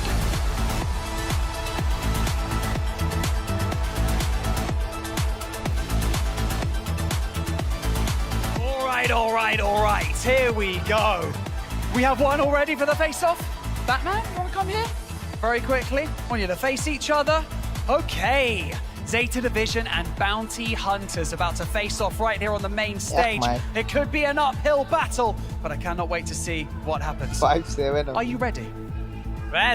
Yes, he's ready. Let's go. The energy's good. You ready?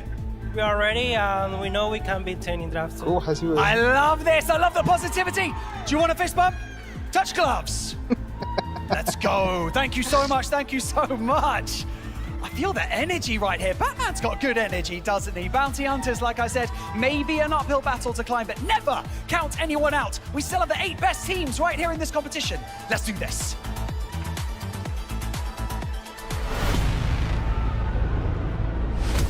City Tampo, Suzuku. হ্যাঁ ভাই ওটা city tempo কে ভাই city tempo হ্যাঁ ওইরকমই লাগতেছে Wesley,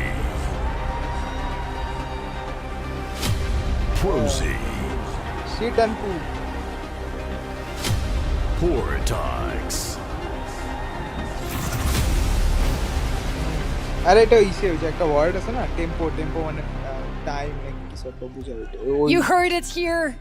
The crowd is ready for Zeta Division versus Bounty Hunters. And so are we, of course. Zeta Division, you have to say they are the clear favorites here, but as Barney said so well, never count anyone out. Bounty Hunters could cause one of the biggest upsets today. And honestly, after a 3-0, a 3-1 so far in the quarterfinals, I'm down to see some more Brawl Stars and to see a longer match.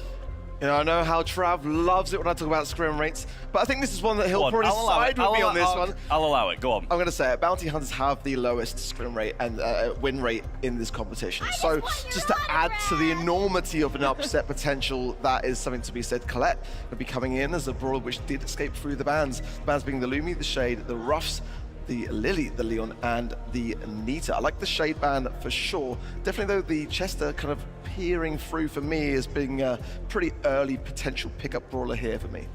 Yeah, when I was standing outside earlier, when I was standing outside earlier, the Colette outside almost stole the medal I was holding in my hand. So I hope this Colette isn't going to do the same. She's trying to win it. She's trying to win it for Zeta Division, I think. That's what's going on.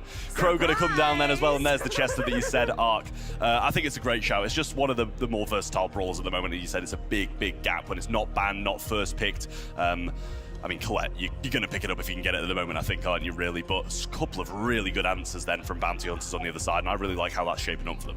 Hard Rock Mine, another gem grab map, and Colette is just so insanely good at grabbing those last few gems, dashing in and out with her super. So it could be a potential mid-brawler here, the gem carrier already on the side of Zeta Division. Now, much further, usually they love to play Shade here. Bandinout himself, Sirius, is gonna come in, and that's an exciting one because we haven't really seen him very often in the hands of Zeta Division in this tournament so far. Now, for something aggressive as last pick, maybe? I was thinking of Ali, yeah, it could be an Ali map for me. There's definitely the concern of the Chester having the stun, which can obviously shut her down, but she's very difficult to manage in that regard. Ollie sometimes as well does skate through here. Could be an idea if they want to explore it for Zeta. Again, it's that third and final pick, which Bounty Hunters still have. So the Gus coming in, combining with the Colette potentially as well for that shielding, could be a nice aggressive combo. Yeah, it seems like they're really trying not to overcommit too much at the moment, to be fair. They've got the Colette, which is already going to be their carry brawler at the moment. But Rico, I know you'll be pleased about that one, Arc, seeing the Rico come in. It's more of a rarity these days, but really glad to see it. Not really any close range brawlers on either side. That's going to be an interesting one. And we're going to hand it off to Uber and Reddy. Do you think Bounty Hunters can cause an upset here? Thank you very much, our friend on the desk. This would be one of the most ridiculous upsets, I think, if Bounty Hunters were to pull it off. Last year at Brawl Cup, it was kind of Zeta Division against the world, and they ultimately fell short, not able to take East Asia all the way. Now they're looking up and seeing Crazy Raccoon also bearing their fangs in the same side of the bracket, so they need to put on a show here. A dominant display of strength is in order. Oh, they want this rematch on the big stage, but they got to get through Bounty Hunters first. And a pretty solid draft from Bounty Hunters as well. Lots of good brawlers allowed through, and Bounty Hunters completely engulfed these lanes. Shetampo moved backwards in a spawn. Wesley dominating the left lane with Rico. I can't believe this was relegated to a last pick. Suzuka might lose his gems here. There's just really nowhere to go. Wesley is low, but Prosy can just continue to throw this shuriken here. Suzuku somehow still standing and drops gems in safe territory now. Prosy being tapped up by Shetampo. This isn't looking great here for Bounty Hunters. All of a sudden, and here's a lane swap also from Wesley. Knew that he was just going to get devoured by the Sirius on the left side. Here comes another Shade to deal with Portox. As Batman tries to pinch with it on the right side, it's a victory for Wesley as he presses through. This is the ideal position for Rico since he reaches into their backlines. But Suzuku doesn't care. He's not even trying to get into those bushes. Suzuki now up to 8 gems. Wesley definitely able to keep the Colette quiet, but in the meantime, the same thing done by Sirius in the top side of the map. Batman has been impossible to shift, and Prosy is outranged by Suzuki, who knows he can just take his time and take the final gem. Oftentimes it doesn't matter whether you are outranged as Crow, you're still able to dodge those shots, but Suzuku has been on it. The predictions with some of his shots have just been deadly. Bounty Hunters now making one final feeble attempt to make it to Zeta Division's side, but there's just no point. Shetampo lights them! Pretty scary hypercharge there from the Colette. But honestly, it was that new Buffy gadget with the stun component there. Hey, fluorescent color very careful now, giving Colette CC not only on her gadget, but also on a star power. Nah, ban nah. Yeah, pretty frightening stuff. Like I say, the series is a problem. Batman has been bullying them at the top of the map. It's difficult to deal with as a Rico because he can still fire over the walls. Batman's taking this left lane versus Wesley playing much more conservatively this time. Wesley debating whether he's going to push in also, just like he did last time. Finds the angle on Batman. Really difficult for him to avoid given the range of some of those shots. Suzuku also holding his own at mid. Prosy wants gem number 2. Suzuku can't really line up the shots. It's a stalemate here at the beginning, but Suzuku gradually moving forward, taking up space, has forced Prosy back. Whoa! Suzuku, he wants to press up that Kuki Popper again, pulls up a little bit short, and Suzuku has to shield up with all the damage coming belatedly from Prosy. Still a 2-gem lead. Chitampo trying to play careful here against Portox, comes in for the kill. You're just not getting through this lane. Chitampo is a phenomenal Colette. We've seen it in the World Finals before. Pre-Buffy area. You just got to connect these 2 dots here. On the left side, Batman now deleted. Suzuku going to get pressured from the left. Needs a joint push from Prosy. Instead, they're actually going to recuperate. Let Batman come back. It's not really great for Wesley on the right side. Chitampo keeps this Chester back. He just doesn't have a matchup, really. There's nothing that Chester is good here for. It didn't even enable a last aggressive pick for them either. Portox has to hope for effective super or being able to build up his hypercharge, but he doesn't seem to be doing enough damage to ensure that here. Prosy low now, holding 6 gems. The margin of error gets a little bit more slim. Careful. Multiple launcher comes out and takes Batman low. It does end up being traded at least. Prosy almost gets caught there by that time to collect. Now wants to dive in as Chitampo, who gets a shield from Suzuku. Great timing, but the collect still falls. Near miss there for Prosy. He almost got taken down for all of his gems. Now in the score position, has to yield to Batman. Double hypercharges popped in unison. Suzuku moves forward. Chitampo wants another big play, but Prosy is too wise to get caught there. Nonetheless, Bounty Hunters have to move in. They cannot sit back and wait for these gems to spawn. Looking at the timer now, no. It's going to be too tight. They can't go for it. Have to extinguish this in spawn. Prosy going to go for it. Chitampo with the defense. And Suzuku too safe. Set 1 heads the way of Zeta. A little bit unlucky to step up there with the healing super on Chester. Had to be used and hope to re-roll something different. Ultimately, that was the brawler that looked the most out of place in this draft. Zeta Division understood the assignment. Do not pick a tank or someone that is going to be highly susceptible to Chester. And he was essentially shut out of the game. Having a lane against Chitampo's Colette in this era of the game on Chester, forget about it. It's pretty miserable. You're outranged, tons and tons of DPS. It's high execution if you want to get damage in close range. But you also see Chitampo, look at this. I mean, it was the last second. It was a dead game. But if you're getting hit by 3 consecutive hypercharged Colette supers, someone has that accuracy, they're able to churn that level of super cycling, you've got to be scared. Not the start that this Bounty Hunters outfit were looking for. The Rico pick, though, was pretty heads up. Seeing no wall break there, seeing an opportunity to find a strong lane. Wesley was definitely a threat. The problem is that Zeta just swapped out of that lane or just used their Sirius safely. Batman was a bit of a nuisance as well, slowly getting damage, building up those shadows, pushing up the map when Wesley switched to the right side. Rico's a good brawler. It's just that now you've made that Chester pick almost pointless. You didn't enable anything for your last pick. Zeta have a way of blocking out all of your options with this draft. They'll play stuff that's pretty safe, really, really versatile, and play to their mechanical strengths.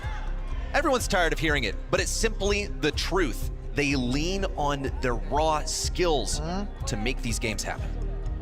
But it's getting close to the time to put the narrative of East Asia struggling with their drafts to bed. Yes. I think against Only Realms, Zeta drafted fantastically and actually had them comped in the last 2 sets of that series. Crazy Raccoon, we've sort of haven't really thrown them under that same umbrella for a little while now. These are great drafts from Zeta Division. And frankly, you know, Mameshi coming in the coaching role or like assisting Latox there as well with these drafts, I think has been a huge boon for this team. Out in the open, we see 2 sharpshooters picked up straight away. Angelo, of course, can traverse the water on the left side of the map and get in to the effective area much easier. We know that Pierce is an absolute menace and of course can hit you from behind those walls if you're forced out of the map. Pierce has better DPS than Angelo here. That's why he's first picked. He is the premier sharpshooter in all of Brawl Stars at the moment. Often deserving of a match ban. He'll be able to churn damage. Angelo is lacking on the burst. Yeah, the double sniper is pretty weird. It's pretty much an invitation to Bounty Hunters to say, okay, now go something aggro, and Zeta will attempt to counter with the final pick.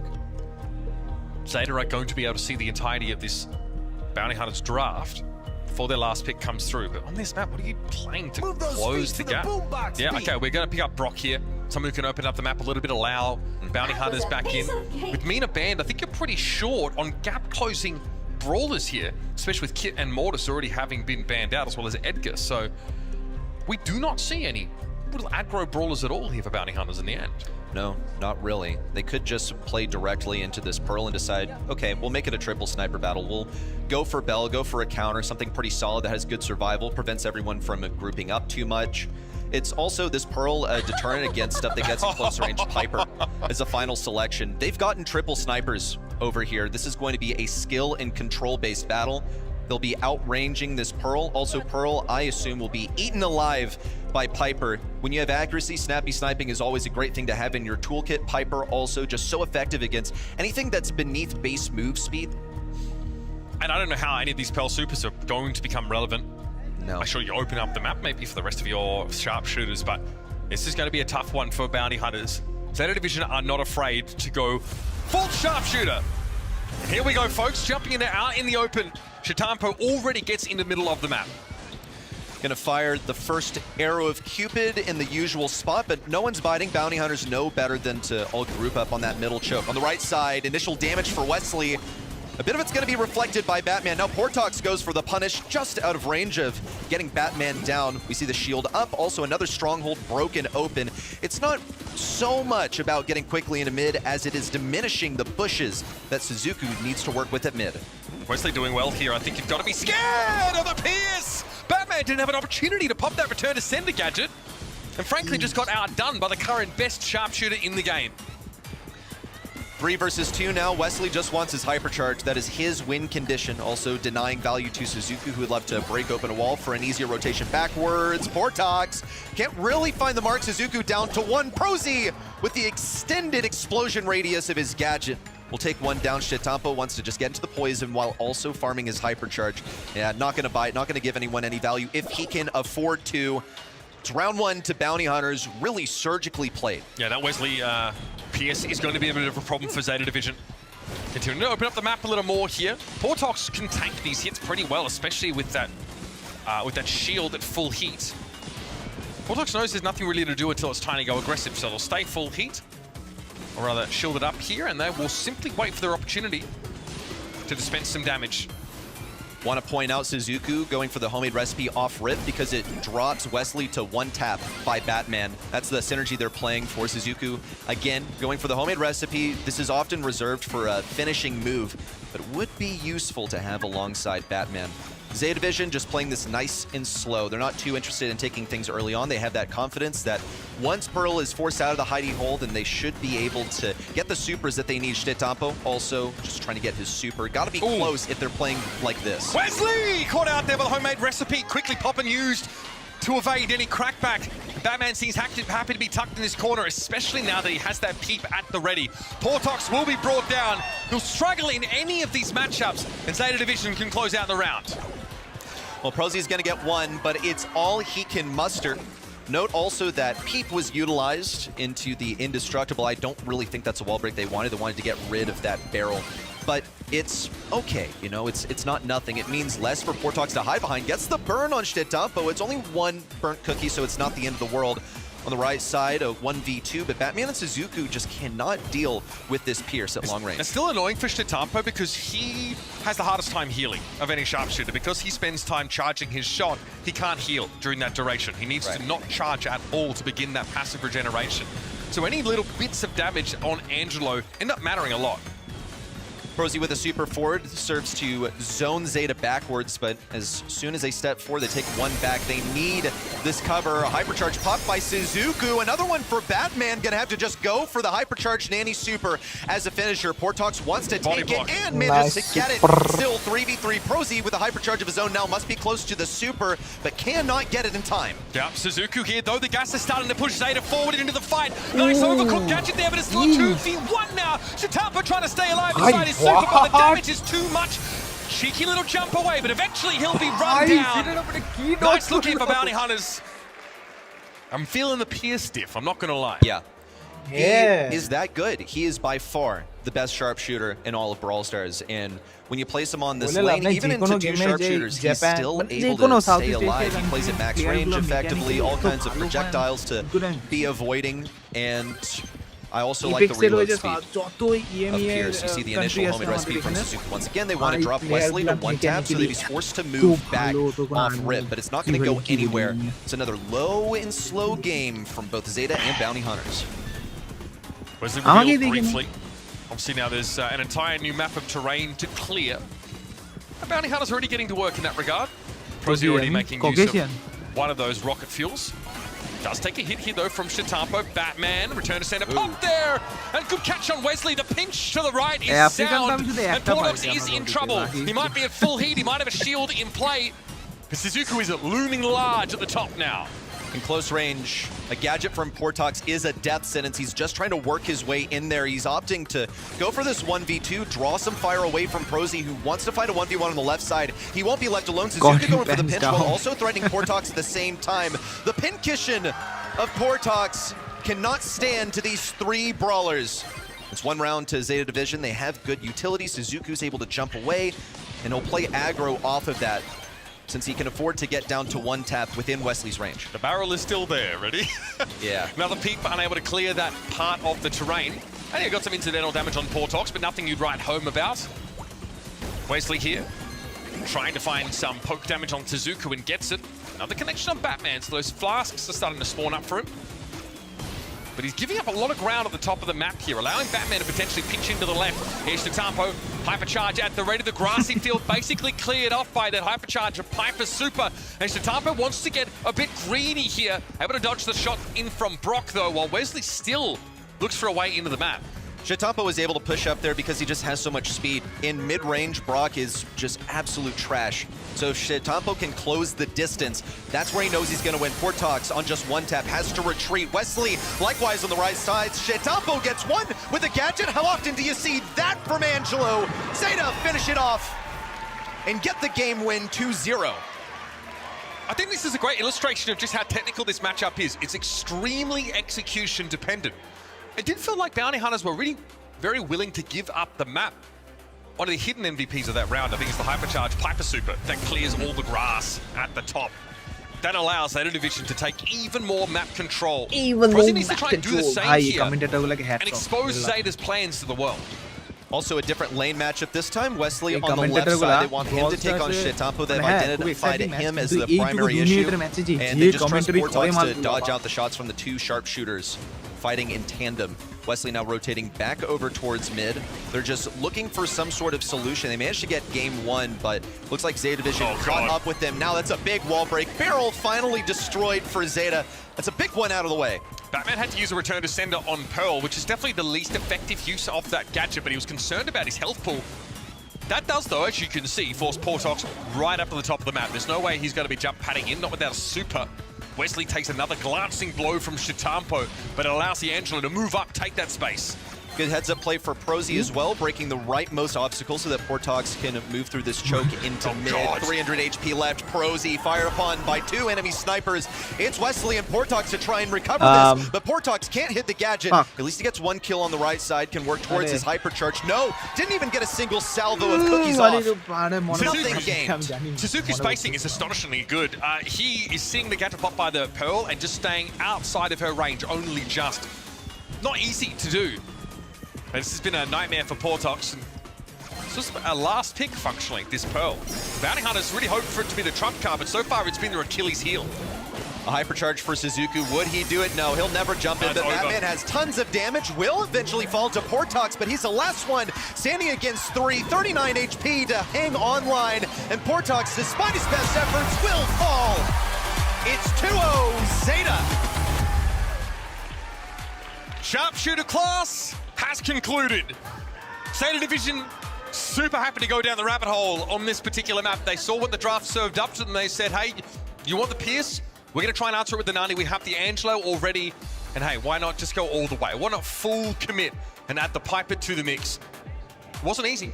They did drop a couple of games there. You can see how dangerous Pierce is when he starts to get going. Brock can be a nuisance if he clears it. But again, It's the Piper clearing the bushes that is so annoying. For Bounty Hunters, they have to play right at the back of the map, and they don't have favorable sightlines after the fact. Yeah, big problem there in the ends of game 2 and then 3. Bounty Hunters with this Pierce, though, managed to 1v2. I mean, huge props to Wesley taking on some of the most skilled players on the entire globe in a 1v2 on the big stage. His first appearance in a long time in this regard. Bounty Hunters, I think, just found themselves outmatched in some of these interactions towards the end as Zeta began to unravel things and figure out, and that's how this goes. That's why we play a best of 3 with the same brawlers, because there is such thing as an arms race in the draft. You can play the same draft 3 different ways, but games 2 and 3 went the exact same way. There's no possible catch-up for Bounty Hunters. Yeah, you mentioned that Wesley eventually lane swapped to try and fight Shitapo, trying to put their best foot in the Angelo lane. Unfortunately, by that point, it meant that, you know, Portox on the Pearl was having to play against basically 2 sharpshooters, 1v2. I feel like you're basically a lemon in that kind of scenario. And so, we're off to layer cake for the last opportunity for these Bounty Hunters to come back with something from their foray here at Brawl Cup. Bounty maps, honestly, for Zeta Division, they've been one of their weaker game modes, honestly.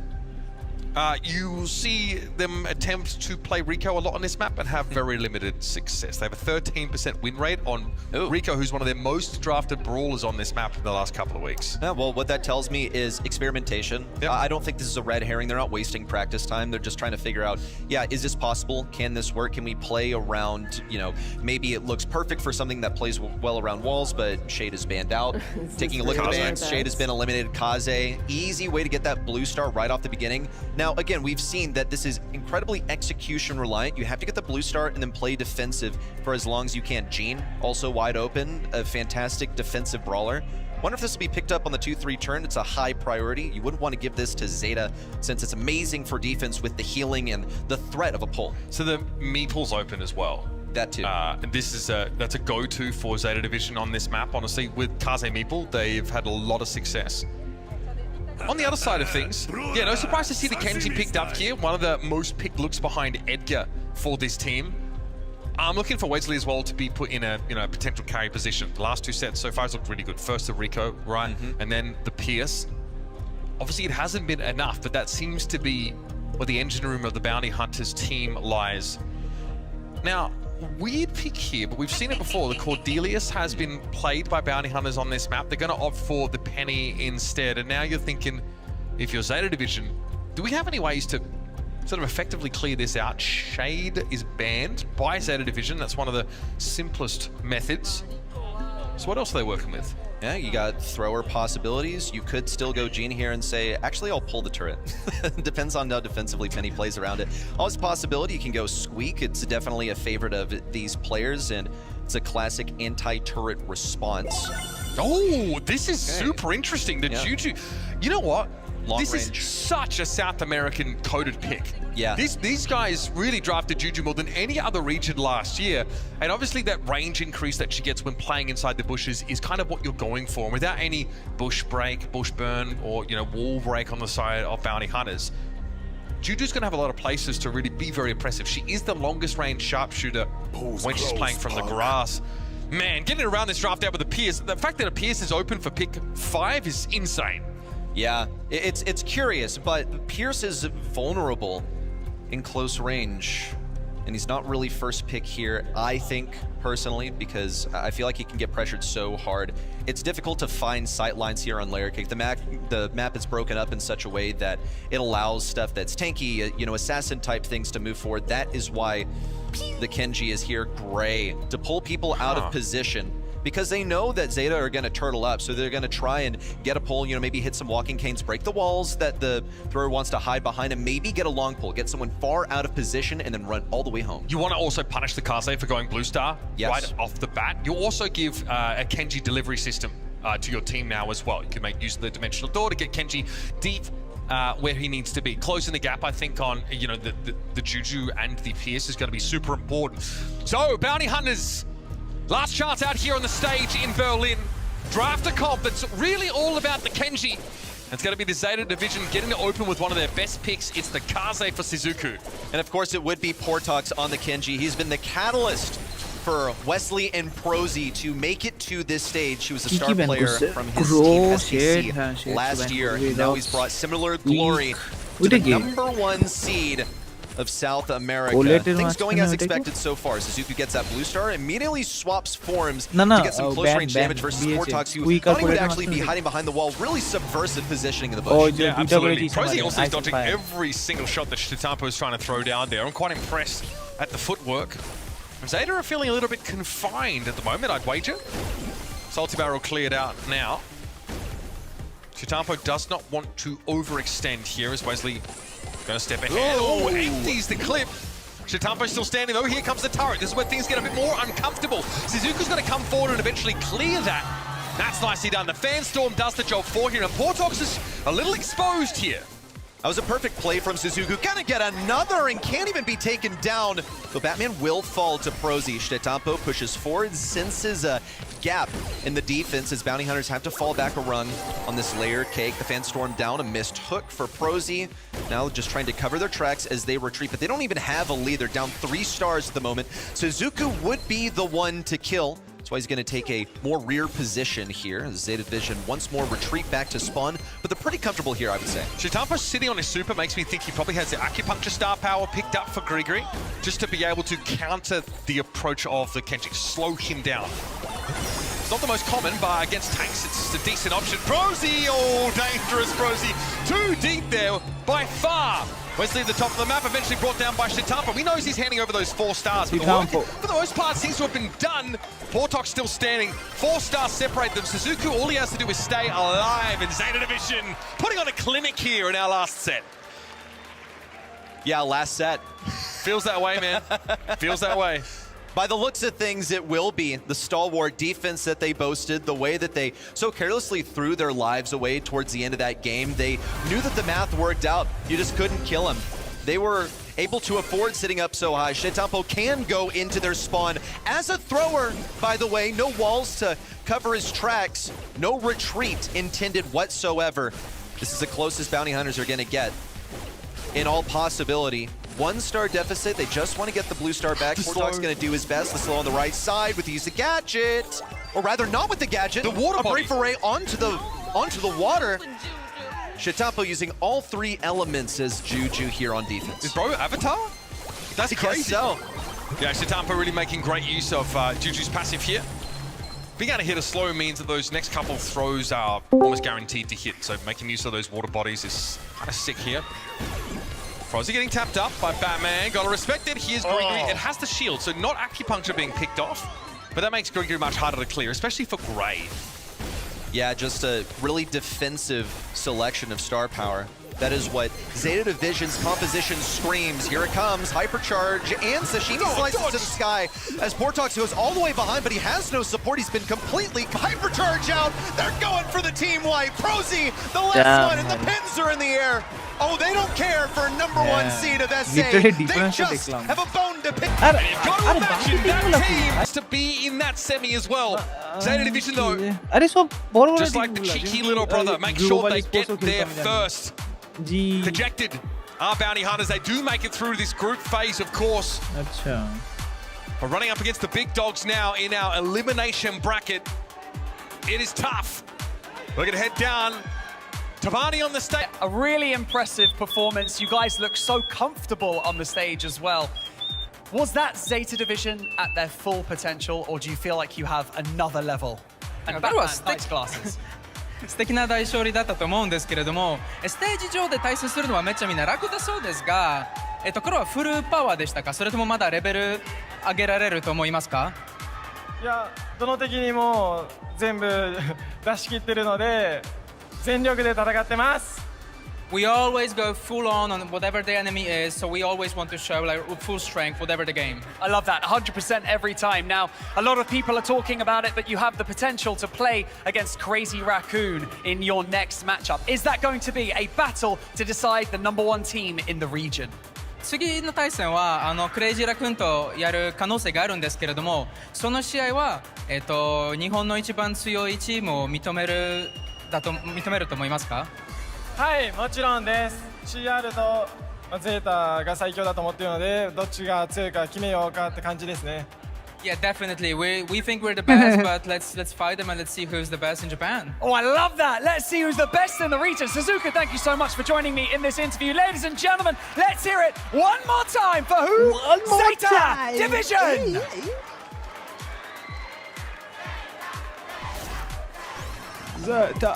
Congratulations to Zeta Division. They're the third team that make their way through to the semis. Ready?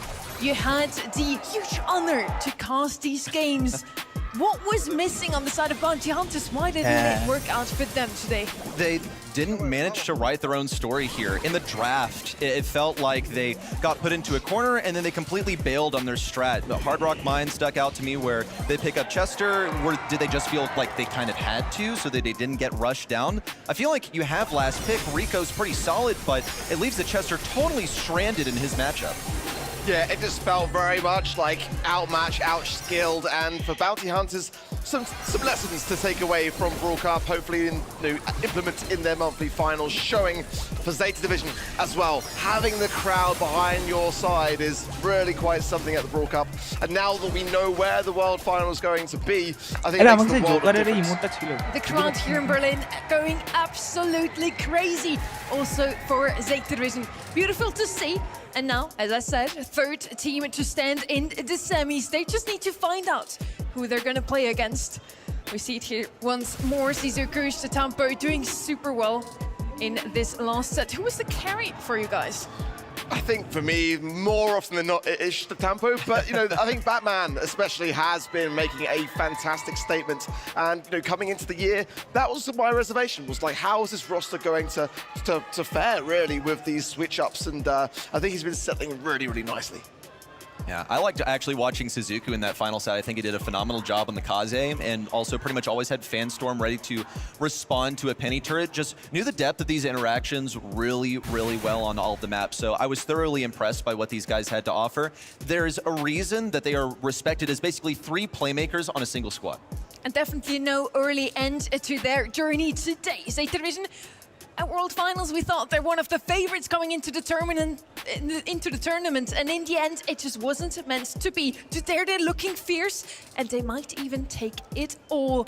I kind of have them down as to potentially making it through to the Grand Finals. Maybe we'll have a East Asia versus East Asia matchup in semifinal number 2, though. It could very well be the case. I mean, I've got to say, though, Foot Esports has been really impressing me, especially considering how they are playing with Linan instead of Guesty, and we have obviously spoken a lot about that over the course of this weekend. I feel like under all the circumstances that Foot have got faced against them, they've got a very good shot in the next match. But you're right, I mean, it could be Zeta versus Crazy Raccoon in that semi-finals. I also want to know what our viewers think, the ones at home, but also the ones who made their way to Berlin. Welcome to day 3 of the Brawl Cup. Are you guys ready? Yeah! Guys, let me see the signs. We are from Ukraine and Kazakhstan. We are here for the SMG. We are for our boys for Foot. Foot win! Look at this. They lost. They trained. They became one team. On the roam, yeah! I love this. I love this. Foot win!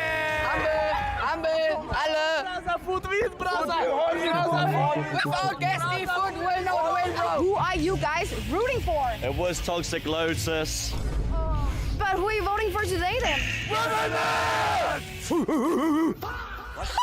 What the fuck? Who were they rooting for there in the end? Why would I Loud noises, I think. Yes, that must have been the team. Yeah, I definitely am all for that team. I think it's going to win. Exactly. Yeah, I'm not so certain.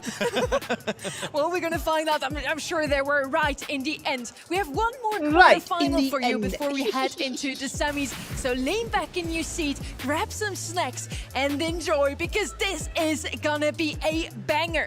And hopefully, finally, a close match up here. Crazy Raccoon versus Foot Esports. On the left-hand side, we have the East Asian powerhouse, the defending world champions. they walked out of the group stage with not a single set dropped. Yeah, that is phenomenal in this competition. It really is. And, you know, for me, I still got to say I am rooting for esports for that man right there. Lana has had a really tough start to his season, being dropped from Navi and not finding a team since.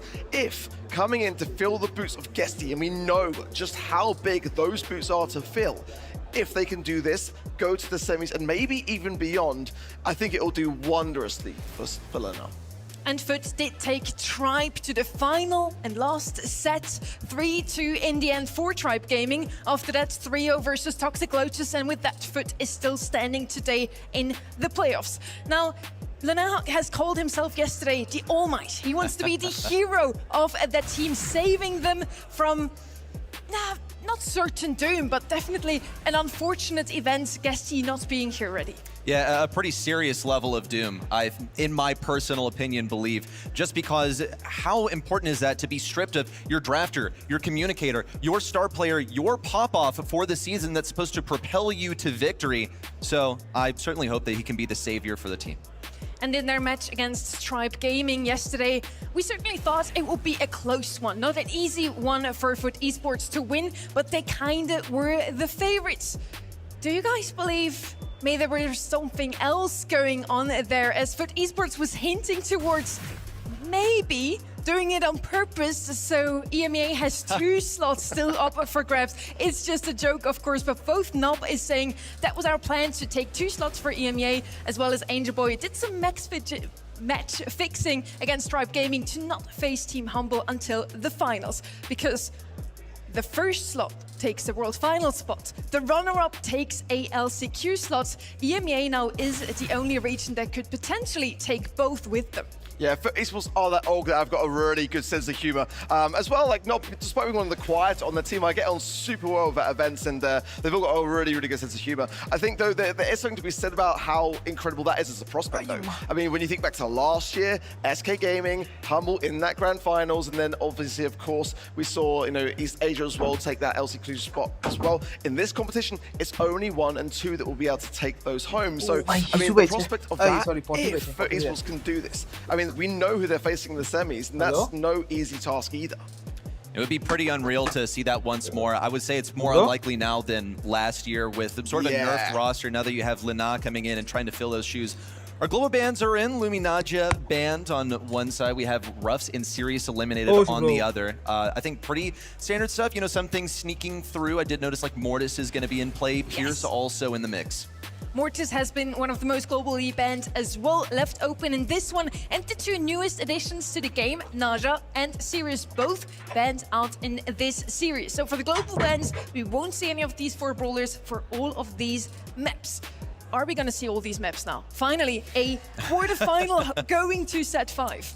I would like to say it will. I think that if there is any in these quarterfinal stages that will, it will be this one. I feel like they are quite evenly matched teams, despite, again, on paper, Crazy Raccoon having 2 monthly final wins as well as, but despite Guesty not being here, there's a lot of similarities. Now let's have a look at what the viewers have guessed. Who is gonna take this one? You can do your predictions still over at event.brawlstars.com.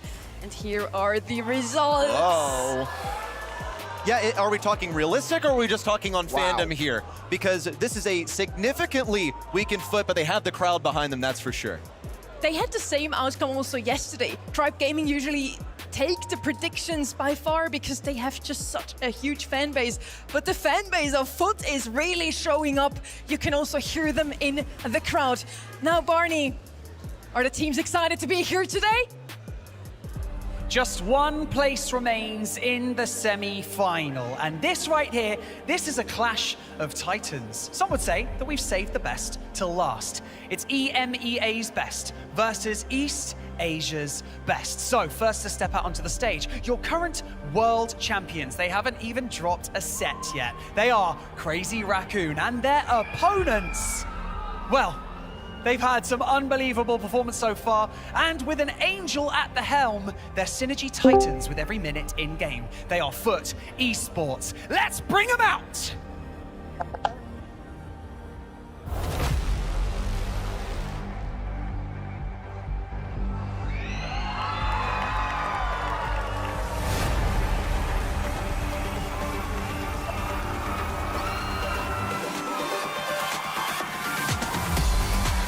They sit at the absolute top of the Brawl world. But these kings are still hungry. East Asia's Master Thieves are back, and they've set their eyes on another land trophy.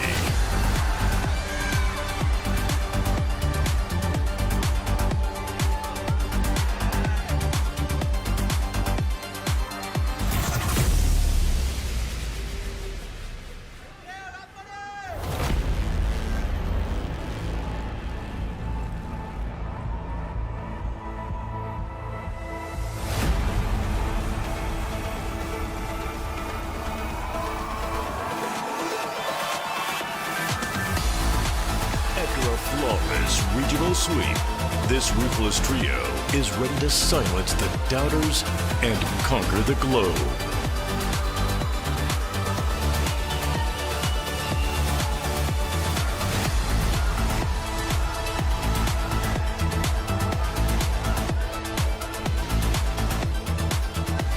Angel Boy, come over here. Milk Rio, come over here. You stand here. Angel Boy, you stand here. Now, if this was actually a boxing match, I would go as far to say that this looks a little bit unfair. However, thank goodness this is Brawl Stars. And so, Angel Boy, you ready? How you feeling? I'm very excited. It will be a very good match. Honestly, I couldn't wish for a better match to start our playoff run. I love that. I love that. The respect is there. I love it. Milk Rio, are you ready? Yes! Yeah, baby! That's what I like to hear. You can fist. There you go. You can bump fists if you like. There you go. Touch gloves. We are ready. There's not much to say about this match other than it is going to pop off on the main stage. So with that being said, let's head in and let's do this.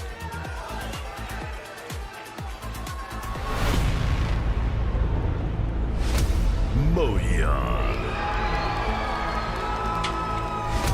Tensai. Milk Rio.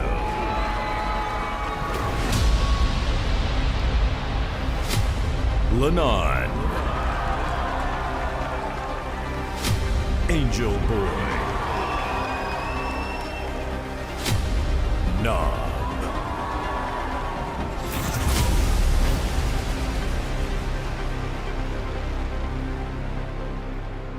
Both teams looked dominant, not only in their home region, but also when we saw them here playing at Brawl Cup.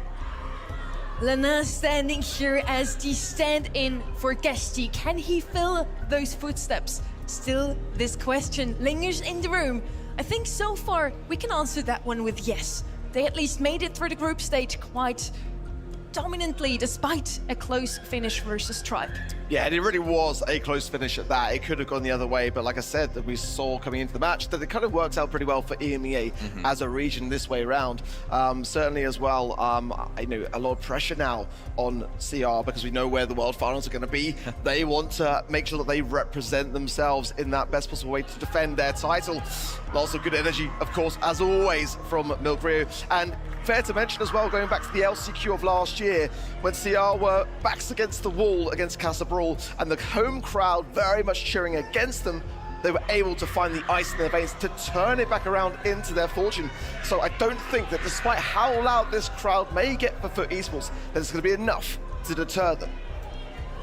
They march to the beat of their own drum out here. Crazy Raccoon, they also believe in themselves so much. You can tell by their brawler selections, they play what they are good at. It's not about comfort, they just know the level of execution that they can bring with their drafts. And keep in mind here, Tensai standing amongst that Crazy Raccoon roster, already 3 World Championship titles, now trying to add a mid-season event to it. Chester, our first pick here, no surprises. We have seen this guy come out so often already, regardless of the map mode. Also an open business, of course. It's all about area control, and Chester with huge DPS output, definitely a good choice, especially since on the side of FUT we have a couple of very gifted tank and assassin players. They're also good to open the map here. Griff and Pierce opening up those walls definitely is going to come in handy, and Pierce, one of those favorite EMEA picks overall. It's a really interesting start. I was looking out for that grip and that chest, and now the map could be so much more open. It deflates away these kind of aggressive picks from Crazy Raccoon, things like Kenji, which can really force their way up the map. So it's quite a good way to start things off on the side of Foot Esports by making it that long-range affair, which may not necessarily be their comfort zone. Yeah, it's going to give Chester some pretty bad matchups here, and may cause Crazy Raccoon to about face in the direction here. Could open things up for an aggressive last pick. For Foot, they have the sustain that they need to stay on this point. Now, Crazy Raccoon will mirror that with Stu. Stu can dodge out these shots from Griff. I believe in him in that regard. I think also he has a fair range matchup, so he should be able to dash around. Here's the big method, though. The business resilience of Griff will keep him on that point, constantly healing, and Glowy is going to be the one healing him up. Charlie, as a counter to Pierce, thanks to her Spiderlings, the gadget is so good against it. And then Glowy, such a typical Foot pick on a comp like this one. Great comps across the board. Kenny and Trev for you on the mic. What a treat we've got for quarter-final 4. But on the other hand, it's been a whirlwind of a week for Foot Esports.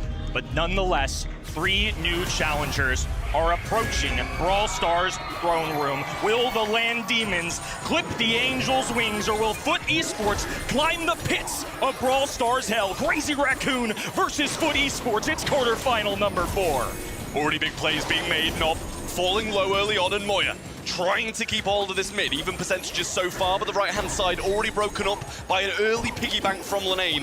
Obviously, Angel Boy not going to have the best of times until this map becomes a bit more open, but in the meantime, it's all CR. Strong showing off the start here as Angel Boy left all alone, marooned on this left-hand side. Lana dropping another piggy bank here, trying to cut off that potential speed zone spawner. The Snob good in the open space, but of course Moya can just dash away. I'm sure that's part of the influence for this pick. Absolutely, percentage starting to get away from Foot now. There's a super coming in from Angel Boy, and he picks up Milkreo early on. Here's a hypercharge in return from Tensai, but doesn't really get too much back from it. A couple of burns here and there, but Glowy will keep himself alive and keep Lenane in there as well. A piggyback thrown hyper aggressive from Lenane, and that's not going to do too much. And Crazy Raccoon will low, but now they're back on top. Nob has been forced to be a healer, and that's fine. Glowy is, of course, a support brawler, but you'd like to get him a little bit of damage. They need to get themselves set up so Angel Boy can start tackling the other team. But Milkreo, a star of 2025's World Finals, makes great contact with that super. Nob now trying to make a hero's effort. Hypercharge going down and will stray Moya away, but now he's got a super of his own, and Nob, a goner, not going to be able to deal with 3 at once. 3v2 and a hypercharge early coming out of Moya here. Angel Boy going to go down, and some good shots from Tensai follow up onto Lenane. Nob trying to make something happen, but too little, too late from Foot Esports. And a very convincing Crazy Raccoon game 1. Scary start. Both of these squads, to be honest with you, we may be in Berlin, we may be in EMEA, but this fan base travels well for the left-hand side. An awkward silence, occupying the right-hand end. Crushing sequence there. Foot Esports just never got off the ground running. This time a piggy bank on the right-hand side from Lana. He's had a tough one. Has to come in with this brand new roster, some talented members, but of course the expectation's so high, it would be so devastating just to make a quarterfinal. So it seems like they need to break this map up a little bit earlier for Angel Boy on this left-hand side, who then should be able to go and dominate Milkreo at range, at least when he doesn't have those Spiderlings coming in. Here's a little bit of the left-hand side being broken up now, and much better from Foot Esports as Moya hasn't been able to get the same footing in this matchup against Nob. Excellent stuff from Foot. What a turnaround from them, is now Angel Boy tapping the left-hand side. Will be able to outrange Milkreo, but just has to watch out for these Spiderlings. Tensai on the right-hand side as well, dropping a little bit of ice as Moya occupies the mid. This is great stuff, back and forth, but it's complete possession of the hot zone for Foot. Little tap coming in there onto Nob as well, keeping him low, and Lenane just trying to make something happen. Here's the speed zone, and they start to collapse in on Foot Esports. First signs of life in game 2 from CR, but they've done well to get this positioning back. In the meantime, one of them does fall. Milkreo set back to spawn, but all 3 members of Foot are in theirs. Potential for a big bounce back here. Now Milkreo respawning as Nob makes an attachment onto Moya. Little extra life there as Lana has to work against Tensai. A bounce back. Now they're going to be able to work from mid-range rather than long. Milkreo, though, just taking his time. Really hasn't been forced out of this. Just so much distraction going on. The other 2 members of CR have given themselves a lead. Yeah, they're going to surround Nob here as he comes out of that cocoon. Down he goes. And Crazy Raccoon looking like they're about to start running away with it. Angel Boy not having a good time in these matchups. There's the hypercharge coming down. Perfectly timed, but Nob going to catch it away. Another one cycled out and down. Angel Boy goes. 15% is all they need for set 1. And Foot are nowhere to be seen. Desperation purple buttons being popped, but Moya has has one of his own. Milk Rio matching as well, and the defending world champions get another set on the board. They have yet to lose one this weekend. Perfection from CR so far, and FUT Esports, a composition that failed them massively. Pierce never able to get going against the Charlie and Spiderlings, and the other matchups didn't work in FUT's favor either. Really strong stuff, and a wonderful showing early on from CR. Definitely a rude awakening for FUT Esports. I want to give a lot of credit to this team. They are showing confidence, and you have to. Amidst all the chaos, amidst the terrible news of the week when losing a member, when going with a replacement, they've had a positive attitude through it all. I think it's something that's been one of the pluses, one of the strengths of Angel Boy, and I think for me a large reason of his mental success. Despite the adversity, he always shows up on game day, fully prepared. You could see it in the interview. He's not cocky, he's confident. There's an important differentiation, and you need that if you want to chance against one of the immortal Brawl Stars teams. Game 2 was definitely better from FUT, so they're heading in the right direction, but just a little late to get started. Stat-wise, 5-7-2 as Moya dominating Nob across the board, and Donuts, Fullerane and Nob there as well. 0 kills each. Angel Boy managed to get 3, which actually surprises me at that as well, especially with Milk Rio, who only had 2. Seemed like that was a matchup that he was winning, or at least dominating for the most part, with the assistance of those Spiderlings coming in with the gadget. 3 kills is tough, though. I mean, that game number 1 was dominant, but game number 2, they still weren't able to overcome. It's Crazy Raccoon looking in the exact same form as they were just about 6 months ago when Tensai was crowned for a 3rd time. It's been a long overdue coronation for Angel Boy, though. This guy has battled for years, tried to carry so many different rosters, and the quarterfinals is as far as he's ever gone. Brawl Cup, of course, different from World Finals, but I would argue this is still an equal number of competition. Absolutely. Well, we are going on to Pinhole Pump. Unfortunately, not doubling down on the open business. I'm sure FUT will be pretty pleased with that, to be honest, after their performance on the map. Incoming first, then, is the Chester ban-wise. You're looking at the Mo, the Leon, and the Otis from the side of FUT Esports. Over the flip, the Colette, the Leon, and the Crow. So a little double ban on Leon, definitely wanting to get that out of the way. And Chester, this time, in FUT's hands. If you can't beat him, join him. So we're going to pick up Chester on that right-hand side. Can't fault him. It's been something we've talked about from a large perspective, the bird's eye view of our draft strategy this weekend. And if you're playing your Power League, or excuse me, ranked games at home, shows my age, Brawl Stars, doesn't it? Chester as an anti-tank. And then we're going to go with something on the left-hand side to differentiate. So we're going to have some spacing control coming out of Stu. It's also a brawler I would say that East Asia in particular are known for. It really is allowing them to show off the mechanical skill. After all, we're on that roughly 0 ping Stu, and that's what players covet. I mean, do you think they like Stu and Charlie, or what? That's 2 times in a row they've picked these brawlers up now. I mean, why change it if it's not failing? Really good picks coming in here as well. I like the Charlie. It's one of the more solid ones against these aggressive brawlers, and you saw it played out there as well against the Pierce. Some really solid success in set 1 for Esports with the next 2 picks coming in. They're going to go with the J-Young. Speed, heals, damage, whatever you need, he's got it. Jae-Young's got a piercing shot as well, so I think that's going to help him, 1, be a support brawler, but 2, it's going to get through the Spiderlings that Charlie brings to the table. I do like this from the left-hand end, though. I mean, in particular, Crazy Raccoon have now gone to this a couple times, and I think it's just well-rounded, and especially at a 2-3 turn kind of area in the draft. It prepares you for a lot of things. This sets them up for the 6th pick. Now they can just react to the Mina in their face. Yeah, well, it's quite hard to react in general to Angel Boy's Mina. We saw it played out yesterday, and it was very strong getting in the back lines of their opponents. Last pick then for CR was the Meeple, expecting that to probably be Rage Quit, I feel, just against the Mina, stopping it in its tracks, but Meeple's Mansion's always an option too.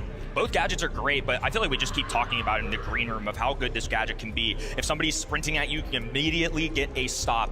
And I have a feeling that Angel Boy is going to be playing that Mina. We saw him pop off with this brawler yesterday, and the Rage Quit is a perfect way to put him to a screeching halt. Swift set in our opener. But especially for these 2 insanely large franchises in the quarterfinal, I can't imagine FUT Esports will simply go down quietly. Yeah, coming out swinging here, getting control of the bush nice and early on. Lene makes the right to left adjustment and leaves Moya all alone on that side. Heel's coming through now, but he's actually going quite aggressive with them. Now the shots are there and the ball gets passed over to the right-hand side. Might be playing this one back as Angel Boy going for the kill, and the Rage Quit can't stop him. There it is for FUT. Good bounce back. CR fully knew what they were getting into, so they do go with the Rage Quit, which I think is a good decision. You could see the benefit of it, especially when you're low HP. It does get that stun a little longer, but man, Angel Boy allowing him to have this brawler. There's a Hurricane on the left-hand side, a pass forward. What an assist! EMEA waking up! That's one way to answer going one set down. 2 quick consecutive goals for Foot Esports. Incredible Brawl Ball gameplay, and they're going to want to go and replicate that again and get this set back. A large array of Foot Esports fans sitting in our front row at Berlin, and they're finally getting a little bit rowdy. Shows for sure how much these people care, how Brawl Nation cares. It's a battle of the regions, it's important. Now right-hand side, marching forward. Moya goes down, Angel Boy up in the face. Oh, and they just slide one through. Nasty work out of Foot.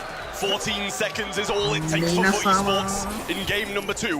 Slipstream still being provided, and Angel Boy round the backside. This might be a pass and shoot, but he gets cocooned. Angel Boy a little low to make the move, and they'll live to fight another day. Milkrio may have saved the game there, but plenty of work left to be done. Speed zone in the back lines as Angel Boy retreats. Now going to group up with his roster. They want to play around this Jay Young speed. Now alongside his teammate, Moya slipping in and out, but this ball remains firm on that left-hand corner. Still not trying to keep Tensai back here. Goes for the Weekend Warrior. Hyper-aggressive now coming through. Super available there for Lenane as well. They're just going to try walk this one in. Rage quit too, but it doesn't stop Foot. That's the setback. But we're all square. The crowd CRG back in it. And I still can't tell who has home turf here. A very beloved left-hand side there. I mean, Milkrio is a showman at his heart. The smile large, but make no mistake, this team are demons on the LAN stage. They have fun with it, but it's maniacal, it's devious, and Foot Esports with an immediate answer. Look at the smirk coming out of Nob and Angel Boy. You love to see it. Confident, not cocky. The young lads let their game do the talking. Absolutely. Let's not forget, that's sets going either way in pretty much even amounts of dominance. So not that far ahead just yet, pretty much still even in my eyes, but what a set that is from Foot Esports. Really, really solid work. You see Nob kind of getting overwhelmed, he just leaves it, he goes for the heals. Rage quit comes through. But as good as that gadget is, and we've said it a few times, it's not stopping what Foot had coming. Let's remind the audience as well, the draft order here. Meeple was the 6th pick. They allowed Foot Esports to get through the global bans, to get through 6 bans as each roster, and still Angel Boy landed with Mina. When will the people learn? This guy's a problem, especially on Brawl Ball with this brawler. Well, I'll tell you what, whoever they're facing in the semi-finals and finals, if they get that far, will be looking on now and making sure these brawlers don't make it through, because that's about as dominant as it gets in Brawl Ball. 2 quick consecutive games go their way.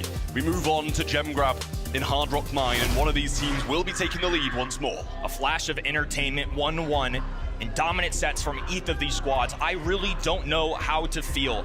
I think coming into this week, unsurprising that these 2 teams play, but a shocker that they are forced in the quarterfinals, especially considering the hurdle that Foot Esports have had to go through. And now a little shenanigans coming out. Our furry feline has shown up as pick number 1. Kenny, you know what I think about this pick. Your old-timey Brawl Stars pro ways. This doesn't resonate with you, I can just tell. It hurts. Know my boy. It does hurt, and especially in a game as influential as this as well. Yes, it's going to be really solid. Hypercharge, very good. Can flip games on the head, jump on the back of teammates if they need help, provide those heals. So there's good reasoning for it being brought in. But you know me, I like a good old-fashioned, scrappy Brawl Stars game. And I think scrappy is exactly what we're going to get. So they do telegraph this kit, though. So yes, left-hand side, if you get dove on by a kit, sure, Chester might be stunned out. But if it's not the Chester being stunned out, he just walks forward, a couple caps and bells, and it's going to be a lethal amount of damage. I don't know the exact calculation of how many shots it would take, depending on the number of bells you do have, but I would say 2 to 3 taps pretty easily onto that kit. Yeah, it's a great, great answer, and the Hypercharges can just as quickly change the game in their favor as well. Still, don't know if you're really kind of playing that through the mid, down the lane. You can kind of do either depending on what your opponents do. The Leon then is the 2nd pick for Crazy Raccoon. Lollipop drops invisibility and big opportunities to flip games on the head. Another well-rounded 2-3 turn. Consistency, I would say, out of Crazy Raccoon. I think it's going to be hard to outdraft either side here. It's something Crazy Raccoon, I feel like, have really improved that throughout the later half of last season, I would say. Coming into this one, I think it's what's allowed them to stay on top here in East Asia with 2 grand finals. Both of these teams, of course, 2 grand finals to their name, #1 seeds from their region. Again, it just goes to show the caliber of squads we have here in a quarterfinal 4. Well, Otis is the answer from Foot so far, and I do like it. I think Otis is a great shout, and one that's quite often banned out, and if not, it does get picked up pretty frequently. The mute, the hypercharge capabilities with that Brawler as well, shutting down what can be coming towards their faces a lot of the time. A Chester's running towards you, and Invis Leon's going to be there, and you've got the answer. Is Kit a standalone, or are they going to pair this with something? I don't know if Otis is necessarily going to be their mid, but it is a hybrid. Oh, not upset. More entertainment. The people love it in the audience as well. How can you not? I mean, you said it before. It's like, when are people going to learn? When will they learn? Clearly not this set, but they're going to go with a Shade in return. A great Brawler, a good shout. It can really be an issue in a thorn in the side of Foot Esports here, but they're going to be just kind of running into each other's backlines and hoping for the best. Don't turn that dial. This is going to be an epic clash in set number 3. Two very fun squads, so many playmakers, and that's exactly the entertainment value I expect out of these two top-tier teams. Kit on the map, Mina with Angel Boy, and now we've got Shade as well. An East Asia classic and a crucial set number 3. Well, in we go to Hard Rock Mine. Straight lollipop drop through the mid, and it is the Chester seemingly playing there. Tensai in the back lines, and Angel Boy, I think, cardboard boxed up there, taking Tensai by surprise. Lenane joins him up here in this aggressive position, but so far they're just letting Milkrow get the gems. Safe bet there. There's going to be two mid-range options up the middle, some untraditional mids, I would say. It's actually Lana playing this Brawler. Of course, he is known for his assassin and tank work, and Angel Boy can do it all. There's a takedown there. Good one for Milkrio to pick up, as now they can just kind of rotate around. Shade going to be doing the goat, going against the cat, but it's the cat that bounces first. Yeah, if it works, it works. In comes the invis though, and it's traded out by Lenane. Wasted super there, which he's not going to be too pleased about. Milkrio going straight for it, and perfect super for him to have. Now Tensai moving forwards, Lenane should fall as well, and that's going to be more gems dropped. He left them on the right-hand side, assuming that he's going to be able to go across and get it. That's a double jump coming in from Angel Boy, but he's cleaned up, and Moya has a super, but left all alone. Look what the synergy this squad has. If you get a Kit dive, you're stunning them, and then into a Nob super, it stuns them twice, but still, it's CR prevailing. Now a hypercharge on the right-hand side. Moya invisible, they have no idea he's there. Lana could be in trouble. Nob there to back him up, and Angel Boy surviving that. A big deal. All three members of Foot now have an opportunity to move forward. Yeah, great kill from Nob there as well, and Lenane's pivoted to a gem carrier role, which I don't think you'd have expected at the start of this game on the Mina. Just got a few too many in his pocket, and now has to pivot to that position. Hypercharge there from Angel Boy. Little bait and switch. I think they think he's going to go forwards, but he did poke out the push there, and the Leon finds him. But that hypercharge is looking dangerous. Foot Esports are going to play around that purple button. Keep an eye on Angel Boy on the top right-hand side. He can dive in at a moment's notice. He's going to make sure Lana picks up this gym first. Milkrio know they have to take a stance now. Dive on the right-hand side. All the chaos being let loose as Angel Boy scoops another one. Oh, he's going for more! He's feeling lethal, but up top, action going down. Foot Esports calm amongst the storms, looking to play defense. They have to keep an eye on that left-hand side. As long as they cut off Chester, they should be looking good, but Moya's invisible.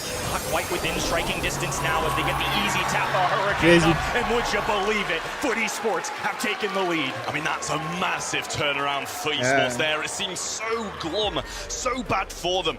They were like 6 gems behind and didn't look too good, but the Mina gem carrier just working so well. Kind of a little bit less risky to have the Brawlers on a Brawler who's got that mobility and can get away from these Brawlers diving at him. But we've got to appreciate this Kit play from Angel Boy. Just eggshells. This match is all over the place. Beautiful performance out of Angel Boy there, as now Lana gonna be in trouble. A great gadget being popped to make sure he has enough coverage to back away. But Shade is now in prime position up top. If he can get through these walls, if they don't focus him down, he is going to be a nuisance in the side of Foot Esports. Yeah, Angel Boy still in the back lines, trying to do exactly what Tensai is as well. Has a super though, so can kind of cancel out what Tensai wants to do. There you go, synergy there again, good communication, but in the back line now, Moya with a great kill and cycles out that super. Will surely be pinched down, and is, but in the meantime, surely there's a few gems for Milkrio. Worthwhile double down from Lana and Angel Boy just to ensure that they grab that kill as Tensai clings to this indestructible, goes for the long-range hug, but can't quite get there. Lana, Nob looking for a pinch. Tensai, no super, will go down as Milkrio is forced away, and Angel Boy now can go tit for tat. The little cat's gonna be in the corner. I didn't even see Angel Boy putting in work, but you know he's probably going to be winning the lane the majority of the time. Jumps on the back of Lenane now and just retreating a bit more. It's 5-5. Actually, the full-time gem carrier now, they started with it. Angel Boy, cardboard box down the mid. Milkrow looking low. There's the super, gets him down. But over the other side, Lenane's got a bit of pressure from Moya. They're pinned back towards Crazy Raccoon's side, and they're wanting to retreat. Foot have been the playmakers in this set, and now CR have to pop up. A stun goes through, now walking it down the map. They're going straight to the CR spawn. Fearless, relentless, and now EMEA are holding on to take the lead. Lost of a roster member, forget it. Angel Boy is here to play. Who needs to retreat when you can just run straight into your opponent's spawn? Perfectly timed by Foot Esports, and they are two brilliant games to get on the board. Angel Boy on that kit, as deadly as ever, and Lenane pivoting to that mid-roll on the Mina is the brawler we would have expected Angel Boy to be playing, but Lenane championing it to an incredible level. Unbelievable stuff. I mean, I'm just shocked. We talked about it a lot. They had us for a pre-game interview off camera, and I think you both and I had a similar sentiment. I think the desk had a similar sentiment. Man, Foot Esports are great, but how can you expect a team with a brand new player to show up and win against CR? A roster member with 3 world champions, the defending world champions, ones that are hungry and on a quest to get inside that mid-season title. And instead, they're the ones popping off. I mean, this has been stunning to say the least. What a showing from EMEA's #1.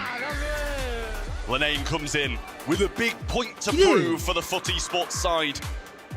Left his team earlier in the year, and now on the edge of beating Crazy Raccoon at Brawl Cup and going to the semi-finals. Just one more set is all they need. Stats-wise, didn't really get a clean look at it, but I can tell you for a fact Angel Boy got 10, and that man is on one today. 10 kills.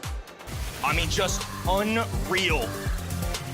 We talk about it all the time, or at least I'll speak for myself, but he's one of my favorite players to watch in Brawl history, just to see the evolution of Angel Boy over the years, from early memories, playing in the 2023 World Finals with Navi, trying to get them all the way.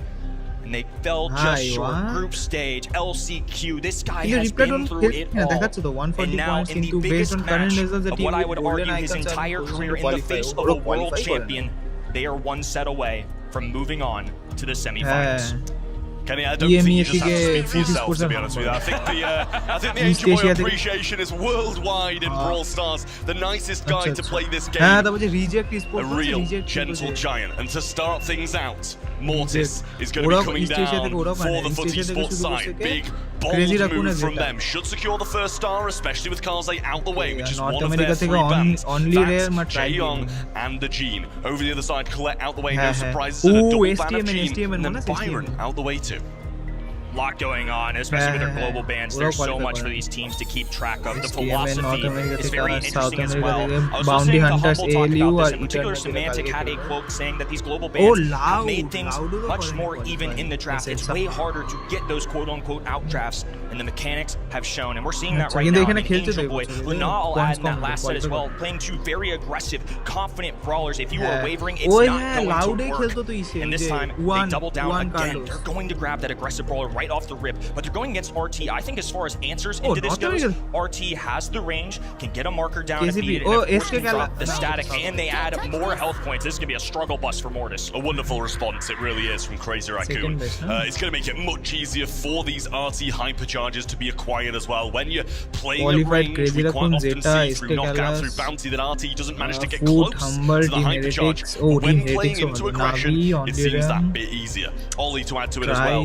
A really good brawl, as you said. They've got a lot of health points here on this side, which makes it increasingly difficult for Mortis as the more get picked up. But it also gives him more ability to chain those supers across and spin the game around. Now they're going to add a Pierce to it as well. One of the most dangerous brawlers in the game at the moment, a real sharpshooter, should be able to do a good job against RT, and for the most of the game against Ollie too. Pierce somehow survived the global bans and the regular bans, and to get the value at the 4th and 5th pick, wow. And this is still just a foot-coded composition, right? I mean, I think this is something with Gessie they feel super comfortable with, but the fact that they're still entrusting somebody like Lena to step in and fill this role. I mean, let's talk about Lena with something to prove. Got dropped after the first month and has been looking for a new home, and I don't think this is by any means guaranteed to be a permanent one for him. He's literally here just to fill in, but boy, would this be a redemption arc if he could make this happen. The Gus is going to round out the Crazy Raccoon side. Their last chance. They need 2 sets in a row, or they're going to be going home and out of the Brawl Cup. Foot Esports just 1 required, and I do like the composition they've got. Really solid on both sides. Get ready for a brawl. Crazy Raccoon, while they are down, have faced adversity many times. Reverse sweeps, top tier teams, it does not matter. They are inevitable for a reason, and somehow Foot Esports have given themselves an advantage in set number 4. CR going to have to make magic happen once again. The Wizards have a lot of work ahead of them. As expected, Blue Star goes Angel Boy's way, but there's a good pullback in the RT. Finds the killing blow. Lollipop drop goes down as well. Lane going to continue this aggression. Stay with Nob around the right hand side, trying to pinch in, but CR is still looking quite confident. We'll stand still here as Angel Boy resets.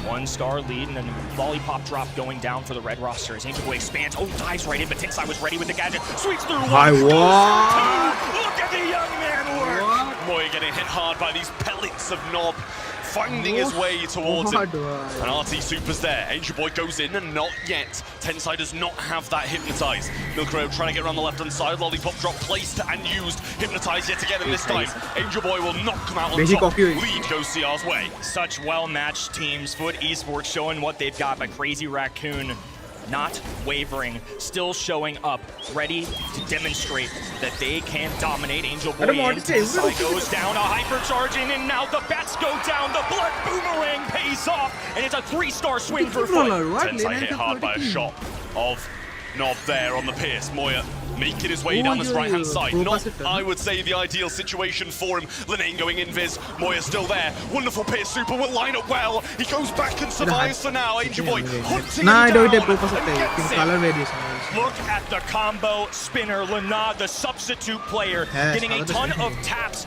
onto one of Brawl Stars' best. And now a Lollipop drop for a little extra coverage. Foot Esports on the defensive. Hyper Ollie coming in now. It's going to be a big moment for him. Can he get the job done? Angel Boy going in once more. Hyper on the right, Moya's going to go down. Pierce Hyper finds no one, but they don't have much time left. 9 seconds, the good shot comes through. Tensai going for it as well. Goes for the Hyper, but it's surely out of reach. And it's going to be a match point for Foot Esports. Tensai has never missed a top 4 at a BSC LAN he's participated in. And right now, he is facing a match point against a team with a substitute, against EMEA's Grace. This could be Angel Boy's Odyssey in the making. Tensai through the mid will be trying to get these hypnotizers off. It was working early game, and Milcreo hunted once more as Angel Boy gets him down. Angel Boy now dipping in and out. Little bait and switch as he'll take off to the right-hand side. Coverage coming in from the Lollipop drop. Oh, and now he expands with space. Tensai has to glue to this wall. They're just looking for vision through it. But Angel Boy, relentless, looking to get a few taps on, but will play it cautiously. They still have the blue star. They don't need to give it away. Angel Boy remains in an aggressive position. He doesn't really want these stars over his head, and especially the blue when he can flip a game with a singular death. Lollipop drop in the back area of Foot Spawn. Gonna get taken down by RT, flanking around the left-hand side, and a Pierce Super will go. Milcreo baited a Super away. Excellent play. Oh, and the tap coming out of Nob. Trade, though. 3 stars, still with Foot Esports. They've now burned a couple of those supers, and Lana taking off down the right-hand side yet again. Milcreo doesn't see it coming. No super available, and another frag for the red roster. One more Lollipop drop on the right. Angel Boy low, gets hit by the RT, needs... troll করে না কি করে আমি বুঝি না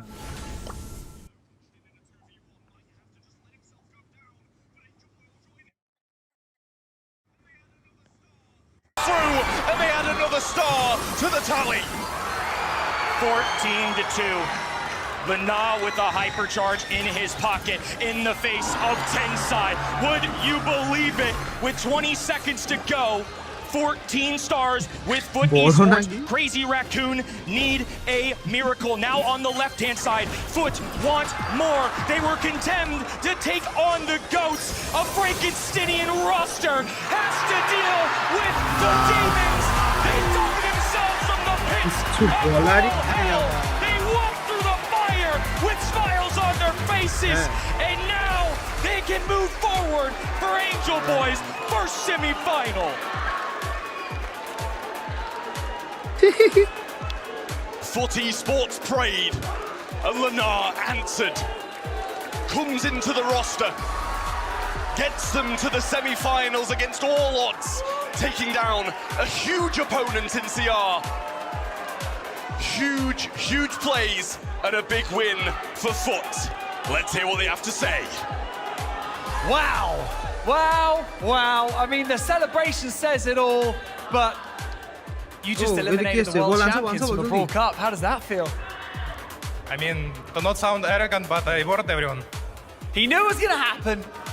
From your perspective, talk us through that match from your perspective. You know, how did it play out for you?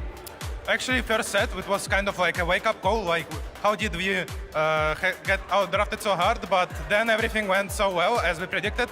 And yeah, anyway, GG's. Crazy Raccoon is one of the best students on the tournament. I just think we are better. They're better. Lenan, the superhero strikes again. You're in the semi-final. Does everything feel smoother now? Man, I feel so good now. I think it's the first time with Angel Boy, he planned everything. So everything goes as planned. Maybe the first set was a warm-up.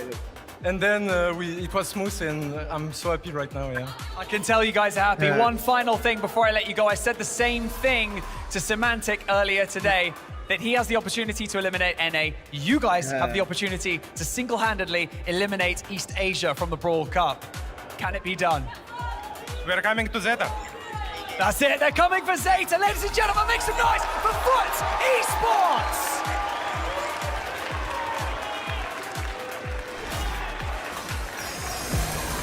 What an insane match as our last one for the quarterfinal.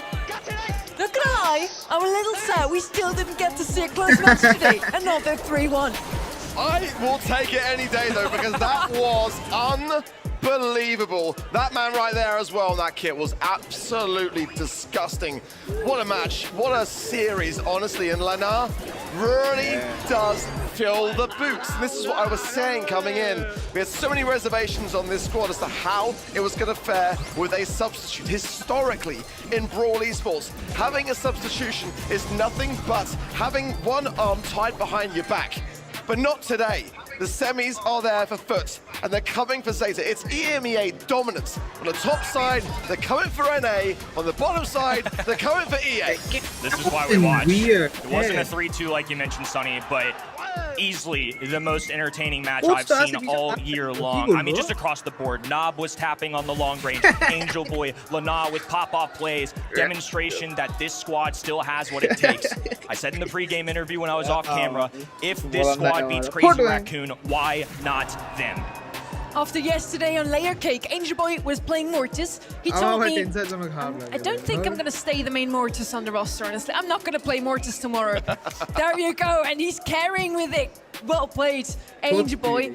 And really, Lena, as we ask the question, can he fill the boots of Gasti? Can he give Foot back what gave them the edge over the rest of EMEA for all this season so far?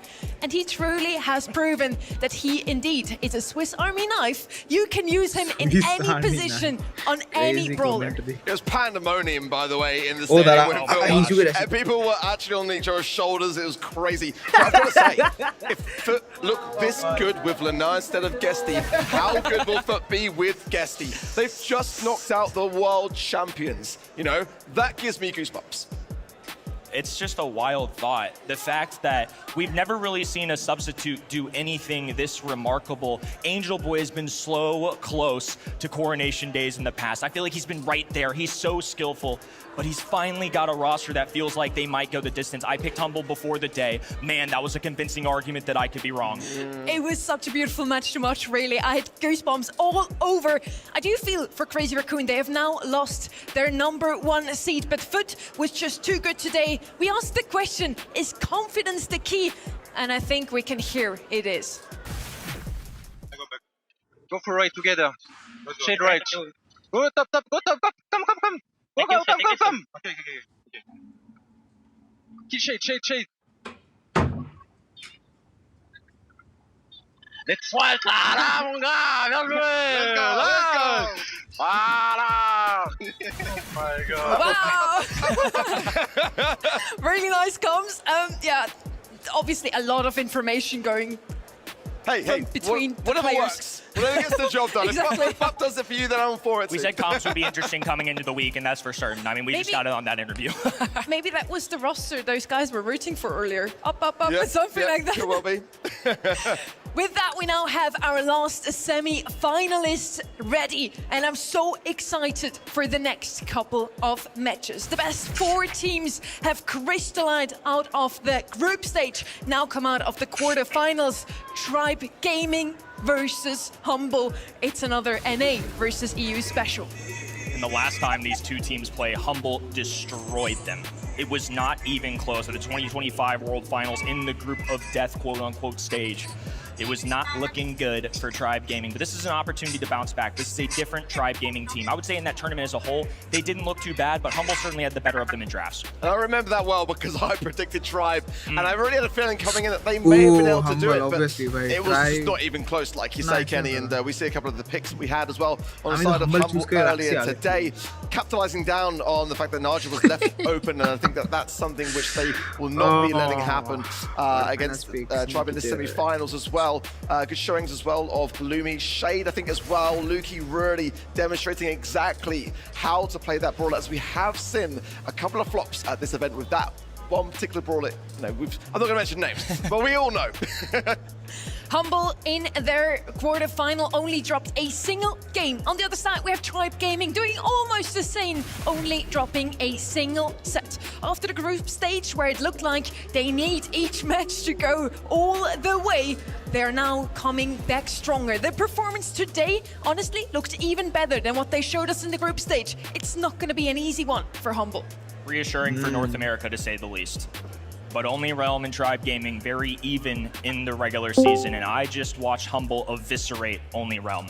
I'm scared for Tribe Gaming. That's the honest truth. There's something about the mental side of this. You have to overcome a lot. You can be as good as you want about the game, but if you are not overwhelmingly confident in yourself, you are not going to be able to take down these greats. Now, one thing I see as well quite immediately so is that Tribe are seeing some similarity brawlers kind of going through the maps. The Sirius, the Otis, the Leon being repeated. Humble don't do that, and that's the thing that makes them more unpredictable, in my opinion, when it comes to their draft. And Tribe will be very cautious around this, to not sit back on those comfort picks too much, because it shines through the data. And Kanan is unreal when it comes to being that, that rock for Humble and getting those drafts right, despite what Semantic said in that interview on that day one. I do agree with you. Humble is unpredictable, but so far, every single time a team has faced them, they banned out the peers in the global ban stage already. Let's see if that's going to happen once more. Never mind, Tribe Gaming going with a different route. This time, Colette and Ruffs are going to be banned out. At least Humble can't open up the map as well for their peers. Edgar and Leon on the left-hand side makes a lot of sense when you play into RBM, honestly. We are still at Brawl Cup Berlin 2026, and we are in the battle of the regions. Now we have 2 EMEA teams left, 1 NA and 1 East Asia. So for NA, Kenny, this is the last hope.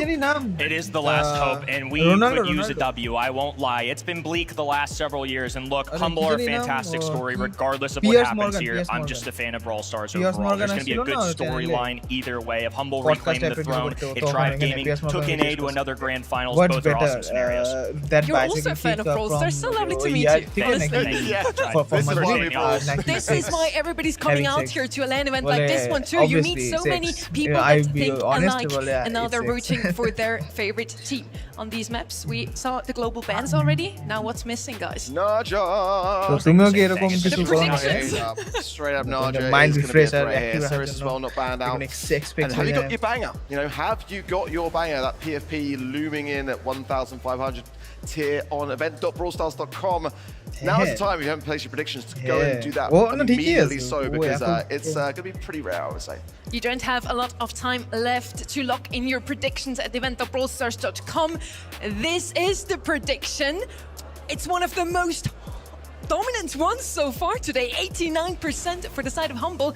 Now, Tribe, where's your fan base gone? I don't know where they went. I'm guilty. I picked Humble, so I'm not. I picked them before. I'm just saying. Look, it's my obligation. It's my fiduciary duty to give my honest predictions. And I thought Humble were going to win it all, and they're still alive. I just have to keep picking them, but I may change my mind depending on the grand finals. You don't quote me on that. But if Tribe asks you later, you can always just say, "I was trying to jinx Semantic." Yeah, true. Semantic does love to go on record and say that we're going to lose because it's like a good omen and it's kind of worked in the World Finals before, so why not continue it forward? Tribe versus Humble. I think this could have already been our final. We get to see it already in the semi. Semi-final number 2 is going to be just as tight. Do we finally get to see a 3-2? Please. I would love to see it, especially with so much on the line. You know, getting to that grand finals today is what it is all about. Securing either a world final spot for your region or an LCQ slot for your region is what is all to play for. And now you think about that lower half bracket too with Zeta down there, what it's going to mean for them knowing that the World Finals is in Tokyo, Japan, to be able to lock that in. That second match is going to be a banger, but we're getting ahead of ourselves. The semi-finals lining up now. Tribe Gaming versus Humble. I cannot wait. Barney, you're going to love this one. It's another EMEA versus NA special. You're darn right I'm going to love this one. You can feel the weight of this occasion already. Now, one win away from the grand final, one loss away from heartbreak. At this stage, talent alone isn't enough. This is about composure, who can stay calm in the presence of pressure. And so, let's find out. Berlin, are you ready for your first semi-final? It's time for Humble and Tribe Gaming!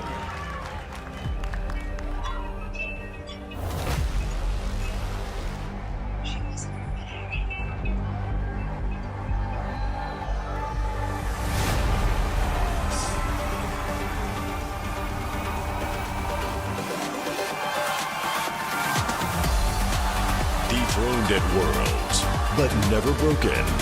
The dominant 2024 World Champions are back on land. Hungry to prove last year's silver medal was just a minor setback.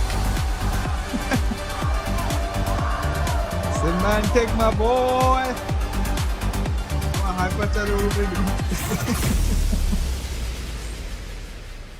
Oh, keep it. Cool.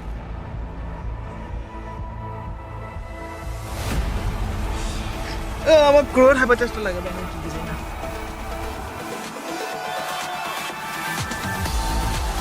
Once feared globally, these former kings of North America faced harsh critics back home. Now battle-hardened with fresh firepower, this household name is here to reclaim their global respect. তুমি একটা character গেমে তোমাদের super আছে super মারছো কিন্তু hyper চার্জে আরেকটা option যেটা তুমি সুপার আস্তে আস্তে নিচে দিও তো হাইপার চার্জে আবার আরো আস্তে আস্তে দিও Here we go. Okay, the temperature in this room just dialed up a little bit. Semi-finals on the line. Semantic. Any final words before you step into this match against Tribe Gaming? I hope I can keep my history of beating Tribe and don't fall back to my old times of losing to them. There's hope. There's hope, Semantic. Diego Gamer, do you feel ready? I'm ready. He's ready, ladies and gentlemen. You can both spud. Thank you very much. Touch gloves. This is a boxing match, remember? No, I'm just kidding. This is Brawl Stars. Right. This right here is where great teams are tested, okay? Not just mechanically, but emotionally. Like I already said, who can stay calm when the pressure's on the line, when the crowd's screaming your name? It's time for Humble versus Tribe Gaming.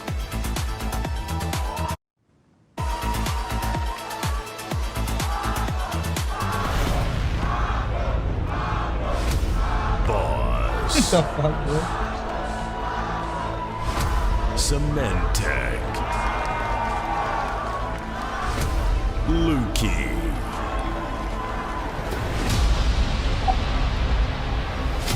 Diego Gamer. RBM. Luffy, a sassy man.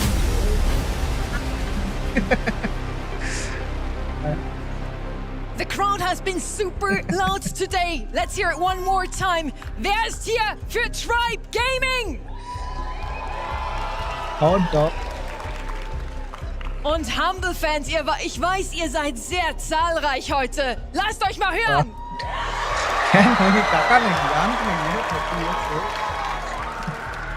I think it is safe to say we are in EMEA currently here in Berlin. You can hear the Humble fans showed up. Now, the question is, will Tribe Gaming get revenge? You mentioned it, Kenny. Last time those two teams have faced up against each other, Humble came out on top. They're starting the draft with a Gene. We are in hideouts on Bounty. Gene makes a lot of sense. Usually pair it with an RT, maybe, so your long-range shots do a bit more damage. First up, though, Humble. Starts in the draft. It was something I mentioned before, but I think it was the biggest thing lacking in Tribe Gaming showing against Humble in 2025. Brand new year, and Diego Gamer, man, you can't help but root for the guy. He's been special this weekend. Finally, after a long, patient journey, gets his opportunity to play on the LAN stage. Missed out on Dallas, but man, he will be a factor in Berlin. Kaze and Kit, for me, are two brawlers which could absolutely cause a bit of a pivoting point in this kind of draft and the way that things are playing out so far. The aggressiveness of it, and of course with Kit, the unpredictability of which that kind of brawler brings. I think both teams are going to be very cautious in how they tread in that regard too. Nani is definitely a brawler which I think has a solid place on this map. A bit difficult now with the way that you are a bit susceptible on the ground when you are using those peeps, so you've got to have something else to back that up with when you do choose to use it. But Charlie sometimes comes out on this particular map too. Gus is a very safe pair of hands with potential to combine with this third and final brawler. Gene on the right-hand side already. As I already stated, RT, not a bad idea because your Gene is going to do a tad bit more damage. Fang is one brawler that Tribe likes to pair with the Gene. Get some heals from the guy. Let's see if that's actually going to come out of Tribe Gaming here. They, of course, don't have the last pick, so they have to be a bit careful with those throwers and assassins. They could still get countered by the last pick of Humble. Really and when I look over to the left-hand side here with Jae Young and Gus, they have two solid supporters that basically screams an assassin, a carry brawler as their last pick. I wonder if this is a bait from Humble to try and grab something like an Ollie here on this final pick, because there's not a lot of damage going down. A Pearl's definitely going to help out with that, but I could see Hypnosis being a huge feature into something like Kaze. And the Gus as well is like kind of baiting out the idea of, if you don't pick Kaze, we are absolutely having that for our third and final pick. So Tribe have had to kind of pick that particular brawler up, but you can absolutely bet your bottom dollar that Humble had a contingency plan if Tribe went that way. Last pick now for Humble. Is it going to be the aggressive brawler that we were calling for? Ollie was mentioned by Kenny. Or is it going to be something a bit safer? Maybe a sniper still. It is something completely different. Just to counter out the Kaze with the Charlie, they have something in their hands to make sure that Assassin doesn't go ham. Kaze, of course, will still get the blue star. Now, Ready and Uber, the current world champions just fell. They're already gone. Will the defending Brawl Cup champions fall as well? It's been a number of years since this matchup could be considered a battle of the Titans. Far from being part of the El Clasicos over the years, Tribe are lucky to even be here. If Electros hadn't sort of choked in that last monthly final in NA, they wouldn't have made it. Still, they've given a good account of themselves, and they've got a draft here that involves getting the blue star and then playing defensively ready. They're going to be the receiving end of this all-out aggression from Humble early on, but Humble is coming equipped with some aggression, rather some defensive maneuvers of their own. Lukey on the Charlie, an extremely defensive brawler. They're looking to get in and get back to home base. Tribe Gaming is going to have a miserable matchup on offense. I like the idea that Humble have this Charlie for, when they get that lead. Find that first pick and then back away. Scream for Tribe really planning to do no eliminations if they don't have to. Humble just need the one. Boss finds RBM, that'll do it. Cocoon connected. And there was no chance of reprisal. Luffy out of the fight. Yeah, that actually could have been a takedown by the looks of things onto Luffy, but the timing was just slightly off by Humble. Still, they can find themselves on the defensive as they run away. Luffy ready to dash in, look for the solo kill on Semantic on the retreat. No, couldn't you get out in Semantic? With a protective super to keep himself alive. Tribe Gaming, we knew that they were going to be pretty bad on offense. It's a hypercharge here from Luffy on the, or rather Lukey on the left side. They'll get one more on Diego Gamer, RBM, and Luffy trying to hammer down Boss. They will escape with a kill. An unlikely outcome for them to get out of here with their lives. RBM dodges just long enough for Diego Gamer to come in for a screen. Semantic hoping there for a cookie popper catch on the Pearl, but didn't quite have the damage. Either way, this is looking pretty terrifying, and now Tribe have to throw themselves at this EMEA squad. Fanstorm doesn't really bother Luki, he just respects it, steps outside of it a little bit further. Now Spiderling's deployed. And there it is, Cocoon thrown down. RBM doesn't have too much help here. Once again, Diego is eliminated, trying for a hook, but Boss shrugs it off. Every single opportunity completely doused by Humble, staying alive for just moments longer on scraps of HP. 5 seconds to make a miracle happen for Tribe Gaming. Not going to be able to get it. Semantic rebuffs the attempt at a push in. And despite Tribe Gaming having them against the wall, they didn't have enough time. Got to hand it to Humble with this draft. It's basically put together for both scenarios in mind, both when they're behind, they're trailing, they need to get stars, and when they're ahead and they need to back away and play defensively. They've got Gust Shield, they've got Charlie Cocoon, so playing Kaze into the combination of these supers is honestly incredibly challenging. Yeah, it was an early pickup, and it's really just because, first of all, she's fantastic into some of these weaker brawlers that aren't so strong at close range. She gets the blue star and plays hyper defensive. This time, Luki's going to take a different stance. Diego Gamer's going to try and lock him in on the left side. On the right, Semantic and Boss losing interest in RBM. Just used him to get their supers up and now changed their focus over to Diego or Luffy. From Weekend Warrior territory, Luffy able to get the better of Boss there, though. Found a crit spot, and the damage was good enough. That takes the Jaeyong out of the game here, and that was a very important Cocoon to stop Luffy in his tracks. Nicely recovered also by Tribe Gaming. Didn't let him sit in the Cocoon too long. Humble have played aggro around the Cocoon, usually used to push away and aggressive push in.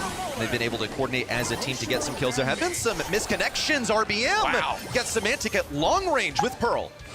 Building up that heat. Obviously, that gadget is pretty huge in terms of fighting burst damage. Semantic had no help there. This now puts Tribe ahead 5-0. Humble are going to have to get their skates on now, but Tribe seems like they've started to get a bit of a feel for this pace of play from the EMEA team. Well, they can't get too comfortable. They're now getting backed up in their own spawn. Humble have the utility to do this. Semantic can power up anyone who wants to go for a push in. They have to weaken RBM first. He's all heated up on tons of HP plus that shield gear. 30 seconds to go, still biding their time. Luki wants to eliminate someone from this defense with his super, still working for it. Probably just a couple of connections of the yo-yo away. Yeah, find a Cocoon connection. You can honestly go all in 3 versus 2 and come out with potentially a wipe there. Numbers advantage means a heck of a lot in this game type.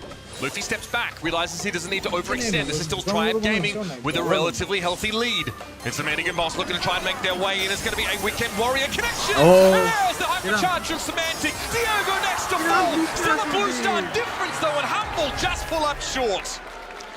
Great math for Tribe Gaming. They knew that a couple of them could fall, but they had to keep Luffy alive with that blue star. He's so evasive. It's just one of many things that makes Kaze an excellent pick on this map and such a high priority. It was willingly handed to them by Humble. They believed that they could press them against their own respawn like a hydraulic press. Look at the priority in getting Luffy now. With the Weekend Warrior up, they'll drop him down to half HP, and with him lacking the pressure, they can press into this right side more confidently. Yeah, Boss still trying to punish that blue star. Takeman instead backed up against the wall. RBM consistently putting critical damage out across this set.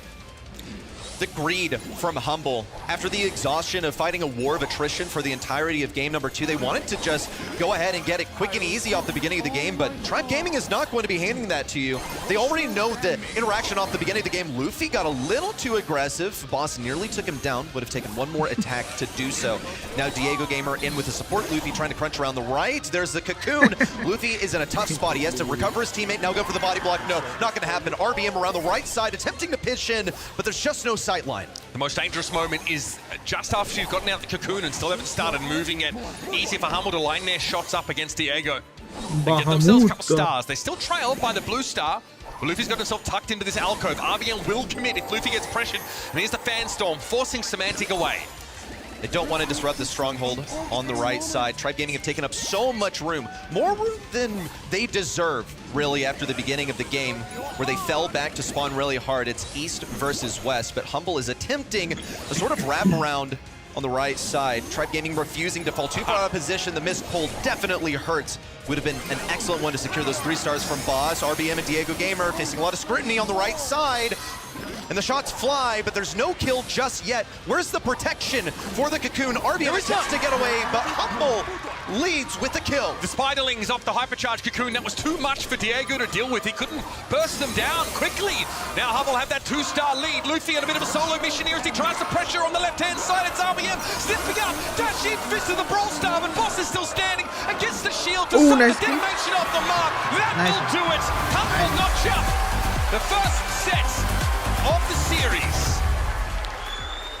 Correct math on the draft. They willingly handed over a couple of strongest brawlers on this map, Gene, Kaze, to Tribe Gaming. Tribe Gaming predictably went for those and went for the turtle comp.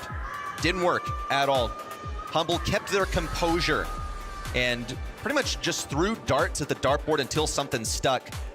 Went for interactions, one after the other, in this hyper-defended Tribe Gaming position. Eventually, one breaks through. Certainly did feel like the issue for Tribe is that when they had to go on the offense, they maybe lacked the tools in comparison to Humble. Obviously, we know Luffy's incredibly good at any sort of gap closing, any sort of close range, assassin-type brawler. Frustrating, though, I think, is they just couldn't quite find the damage they were looking for. These Cocoons are devastating. Not only are they creating a temporary 3v2, but they're often a death sentence for the player caught inside of it. You emerge too predictably, and it's too easy to line up some shots preemptively just to take you down as you come out. Really smart heads-up pick here from Humble on this Charlie, because I think it actually had a pretty good responsibility there on the left side versus Diego Gamer. The Vengeful Spirits are never going to accomplish anything into him. It's just tit for tat, you know, gadget for gadget. The Spiderlings come out, here come the Vengeful Spirits to deal with them, and you force Gene back gradually. He doesn't have the DPS, he doesn't have a way of properly pushing you away, and Charlie's going to win that interaction in close range. He just walks forward and auto-aim, so he's forced to concede and couldn't get a pull really at all. I saw one pull, and it was totally wayward, didn't hit its mark at all. That's what we mean by the execution difference, folks. Having Gene is important, but you need to hit those magic hands. Let's move along, though. Head over to Pinhole Punt for our second map of this series. And I'm looking very closely here at the bans, because Lumi and Stu, importantly, have already been taken away. Both teams happy to reach for the Stu. Chester also banned by Tribe, and on the side of Humble, it is Mortis, Ali, and Meeple off the table. I think there's a lot of priority here on disrupting Luffy's play. You saw Humble really harshly target banned Sands in that first quarterfinal match of the day. I think they're doing the same thing for Luffy as a team's playmaker, also as the ringleader for the squad. And just looking at their gameplay, very often it feels like he's doing his own thing. Naja open again. She is so frustrating, so challenging, and can apply that poison with such consistency that you never really feel like you have a chance to stop and get fully healed up. Really annoying for tanks, even if Naja's damage isn't that high. She's constantly keeping them revealed inside the bushes with those damage ticks. And then her super, spawning those snakes, forcing you to answer those. It's the same annoyance that Tribe faced with the Spiderlings of Charlie in that previous set. She is so powerful. Let the weak be Once again, crushed. drawing parallels to Humble's previous match today versus Only Realm. They managed to get the Naja on sneaky fields, and you would think, no, it doesn't make a whole lot of sense as a bush map. We want to get high mobility brawlers in those bushes, stuff that's tanky, that can take advantage of the lack of sight lines. And Naja in close range isn't really that great. She does have a gadget that can blast you away, keep her alive a little bit longer, dive into the vase. But they've been able to play around this pretty well. Wonder if this one's going to be handed over to Luki again. Have to acknowledge a Sirius, of course, a great defensive brawler, can be run down. Fink's a great brawler to put in mid, and just has to get a super, basically, to make this momentum kick up for Tribe. But there's not a lot of damage for Tribe yet. Not a lot of that consistent output, especially if Luffy doesn't want to expose himself to direct sight lines and uses the thrower aspect of Sirius's damage.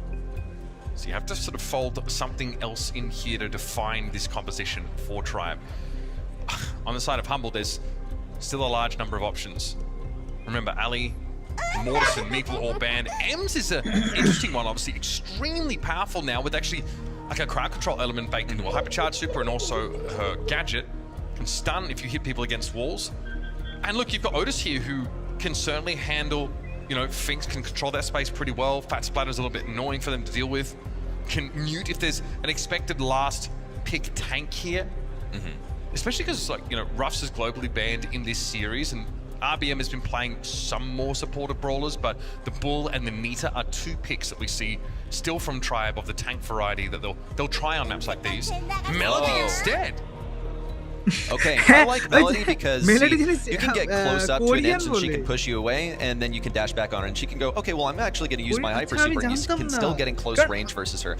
Like in the one-to-one interaction, I don't think it's so bad for Melody. This is the math, but this is going to be pretty good into the Sphinx at mid. Once she gets in those bushes, she's going to be a total thorn in their side to remove. Here's the next thing, is I don't see a single good goal scorer for Humble.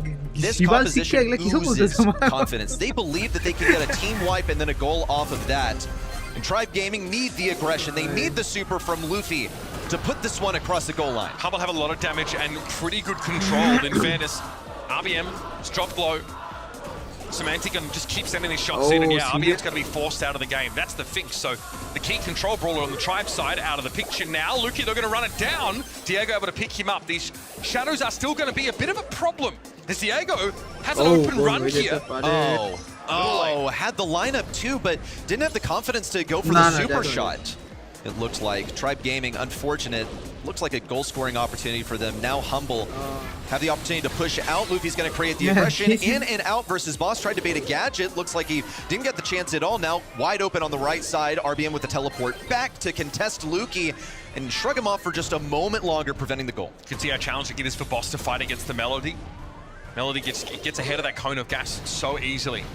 There's a Caustic Charisma at the ready though. Boss might want to push up and make use of this now as Diego Gamer tries to kite away. Shadow easily removed. Now RBM also being tickled a little bit by this M Super. You know, Gas does span pretty wide inside that Finks field. Hard to play into it. Yeah. A lot of snakes on the field. RBM makes a TP play here. Those shadows will be cleared off, but Luffy's able to get into the map now as RBM finally gives up the ghost. The acid spray, you can see that Humble not really interested in playing in that interaction versus Melody where they feel compelled to push it away, maximize their utility here. An easy walk in as they all converge on RBM, who doesn't have the DPS to push all of that away. It's the slow game here for Humble. It's a war of attrition that they seem pretty well geared to win. Luki just continuing to chunk poison damage down. Boss also now has a hypercharge at the ready. Not that there's any gap closing brawlers here for Tribe Gaming, but it is going to be a very long, wide range of effect. That's an ultra hypercharge, yeah. That's what it does. It's pretty good. Not just that, it's gotten them the entire game victory. It is a countdown to 6 hypercharged snakes coming down on the field. And there is nothing to deal with that. Maybe a Melody could get some little notes off of that and push it back, but you're still dealing with poison. Those things are going to dash on you. They're going to attack you in close range. It is horrifically bad for Tribe Gaming. They don't have cleave damage really outside of the Melody notes. Pretty bad.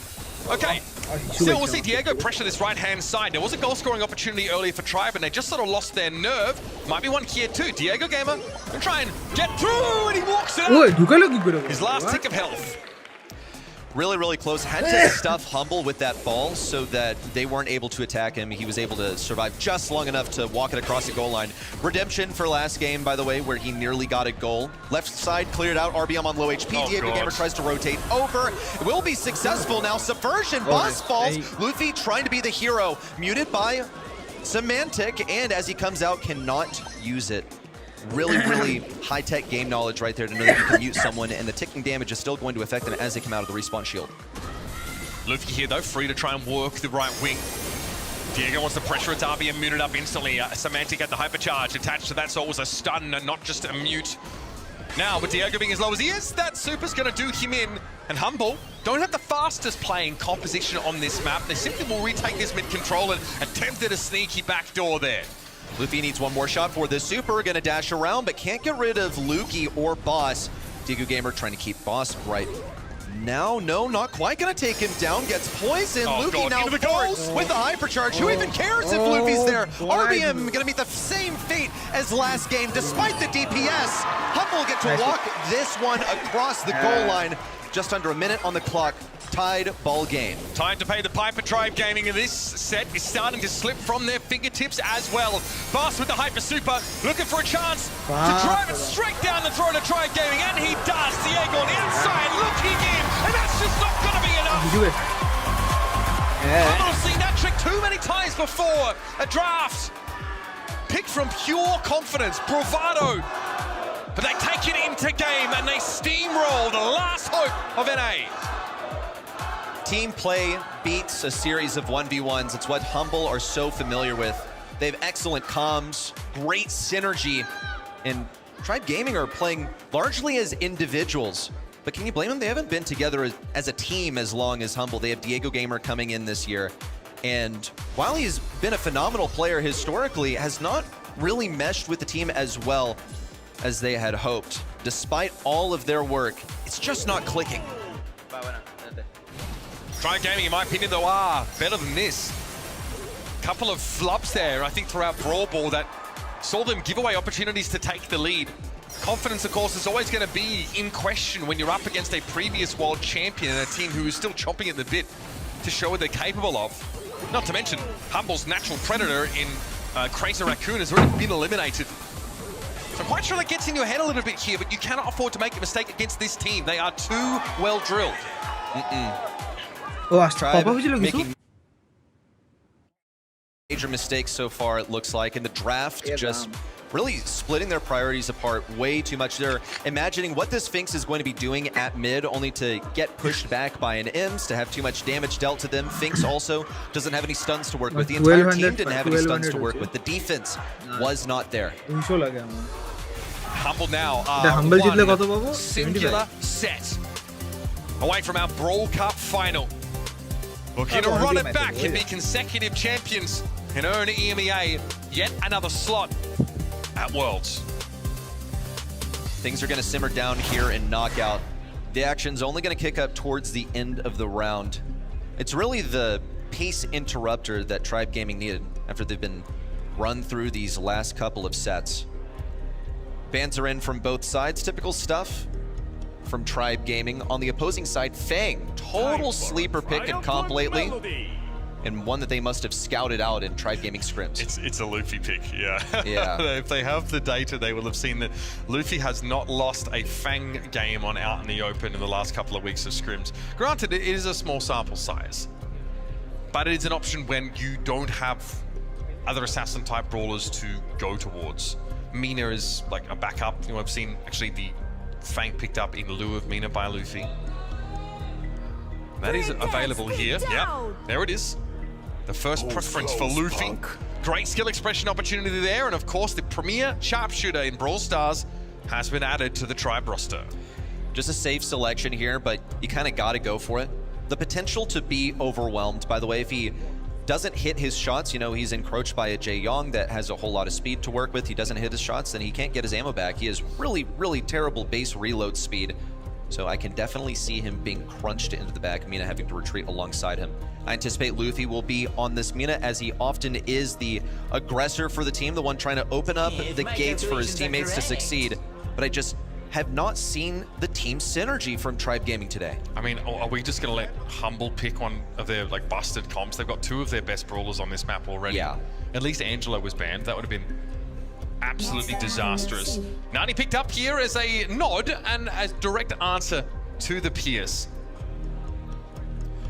See how it combos with the other brawlers. Of course, I expect this to be a 1v1 for Nani versus Pierce, most likely on the right side. Pierce is going to have to rotate over there. So how does he get through easily? Well, Pearl is a way of addressing that. And now things have sort of flipped. Could be the Pearl versus Nani if they're able to enforce it. And then Pierce wrapping around on the left side. Tribe Gaming stand the threat of being 3-0'd, just like their North American predecessors in the early stage of the bracket. Nani being matched up into Pearl would be pretty rough for Nani, as that return to center gadget basically is rendered useless. The crowd want blood. No other way about it. They want to see Tribe Gaming brutally dispatched. Damn. It's time to jump into Out in the Open now. Our third set in this series, and potentially Tribe's last hurrah. Instant mid control for Humble as they have Jae Young forward. RBM trying to push through on the right side. Looks like almost successful, but he's getting kind of shy. They want to get some damage on Lukey so that he has to fall back as well. RBM now sneaks through onto the right side. Humble, guess what? They're cool with that. They expected him to be in this position, put up as much resistance as they could. Now thinking about how they're going to pinch him there. Boss also looking to farm Hypercharge off of it. Semantic, with Diego Gamer backed up by Lukey, can start sniping away at RBM. So what's the end game here? Well, lane swap. Yeah, Tribe Gaming also are going to profit massively off of things closing in towards the end. Humble, not so much. Lukey does not want to fight the Pearl at all. He would very much like to continue harassing down this Mina. RBM, though, has his shield blown up, and Diego Gamer gets a little low. The homing element of Lukey's projectile makes an arc towards Luffy instead of his intended target, but it doesn't seem to matter. Boss has brought the Pearl down. That's the late game win condition here for Tribe Gaming, and it's too easy as Diego Gamer is knocked aside by the Peep. An easy target for Luffy. So good from Semantic to kill 2 birds with 1 stone. Get an elimination at the same time as breaking open that barrel. Now it's going to be pretty bad for RBM to move on the right side. Luffy's going to dash ahead and try and clear the way as well. Luffy looking for a solo kill. No follow-up. Yeah, won't be able to follow it up. He didn't have ammunition for it, but puts RBM in position. Hypercharge out. Luffy can retreat if he needs to, and same goes for Semantic. Tribe Gaming know that it's not worth it to keep fighting. That's the weakened warrior. Boss, though, finds himself defeated. 300 HP apiece for Diego and Luffy. They hang on just barely. Luffy gets 1. It's a 1v1 between Diego and Luffy. Diego, though, Luffy knows exactly where he's hiding. That section of bush has been knocked out, so Diego has to reveal himself as he crosses. Luffy knows what he's up against. Diego has the edge in terms of burst damage. Luffy won't hit as hard, but has a bit of help with the auto-aim of his shots. Even hiding behind a wall, trying to abuse that super, Luffy won't have an easy time against Diego, who can still target him behind that structure.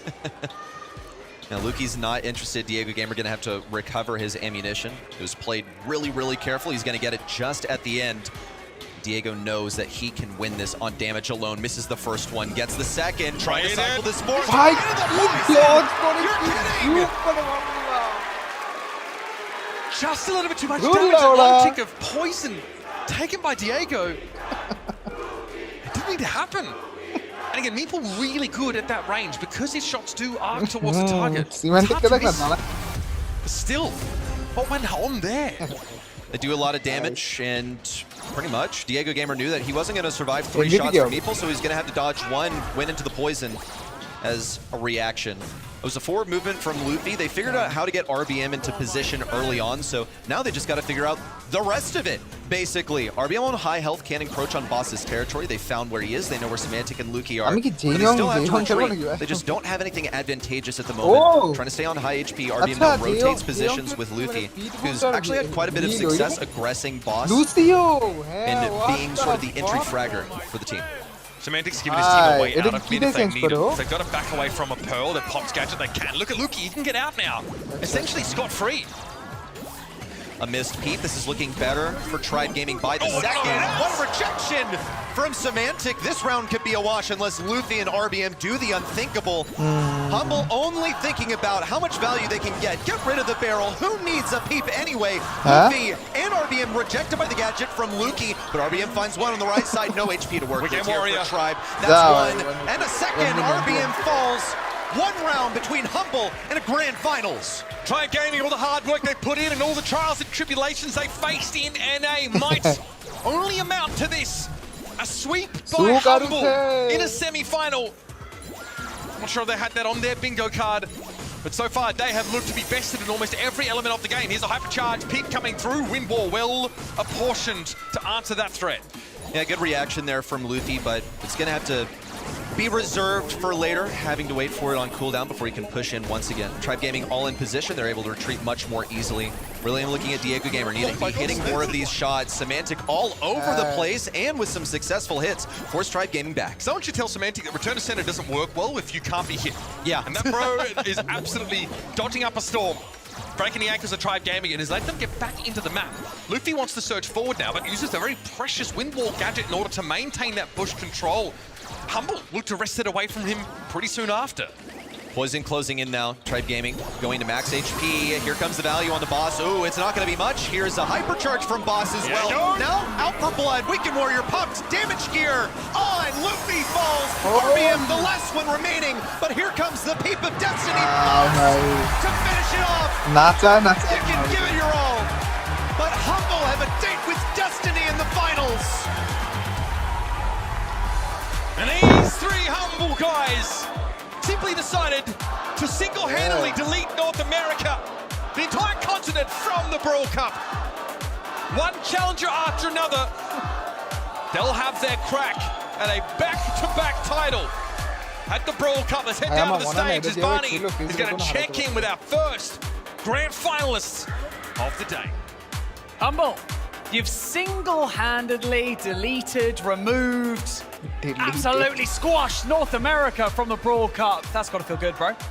With my words of 5 years ago, NA bro, NA. There you go. I tell you what though, from the outsider's perspective, looking in on this tournament, it looks like it's been pretty plain sailing for you guys. It's been a smooth ride. How has it been from like inside the camp of Team Humble? It's definitely not smooth sailing. We're giving out all these teams are literally the top of the top. Without literally all of my teammates giving 110%, I don't think we'll be looking like that strong here, honestly. Well, the crowd, as you can hear them, they came here to watch their home team make it to the final. You've delivered on that. Can Humble go the whole way? What the fuck? Zwei Deutsche im Finale, wir hoffen, wir gewinnen das. Wir geben unser Bestes. There we go. What the German? Ladies and gentlemen, make some noise for Humble. Which guess this? Ki bollo bolto?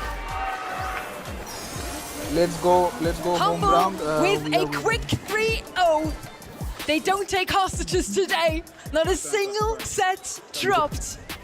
In fact, the only set they dropped all weekend was against Bounty Hunters on day one. Which Semantic did blame Kanan for as well, by the way. They didn't take any responsibility in terms of the mechanics for that one.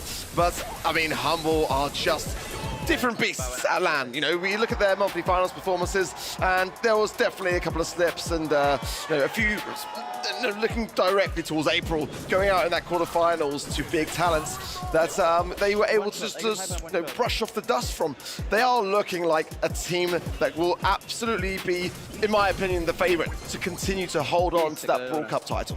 Uber, you got to cast that one, and you mentioned it earlier. Humble now has the chance to single-handedly eliminate NA and Day-Day. Yeah, I mean, it must feel pretty good for them because there's always the sub-narrative of NA versus EU in these tournaments, but I think it's time to get real about it. North America are a long way off, and frankly, they have been for quite some time. People had hope for this tournament, but it's obvious now just how far behind that region is. And Ark, you were saying the draft of Humble is just especially unpredictable. I took it in my notes now. I will global bet Pierce for Luki and Jaeyoung for Boss. How insane was he on that brawler? Yeah, it's absolutely disgusting. And you were saying to me during that match as well that he went on Twitter, right, and said, you can't carry Jaeyoung, I beg to differ, and I'll show you. And that he did. It's just remarkable. It really is unreal what we're seeing. And now we have this thing where we've had Humble just decimates North America on that upper side of the bracket, and the evolving story on the lower side with Foot Esports having taken out the world champions. Now Zeta in their crosshair. You know, are EMEA going to do the unthinkable? Take out North America there, take out East Asia there, and have all the goods go spoiled. They kind of did it last year though, with the exception of Toxic Lotus upsetting some teams along the way, but this is looking hauntingly familiar to 2025. Last year we had Humble versus SK Gaming in the finals. It was all in the sign of EMEA in Dallas already. Now we're in Berlin. Is it going to be EMEA all over again? We're going to find out soon. And we're going to have a little segment now as well. We're walking around the venue here today and passing on some messages to each other as well. And I was involved in that, so let's go and take a look at that now. What would you say to a cameraman, to a caster, to a talent, to a fan? Let's find out. Guys, what would you say to the cameraman? Show our sign. We need a cameraman. Camera guy. The fans want you to film their signs. Can you do that? Sure, I can do that. Yay! Okay. But if you could say something to the fans, what would you say? I would say just give it all you have and enjoy yourself out here. And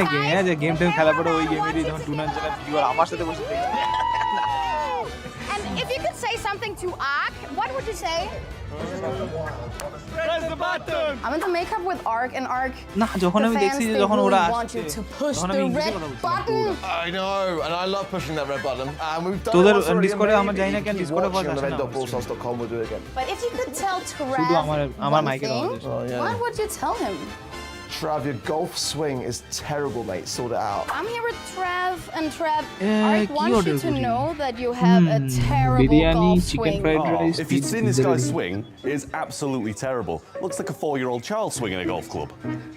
I'm definitely not 4 years old, man. I'm standing right here. So. But your friends, right? No. No. I refuse to use that word. Trav, if you could say one thing to Ash, what would it be? How does it feel to Double be a cheese literal margarita. Ooh, looking good. If I see one more kid. Ash, I have a question. Yeah. Trav wants to know how it feels to be a literal trash can. Well, it's good to be providing something useful for society and somewhere for people to put all their rubbish. Because if I see any rubbish on the ground, that's when I get angry. Yeah, I can see that. Do you have a question for the fans? For the fans, I got a question. Are yous ready for some more Brawl Stars? Hey, you've only got to tell me once. You asked me to press the button. I'm pressing the button. There you go, boys and girls. There you go. Dude, I was hoping that Ash was actually giving it back to Trav, being like, at least I provide something to society, unlike you, bro. That would have been fire. I'm going to actually assume that was how it went down. That was funny. As Arc has pressed the red button, everyone is getting 100 points over at event.brawlstars.com right now. You better tune in. You have a couple of seconds left to claim it. And now, we have the quarterfinals out of the way. Semi-final 1 out of the way. This is time for semi-final number 2. It's Zeta Division versus Foot Esports. It's giving Grim Reaper meme, knocking at the doors. First Crazy Raccoon and now Zeta Division. This is the team that does not come in, I think, as the favorites, right? They're not the current world champions. It's been a while since they've dominated their region. They were the best East Asian team at Brawl Cup last year. The main one, they still fell short. These guys, though, their drafts are back. That was the main form of criticism we had for Zeta Division. We said, the mechanics are great, but the drafts, not so much. They completely outdid Oniron when they played against them. This team, I think, really has what it takes. Their drafts are now fixed, let's say. Humble has just knocked out all of NA. Foot Esports now has the same opportunity with East Asia. Already knocked out Crazy Raccoon, now off to Zeta Division. Already talked about the draft here, Arc. You're the specialist for that this weekend. Yeah, that's already rightly said. You know, Zeta Division have really upped their paces when it comes to the draft. You can see just how varied a lot of the brawlers are in that regard. But, you know, for me, like you said as well, Luba, it's been a while since Tambo has been a world champion. You know, it's the second place runner-up thing that's kind of like been an issue for him, 2022, 2024. So to really cement his legacy, I think we do need to see them have that kind of like level up and make the grand finals here. I think that Foot Esports may run out of gas, let's see, but they, having said that, looked bigger and better than ever in those quarterfinals. So I'm still rooting for them. I'm still rooting for that EMEA grand finals where they guarantee themselves those slots. Zeta Division certainly needs a good draft against Foot Esports. They have the opportunity to shut down East Asia completely. Already took down seed number 1, now off to seed number 2. Zeta Division, they really look...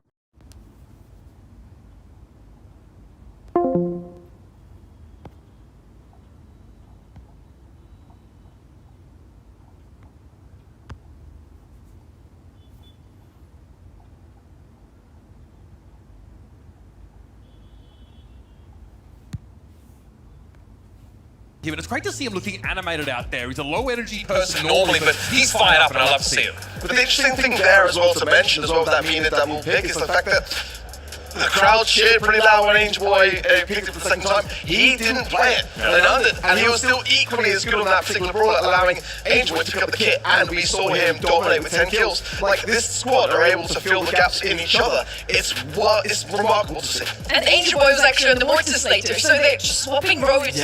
Roles all around, and it seems to work out. Luna seems to be just the piece they were missing. Edgar and Naja banned out from the side of Zeta Division, so a pretty regular ban. It's not really targeted at all. We still see the Mina left open. And then Lumi and Mortis ban out from the side of Foot Esports.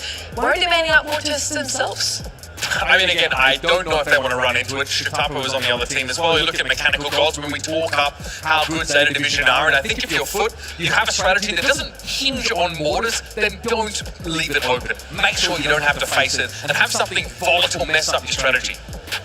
Bellsrock is going to be our first map. We see it here, a rather open map. Now, who's usually a bit more sniper-sided, sniper-killed? I think now with the Buffies and Griff, like you run a real serious risk if you don't prepare for a potential long-range affair. I think that's kind of where teams' minds are at the moment. It's not necessarily the strongest brawler when it comes to the Buffy brawlers, but it's definitely a threat, and that will break potential as well. So committing too early on, there's safer picks to have. Let's be honest, like Gus was seeing a bit of a rise up in him recently this event because Pierce, when banned, is like the next kind of best option to go for. But it also allows you that synergy with brawlers like Ollie, who are pretty much like out of the mix for the most part, but require that kind of synergy, that kind of combo to really get the best out of it. So I'm looking forward to seeing again some really, really solid drafts and fireworks on the stage. We saw the new Brawlers globally banned very, very often. Sirius this time is actually left open. We're gonna see him a couple more times. So now it's time for our semi-final number 2. Let's take it to the stage. Humble patiently waits for their opponent in the final. This tournament has delivered some incredible moments so far, but now we require another level. And I bet out of the next 2 teams that are about to step onto the stage, either of them can provide the level required. And so, ladies and gentlemen, make some noise for your next 2 semi-finalists. It's Satan Division and Foot Esports.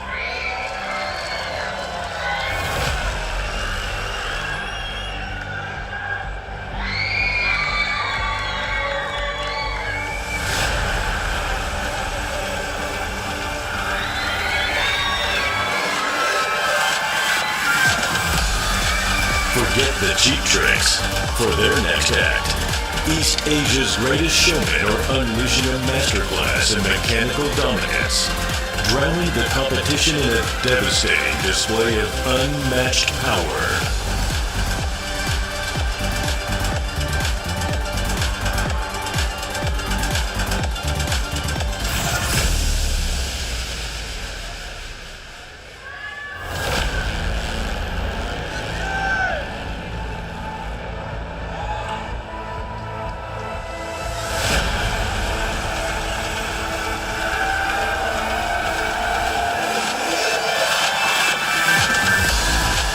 After a flawless regional sweep, this ruthless trio is ready to silence the doubters and conquer the globe.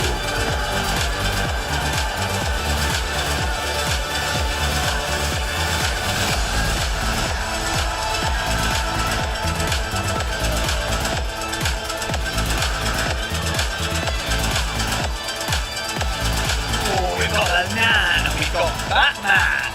I'm loving this energy right now. There's a calmness about the main stage at this moment. We have the final team from East Asia standing and EMEA seeking out to dominate the Brawl Cup. Batman, are you ready? Yeah! Yeah, he's ready! I like that! I love his energy, man, Lenan. Keeping our head cool. How you feeling, man? I feel ready as well, yeah. We're gonna give our best. Just ready to go. Angel Boy, By the fight bundle! By the foot bundle! Okay, with that being said, head over to your seats. Thank you so much, thank you so much. They didn't touch gloves, but that's okay. Ladies and gentlemen, the pressure sometimes crushes great teams and it lifts others to the highest of heights. Let's see who has the nerve to stay calm on the main stage. It's Satan Division and Foot Esports. Let's go!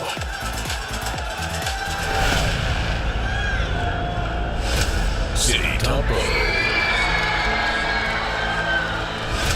Suzuka, Batman,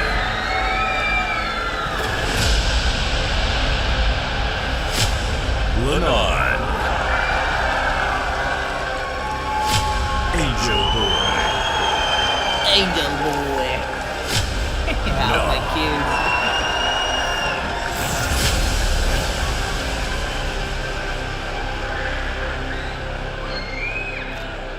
Foot and Humble, 3 of the most fans here, but Satan Division definitely some of the loudest ones. That was insane, Berlin. Thank you so much.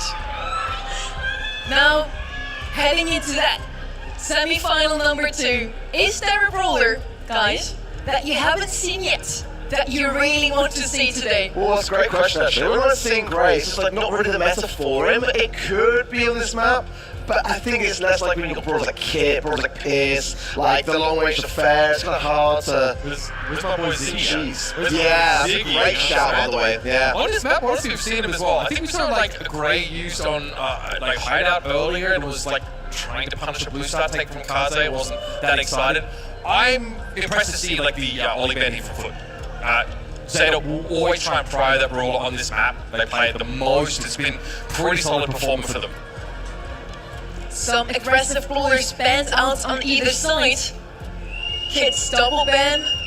Leon out of the way. Oh, here we go! The Angel Boy special showing up once more here. Of course, on a map like this one, gonna come in handy. Picking her up so early might be a bit risky. Jaeyoung is immediately gonna follow here from the left-hand side. Pair it with Pierce. You have the speed, you have the range. Not really the damage just yet to deal with Mina, actually. Could be Jaeyoung compared with that as well. I mean, that's taken away from the Mina, but Byron would absolutely allow the Mina to be able to force her way down that line, and it's a scary prospect. We'll be lacking the speed, but the heals be like double in that regard. So again, Gus wouldn't be the worst of shouts to be able to allow Mina that shielding to go on those aggressive runs. That windmill gadget, of course, will be able to deter so much of the fire aimed in her general direction. Angelo, do you know what? It might then be Lennart on the Mina, because Angel Boy is a disgusting, an absolute disgusting Angelo player. There's a world where something like this condemns teams into like a nutty pick. If you remember back to the previous series for Zeta Division, they played triple sharpshooter and they brought a nutty in because Pierce was on the other side of things. I think Zeta might want a decent control brawler to try and give Pierce that room. You need something to stop this Mina just walking up on you constantly. How are you going to keep her honest? You need to find like a strong source of damage. The Leon, though, is sort of banned away. Kit's also banned out. Man, yeah, a Byron to combine with this Angelo, some real long-range potential now. A sniper on either side now, some heals for Mina. Heals also on the left-hand side from Jaeyoung, of course. What they're missing is something like a Charlie now, just to make sure they can counter Angel Boy or Lena's Mina. Once we find out who's going to play it, certainly the casters are going to pick up on it later as well. Charlie, anything else? Ark, any ideas? I really like your Charlie shout. It's not really the kind of brawler you'd expect to have to pick up here. People, yeah, sure, can work as well with the Manchester people to maybe deflect or that kind of thing. I do prefer, I've got to say, the foot comp. And once more for you on the mic for semi-final number 2, Trev and Kenny. 1,638. That's the number of days since Chitampo peaked with a world championship. And now, Foot Esports are knocking at the door. The Angel of Death meets the laughingstock of the 2025 World Finals. Mechanical Monsters, Demon Destroyers, semi-final 2 of the Brawl Cup, LCQ and World Finals on the line. Give it up, Berlin. We've got a banger matchup. Angel Boy starting really aggressive there, was forced to back up by Batman and Suzuki pinching his left-hand side. Not the best positioning so far from Foot, all 3 of them in the back lines, straight off the bat. But a great tap from Lane will find the early frag on Suzuki. The substitute player making his mark early in the match. Batman, the Cape Crusader now, under heavy fire from Angel Boy. Chitampo trying to operate with the long range. Byron keeping up though. Batman low HP. Lana looking for a shot. Applying pressure, making sure that he can't heal. Just knocking arrow after arrow to keep Zeta on their toes. Yeah, no need to overextend for Foot Esports now. I think there's 3v2 advantage and the superior close-range brawler in Mina there. The splash Chitampo very low and gets tapped once more. Not brings him down. And Batman, the only one left alive for Zeta, heads straight for the gas. And make sure he gets tagged up less and less, but unfortunately for him, Knob did charge up a super. You can see it on the right side of your screen. There he goes.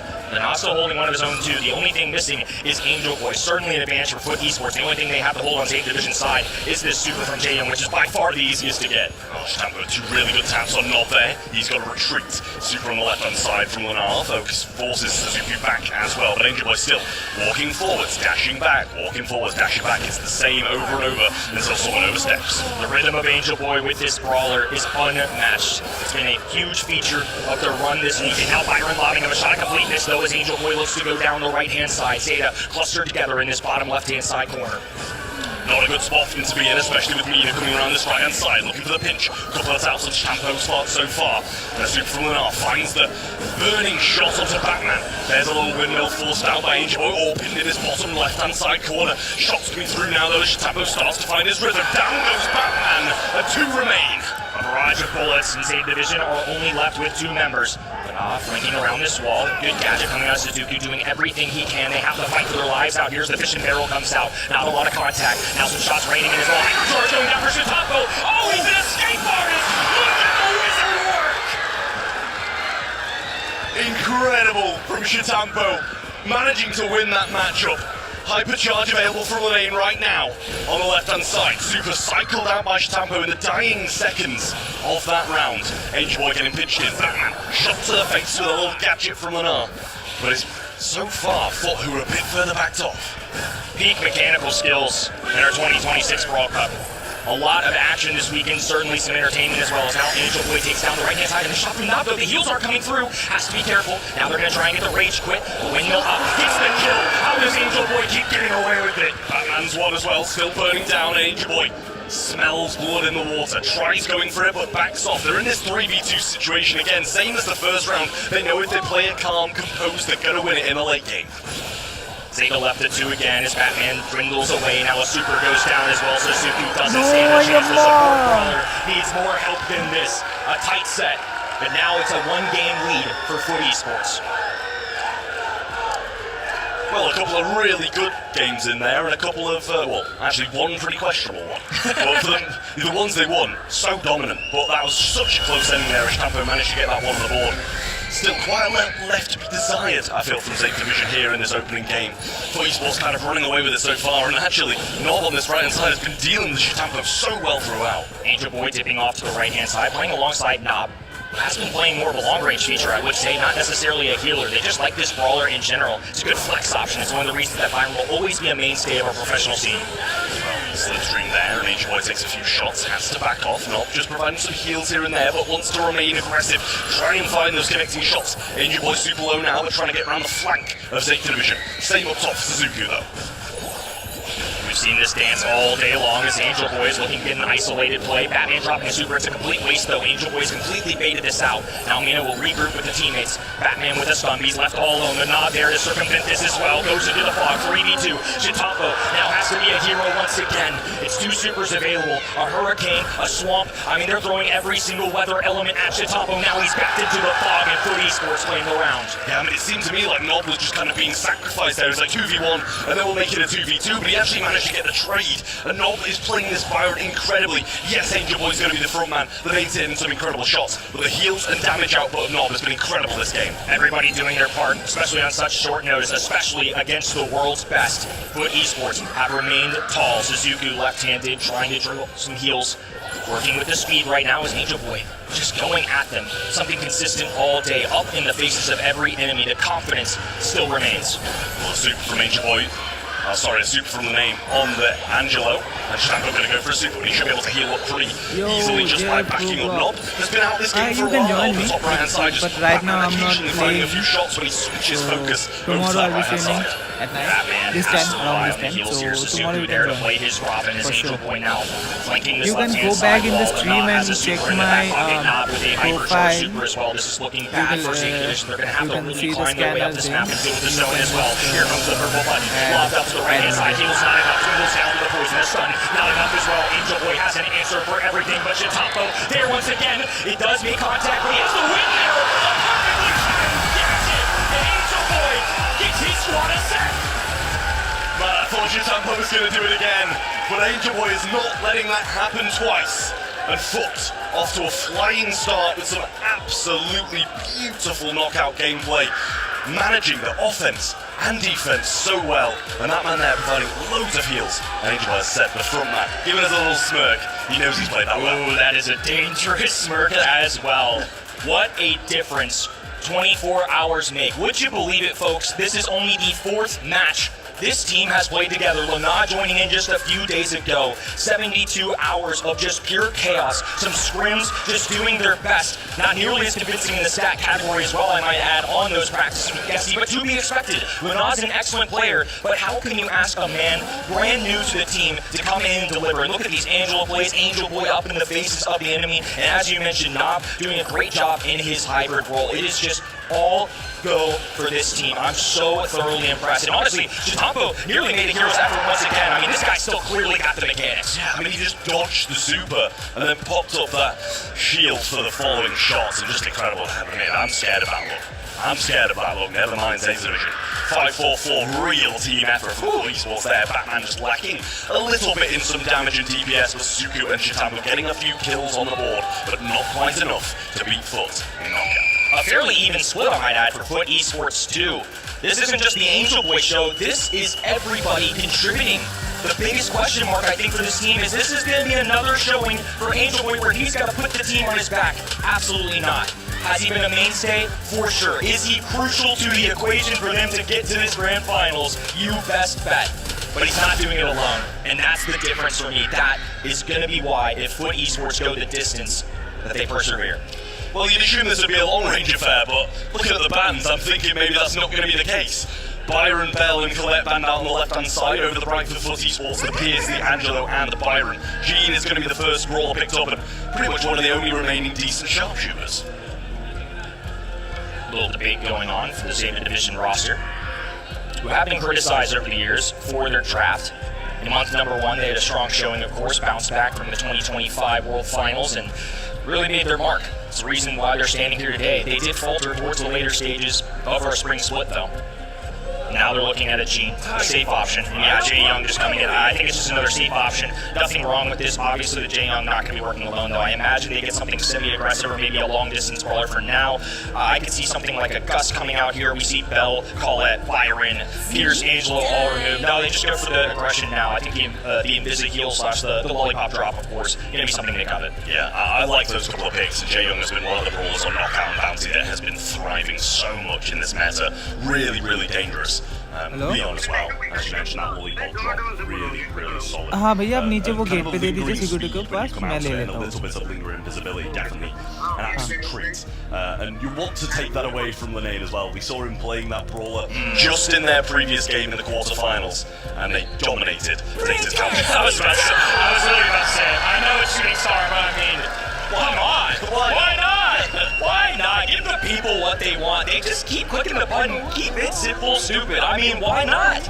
It's just been working for them all day. I don't know the win rate numbers off the top of the dome, but they certainly passed the eye test with this brawler. Yeah, I mean, even when losing, the brawler's not the issue. That's the thing. Absolutely. Right? Even if we see him lose, the majority of the time it's not going to be Angel Boy's fault when he's on that Mina. So, really good pick. You kind of got to balance that aggression on a mode like this, and you're going to be spending a lot of your ammo just dodging, staying out of the way, waiting for the right moment. And the guts to go along with it. Really good pairing. You know, you've got some Gene heals in here, Byron shield, Gus shield when you want to go in, and you've got to time it well. This is the call out I made for the left side. I think it's still fine. They have a 6-pick, they can react to this, but especially like I mentioned with all these ban stages, you were saying it was no longer going to be a long-range affair. Well, they just had to dig deep a little bit to find that brawler of choice, and it seems for a lot of pro teams, it's Gus once you get past these first few. Yeah, absolutely. It's kind of just the lingering long-range brawler. Don't get me wrong, it's not bad. It's not bad at all. RT going to be another brawler that can fight at range, but more than capable close-up and personal as well, which is what he's going to have to be against Angel Boy on this Mina. So, big decisive set here. Either Foot are going to go 2 up against Zeta Division, or they're going to just about get back into it. Another Foot set with Mina on their side. I would feel pity for the other team, but at some point you just got to learn your lesson. This could be a 2-0 lead for Foot Esports. EMEA's #1 taking on Zeta Division. They had a rough go at it in recent memory. Chitampo's legacy has certainly been tarnished over the years. He's watched teammates lap him, and now he's looking to take back at the top. Angel Boy diving in up the middle of the map. Windmill going down, protection for him as Angel Boy works alongside the Vortex, claims that blue star, but has to be careful. The good news is Mina does have the capability, having a little bit of longer range. Doesn't necessarily have to be up in the faces of the enemies to make it count.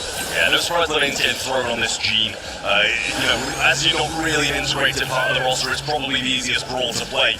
Don't need too much synergy for it. There's the shield on the left-hand side again for Angel Boy, just keeping him alive, and it's Zeta bouncing into action now. Shampoo on the right-hand side gets scouted out by the Gene, and just has to turn back. I will add, they played Leon into Gene. Traditionally, Gene is going to be one of the better counters into Leon just because of the vision. Look at the fanning shot. If Chatompo wanted to go invisible, it's going to be so easy to spot him.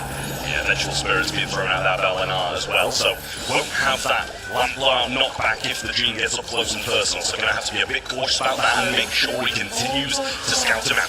Has the ball now though, so Zeta won't want to overstep, and Batman's definitely going to want to keep that burst of speed ready in case it's nearby. Chatompo reasonably making a rotation just to try and go against Gus, who outranges, but Gene is just hopeless if you want to go invisible. All three members of Zeta being clustered together in the bottom right-hand side. Corner heels going down from Batman. Suzuki branches out. They're just holding firm, but they have to find a way to move forward. Still, with 40 seconds to go, not a single kill has been exchanged. And this is the thing, Nob's going to have the shield as well. Chatompo goes aggressive onto him, so he's going to have to be cautious as well. It's like, who's Chatompo going to go for? Needs to stay away from Leonard, but with only 30 seconds left, they're going to have to make a move soon enough. Lollipop drop thrown aggressively there just to try and get them some ground so Leonard can't pull them through it. Supers for every single brawler on the map. Chatompo has unleashed his. He's lurking, but they realize this. Great game awareness. Now a pullback. Angel Boy looking for yet another kill from Nina. A double play for Foot Esports with 10 to go. Chatompo running for the hills. Has to be rejoined by his teammate. No! Leonard once more. Merciless as they take down the Zeta Division roster. 9-0. What a sweep of a game. We were talking about how few kills there were, and then all of a sudden, they all just come flooding through the side of Foot Esports. Angel Boy opening the door, and the floodgates just opened after that, didn't they? Just kill after kill, opening over and over and over. I mean, Chatompo trying to throw the lollipop drop, but now it's already attuned to it. Wow, Zeta Division just triple commit to the middle of the map. They didn't want Angel Boy to grab that. They were trying to usher Leon up. They just couldn't quite get there. Both sides obviously trying to work for that blue star. Part of the influencer why Jay Young shows up on these maps. Yeah, well, it looks like Nob did take a few hits early on, so he's already in the back spawn. Zeta are the ones aggressing once more, but last time Foot didn't put a single step wrong. And this time coming aggressive again, super into the wall. First time we've seen Angel Boy really wasteful. Definitely a blunder, but nonetheless, they're still in the lead. He's not perfect. At least we showed he's mortal, because otherwise he's been pretty unbelievable all weekend long.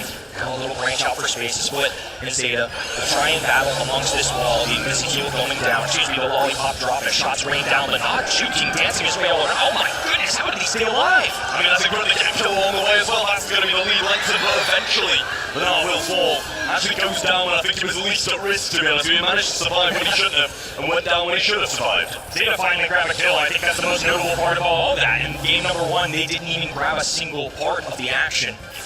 Chatompo joining alongside Shaduku on the right-hand side. Batman there to empower them. It's a little east-west affair. Chatompo goes invisible. They have no idea where he is, but now there's a bubble. This is going to be risky to go at. Oh, and a death as well. Over-aggression from Chatompo. Yeah, I mean, when he's got a super, you're never going to go towards him. Has a eye for now and shouldn't be too far off another super for another shield.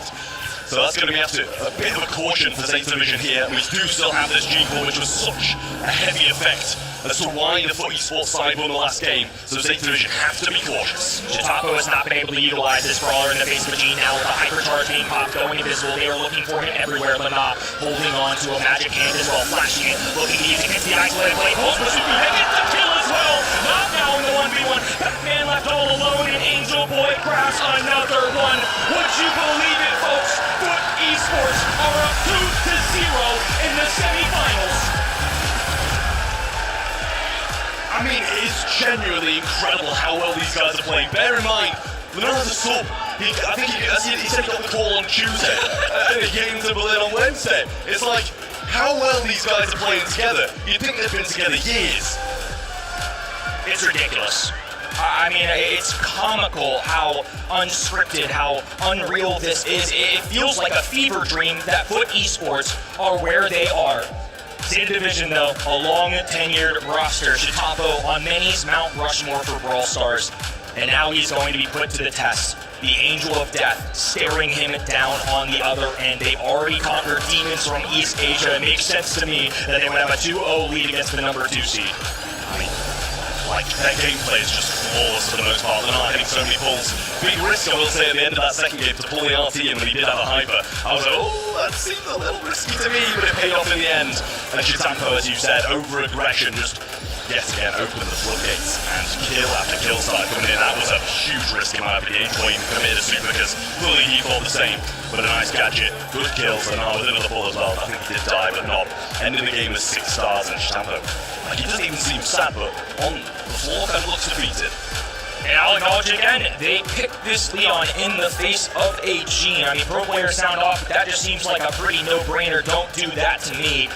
I don't know, man. It just hasn't felt like this has been the best from Zeta Division. We saw them be very competitive yesterday. It's still a good squad on paper. I don't feel like the mechanics are bad, but Angel Boy has just been unbelievable. Nah has stepped in really well. Nah, we don't call his name out all the time because he's not playing these in-your-face kinds of brawlers. He's not going at people, but he's doing his job really well. I mean, this is a couple of sets now where everybody is doing their part. It's an equal role, it's a team game, and Foot Esports as a roster have somehow put this together in the final seconds of this tournament. Yeah, no, absolutely. I was having an interview where I was like, this guy's the glue in the team. He may not make the flashes of plays, he may not be the guesty or the angel boy of the team, but he's always there, he's always playing well, he's always making big moves for Foot Esports. Just one more set needed for them to sweep well, not sweep the second station team, but beat the second station team of this competition and take them out of it to face Humble.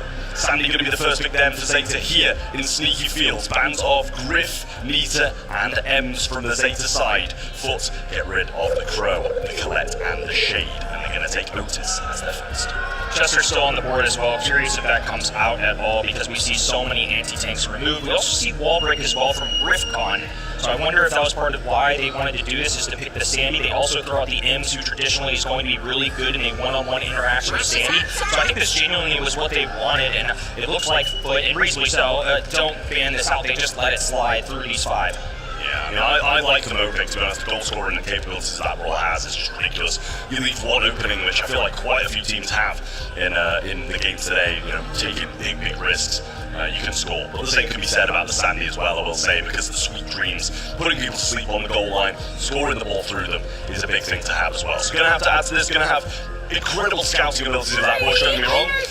Right, so when Zeta are backs against the wall, we go back to where they're coming. Yeah, let's go back to our roots, baby. It's going to be some East Asia Max Sandy. Ims is gone. I mean, the only thing that would make this more 2021 coded is if we threw a Gene in the mix, but I pray they don't. I'm going to doubt it. Yeah, I will as well. I will question. I will completely turn around this competition. They do so, but for entertainment value, for storyline, I'm super thrilled about this. Yeah, I mean, listen, it's one of those things. When you're back against the wall, yeah, it is. It really is. Rosa comes in. Super unorthodox. We have seen it on this map already in the Brawl Cup competition. Those either on day 1 or 2. The unfriendly bushes can do really well, and especially when you pair that with a bit of speed, a sandy super, you're going to make big ground in that bush. So we need something good from Foot Esports here, something that's going to be able to scout out this Rosa and keep her out of the way. Well, this makes even more sense considering that wall break is gone with Griff. I mean, do they just pick something up like a, yeah, I was going to say, let's get beefy and something with wall break. So they had to get creative. It was either Colt in my mind or this made sense too, because now they had health points, and on the left hand end, sure, Rosa can kind of box with Frank, but it's not necessarily enough to get a takedown. Sandy's not going to do a lick of damage. Max isn't either. I think this is an excellent decision by Foot. Yeah, I like it. A bit of a stalemate, obviously. For the most part, Frank should be beating that Rosa in a 1v1 matchup, but when the shield's up and you just kind of auto-aiming each other at close range, it is a stalemate quite a lot of the time. It depends who's going to get help from their teammates. So, bold composition with backs against the wall for Zeta Division, the Max, Sandy, and Rosa, throwing it back to 2021 and feeling comfortable. Playbook out the window from Coach, just going with all reliable as Knob dies in. The new meta certainly paving its way on the left-hand side as Lenoff. Triple, left hand in. Suzuki left all alone, but not a chance in the world. Foot Esports in less than 15 seconds just got a bucket. Then they should have left this in 2021. Kenny Warbreak coming down on the right-hand side for Angel Boy Super. There for Suzuki, but Angel Boy eating that and moving up. Oh, he gets a double pull! Chitampo's low, he's going to fall. Just Suzuki. It's a race for the ball. Nob will get there. He gets the sun away, but it still rolls in. Match point for Foot. They are steamrolling their way through this competition. Do they have what it takes to continue writing this fairy tale? an awesome story, but the hardest one to win is the last game. EMEA and Berlin, get on your feet. Your Kings are one away from a grand finals. Wouldn't say it's common for a Rose to swap onto the Frank, but Chitambo's going to have his work cut out from here. Shield pops, he's going to need a bit of help, and gets it from Lenar, but he's in a 1v2, and a much better start for Zeta Division in Game 2.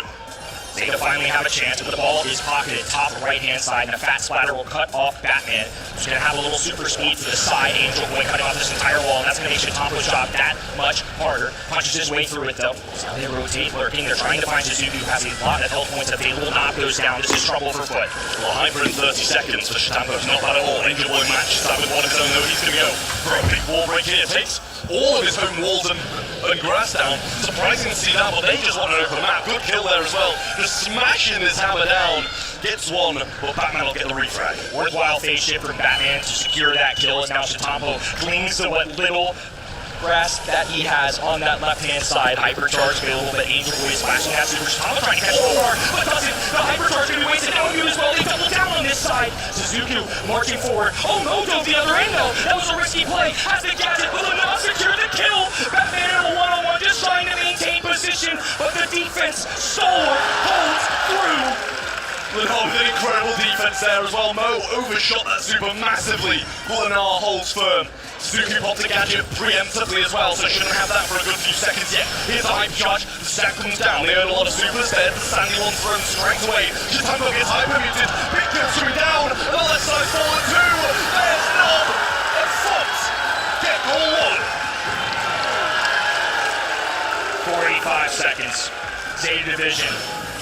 All that East Asia has left, otherwise it's going to be another year. And Knob on the right-hand side has grabbed a kill. Batman, the only one left, and a sad pain even coming out of Angel Boy. Welcome to the Circus Zeta Division. The esports declared for dead among a rival. 1 foot in the dirt, 1 foot in the grave, and with wind under his wings, the Angel of Death has claimed East Asia's souls.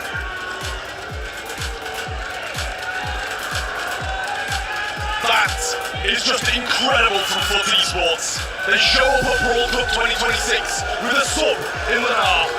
They've walked through all opposition to make it to the grand finals. Let's see what they've got to say about their performance. I mean, like, this is my job, but I was a little bit lost for words, I'm not gonna lie. Foot Esports, destruction, devastation, decimation. I don't know, I'm turning into a rap here. Anyway, Angel Boy. To go up against a team like Zeta Division in the semi-final at the Brawl Cup on the main stage and put on a performance like that, how proud are you of these two boys standing either side of you? I'm so proud of my team. Renan, like, I wouldn't take the moment and say to every pro player, I've never played with Renan, but I had preemptively a bad opinion about him. But this guy, like, why is he so underrated? Like, he has to get a good team. Also, I want to say, buy the book bundle, everyone! Dude, some high praise from arguably one of the best players in EMEA. I mean, what a phenomenal day for you, especially I've got to say that defense that you showed in that final map. What a performance. How happy are you with how you're playing right now on the main stage? Well, after every match I'm getting more happier than ever. So, as I said last match, Angel Boy planned everything and everything goes well. And then he did the same, like, overdraft every game. Wow, I mean, there are subs, there are super subs, there are super duper subs, and then there's Lenan. Ladies and gentlemen, make some noise one more time. Your next finalist is Foot Esports!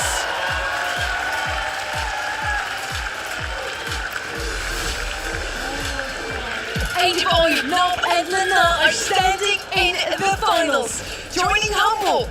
And Foot is playing with a sub. That is insane. I have to say that again. They're playing with the sub. Guesty is not here in this rendition of Foot Esports, still bested not only one but two teams of East Asia. EMEA embarrassed North America. They've now decimated East Asia. And with that, EMEA, we're going to call it the guaranteed World Stop and LCQ Stop. They have just blown everyone out of the water. I mean, this is the thing, EU going back-to-back top twos. I don't think people can really complain anymore that EU keep on getting all these spots for the postseason because they're earning it. They come every single time. Well, the 2 times we've had a Brawl Cup, we've had 1 and 2 now in the EU region, so it's just incredible gameplay. What a time to be alive. We see Angel absolutely sitting there just spinning and smiling as well. And what a year he's had. I mean, you know, you go from being on the team that you get dropped from, and then all of a sudden you're in the finals of Brawl Cup. The entire region is celebrating. EMEA gets 2 more extra LAN finals or LAN slots for LCQ and for the World Finals. On the other side, honestly, tough pill to swallow for State Division. Another top 4 finish for them after last year, Brawl Cup Dallas. They got 3rd, they at least brought home an LCQ slot this year. Nothing for them except a huge sum of money still and honor and glory. But another top 4 finish is not what they came here to do. Yeah, they didn't come to this event with the idea of just, inviting more competition to their home region for the World Finals. That would have been such a moment of pride for them to be able to have, maximize the chances of teams in that region getting to those World Finals. This was not the plan. I think so many of us here on the desk expected to see Crazy Raccoon in that Grand Finals, expected to see State Division in that Grand Finals. And we're back to back with EMEA. Now it's about the bragging rights. Which of these 2 EMEA teams is going to say, well, actually, you got to World Finals because of me, or you got to LCQ because we did that. And Lena said it already. Their draft was impeccable. We heard it. Angel Boy is their drafter. They didn't even drop a single game. They didn't even drop a sweat. And now, let's hear what they had to say to each other, also during the gameplay.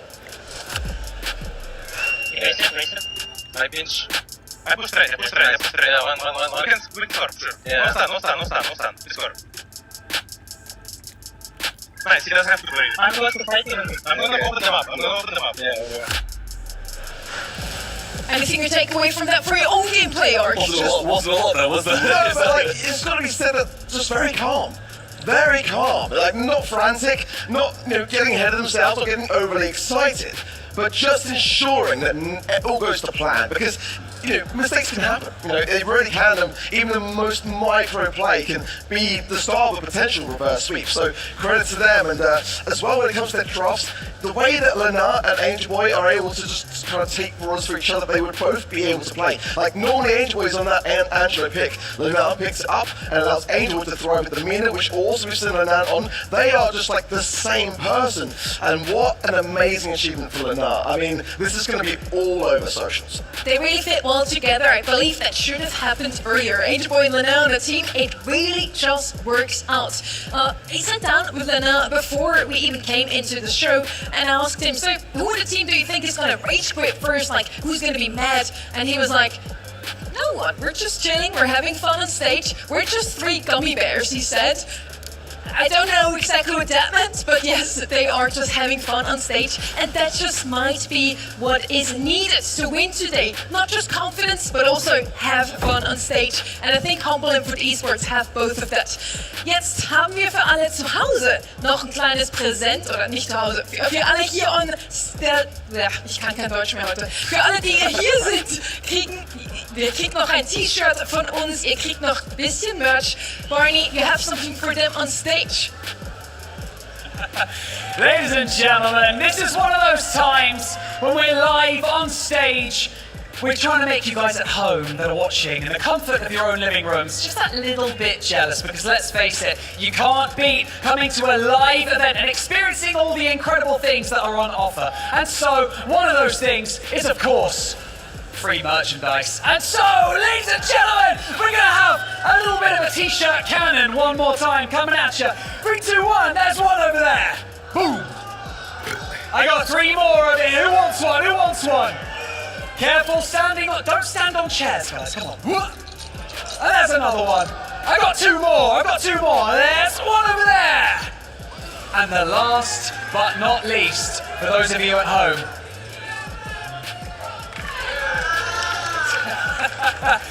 back up to the desk. Nonchalantly here for Barney. Now I'm ready here in Berlin. Got something. We got something for you as well. If you're tuned into the event website right now, something might happen. Who wants to take it? Guys, I haven't had a go. Let me do the honors. It feels good. That was the weakest push I've ever seen you do, mate. Come on. See, you just tried to do it and it was so strong. Yeah, and then you gotta finalise it off, you know? Hey. Alright, was that good enough? That was better. I love when he laughs at me and then he does the same thing until he starts slamming it more. How often can we press this thing? Yeah, well, I'm going to be too far behind now, so predictions. I just had to stop. Everybody gets 100 points on the website. Tune in now also for the finals to get in the last predictions of the day. Because yes, we're already down to our last match. Who are you predicting? Well, this is probably the toughest of all the predictions. One thing I want to point out is the last time that Lonel was wearing a Foot Esports jersey was in 2023 at the World Finals, where his teammate was Semantic. Now, how far we've come. I can't call this, I really can't, but for the storyline, for the narrative, I've got to go Foot. For you? I want Foot, but I'm going to have to say Humble. I just feel like they've been that little bit more convincing. It's fair, 100% fair. We're split on the desk. So let's see what the people at home have voted. Make sure to vote at event.brawlstars.com right now, because the grand finals are starting now. It's just another monthly final. We're in EMEA, Humble versus Foot Esports. Those two have fought each other quite often already. More often than not, Foot came out on top. But will it happen again today with Lena? Like I said, I really hope my heart wants to go with Foot, because it'd be such a good story for Angel Boy, who's so deserving of a land title. He has been around for so long and has been like the nicest guy, real gentle giant. And then I'd love it for Lenar. This feels bad for leaving out Nob now. Nob, great player, really wanted to win it as well. But Lenar subbing in after being dropped and then winning this event would be huge for him. I think for me, you raised a valid point. Nob.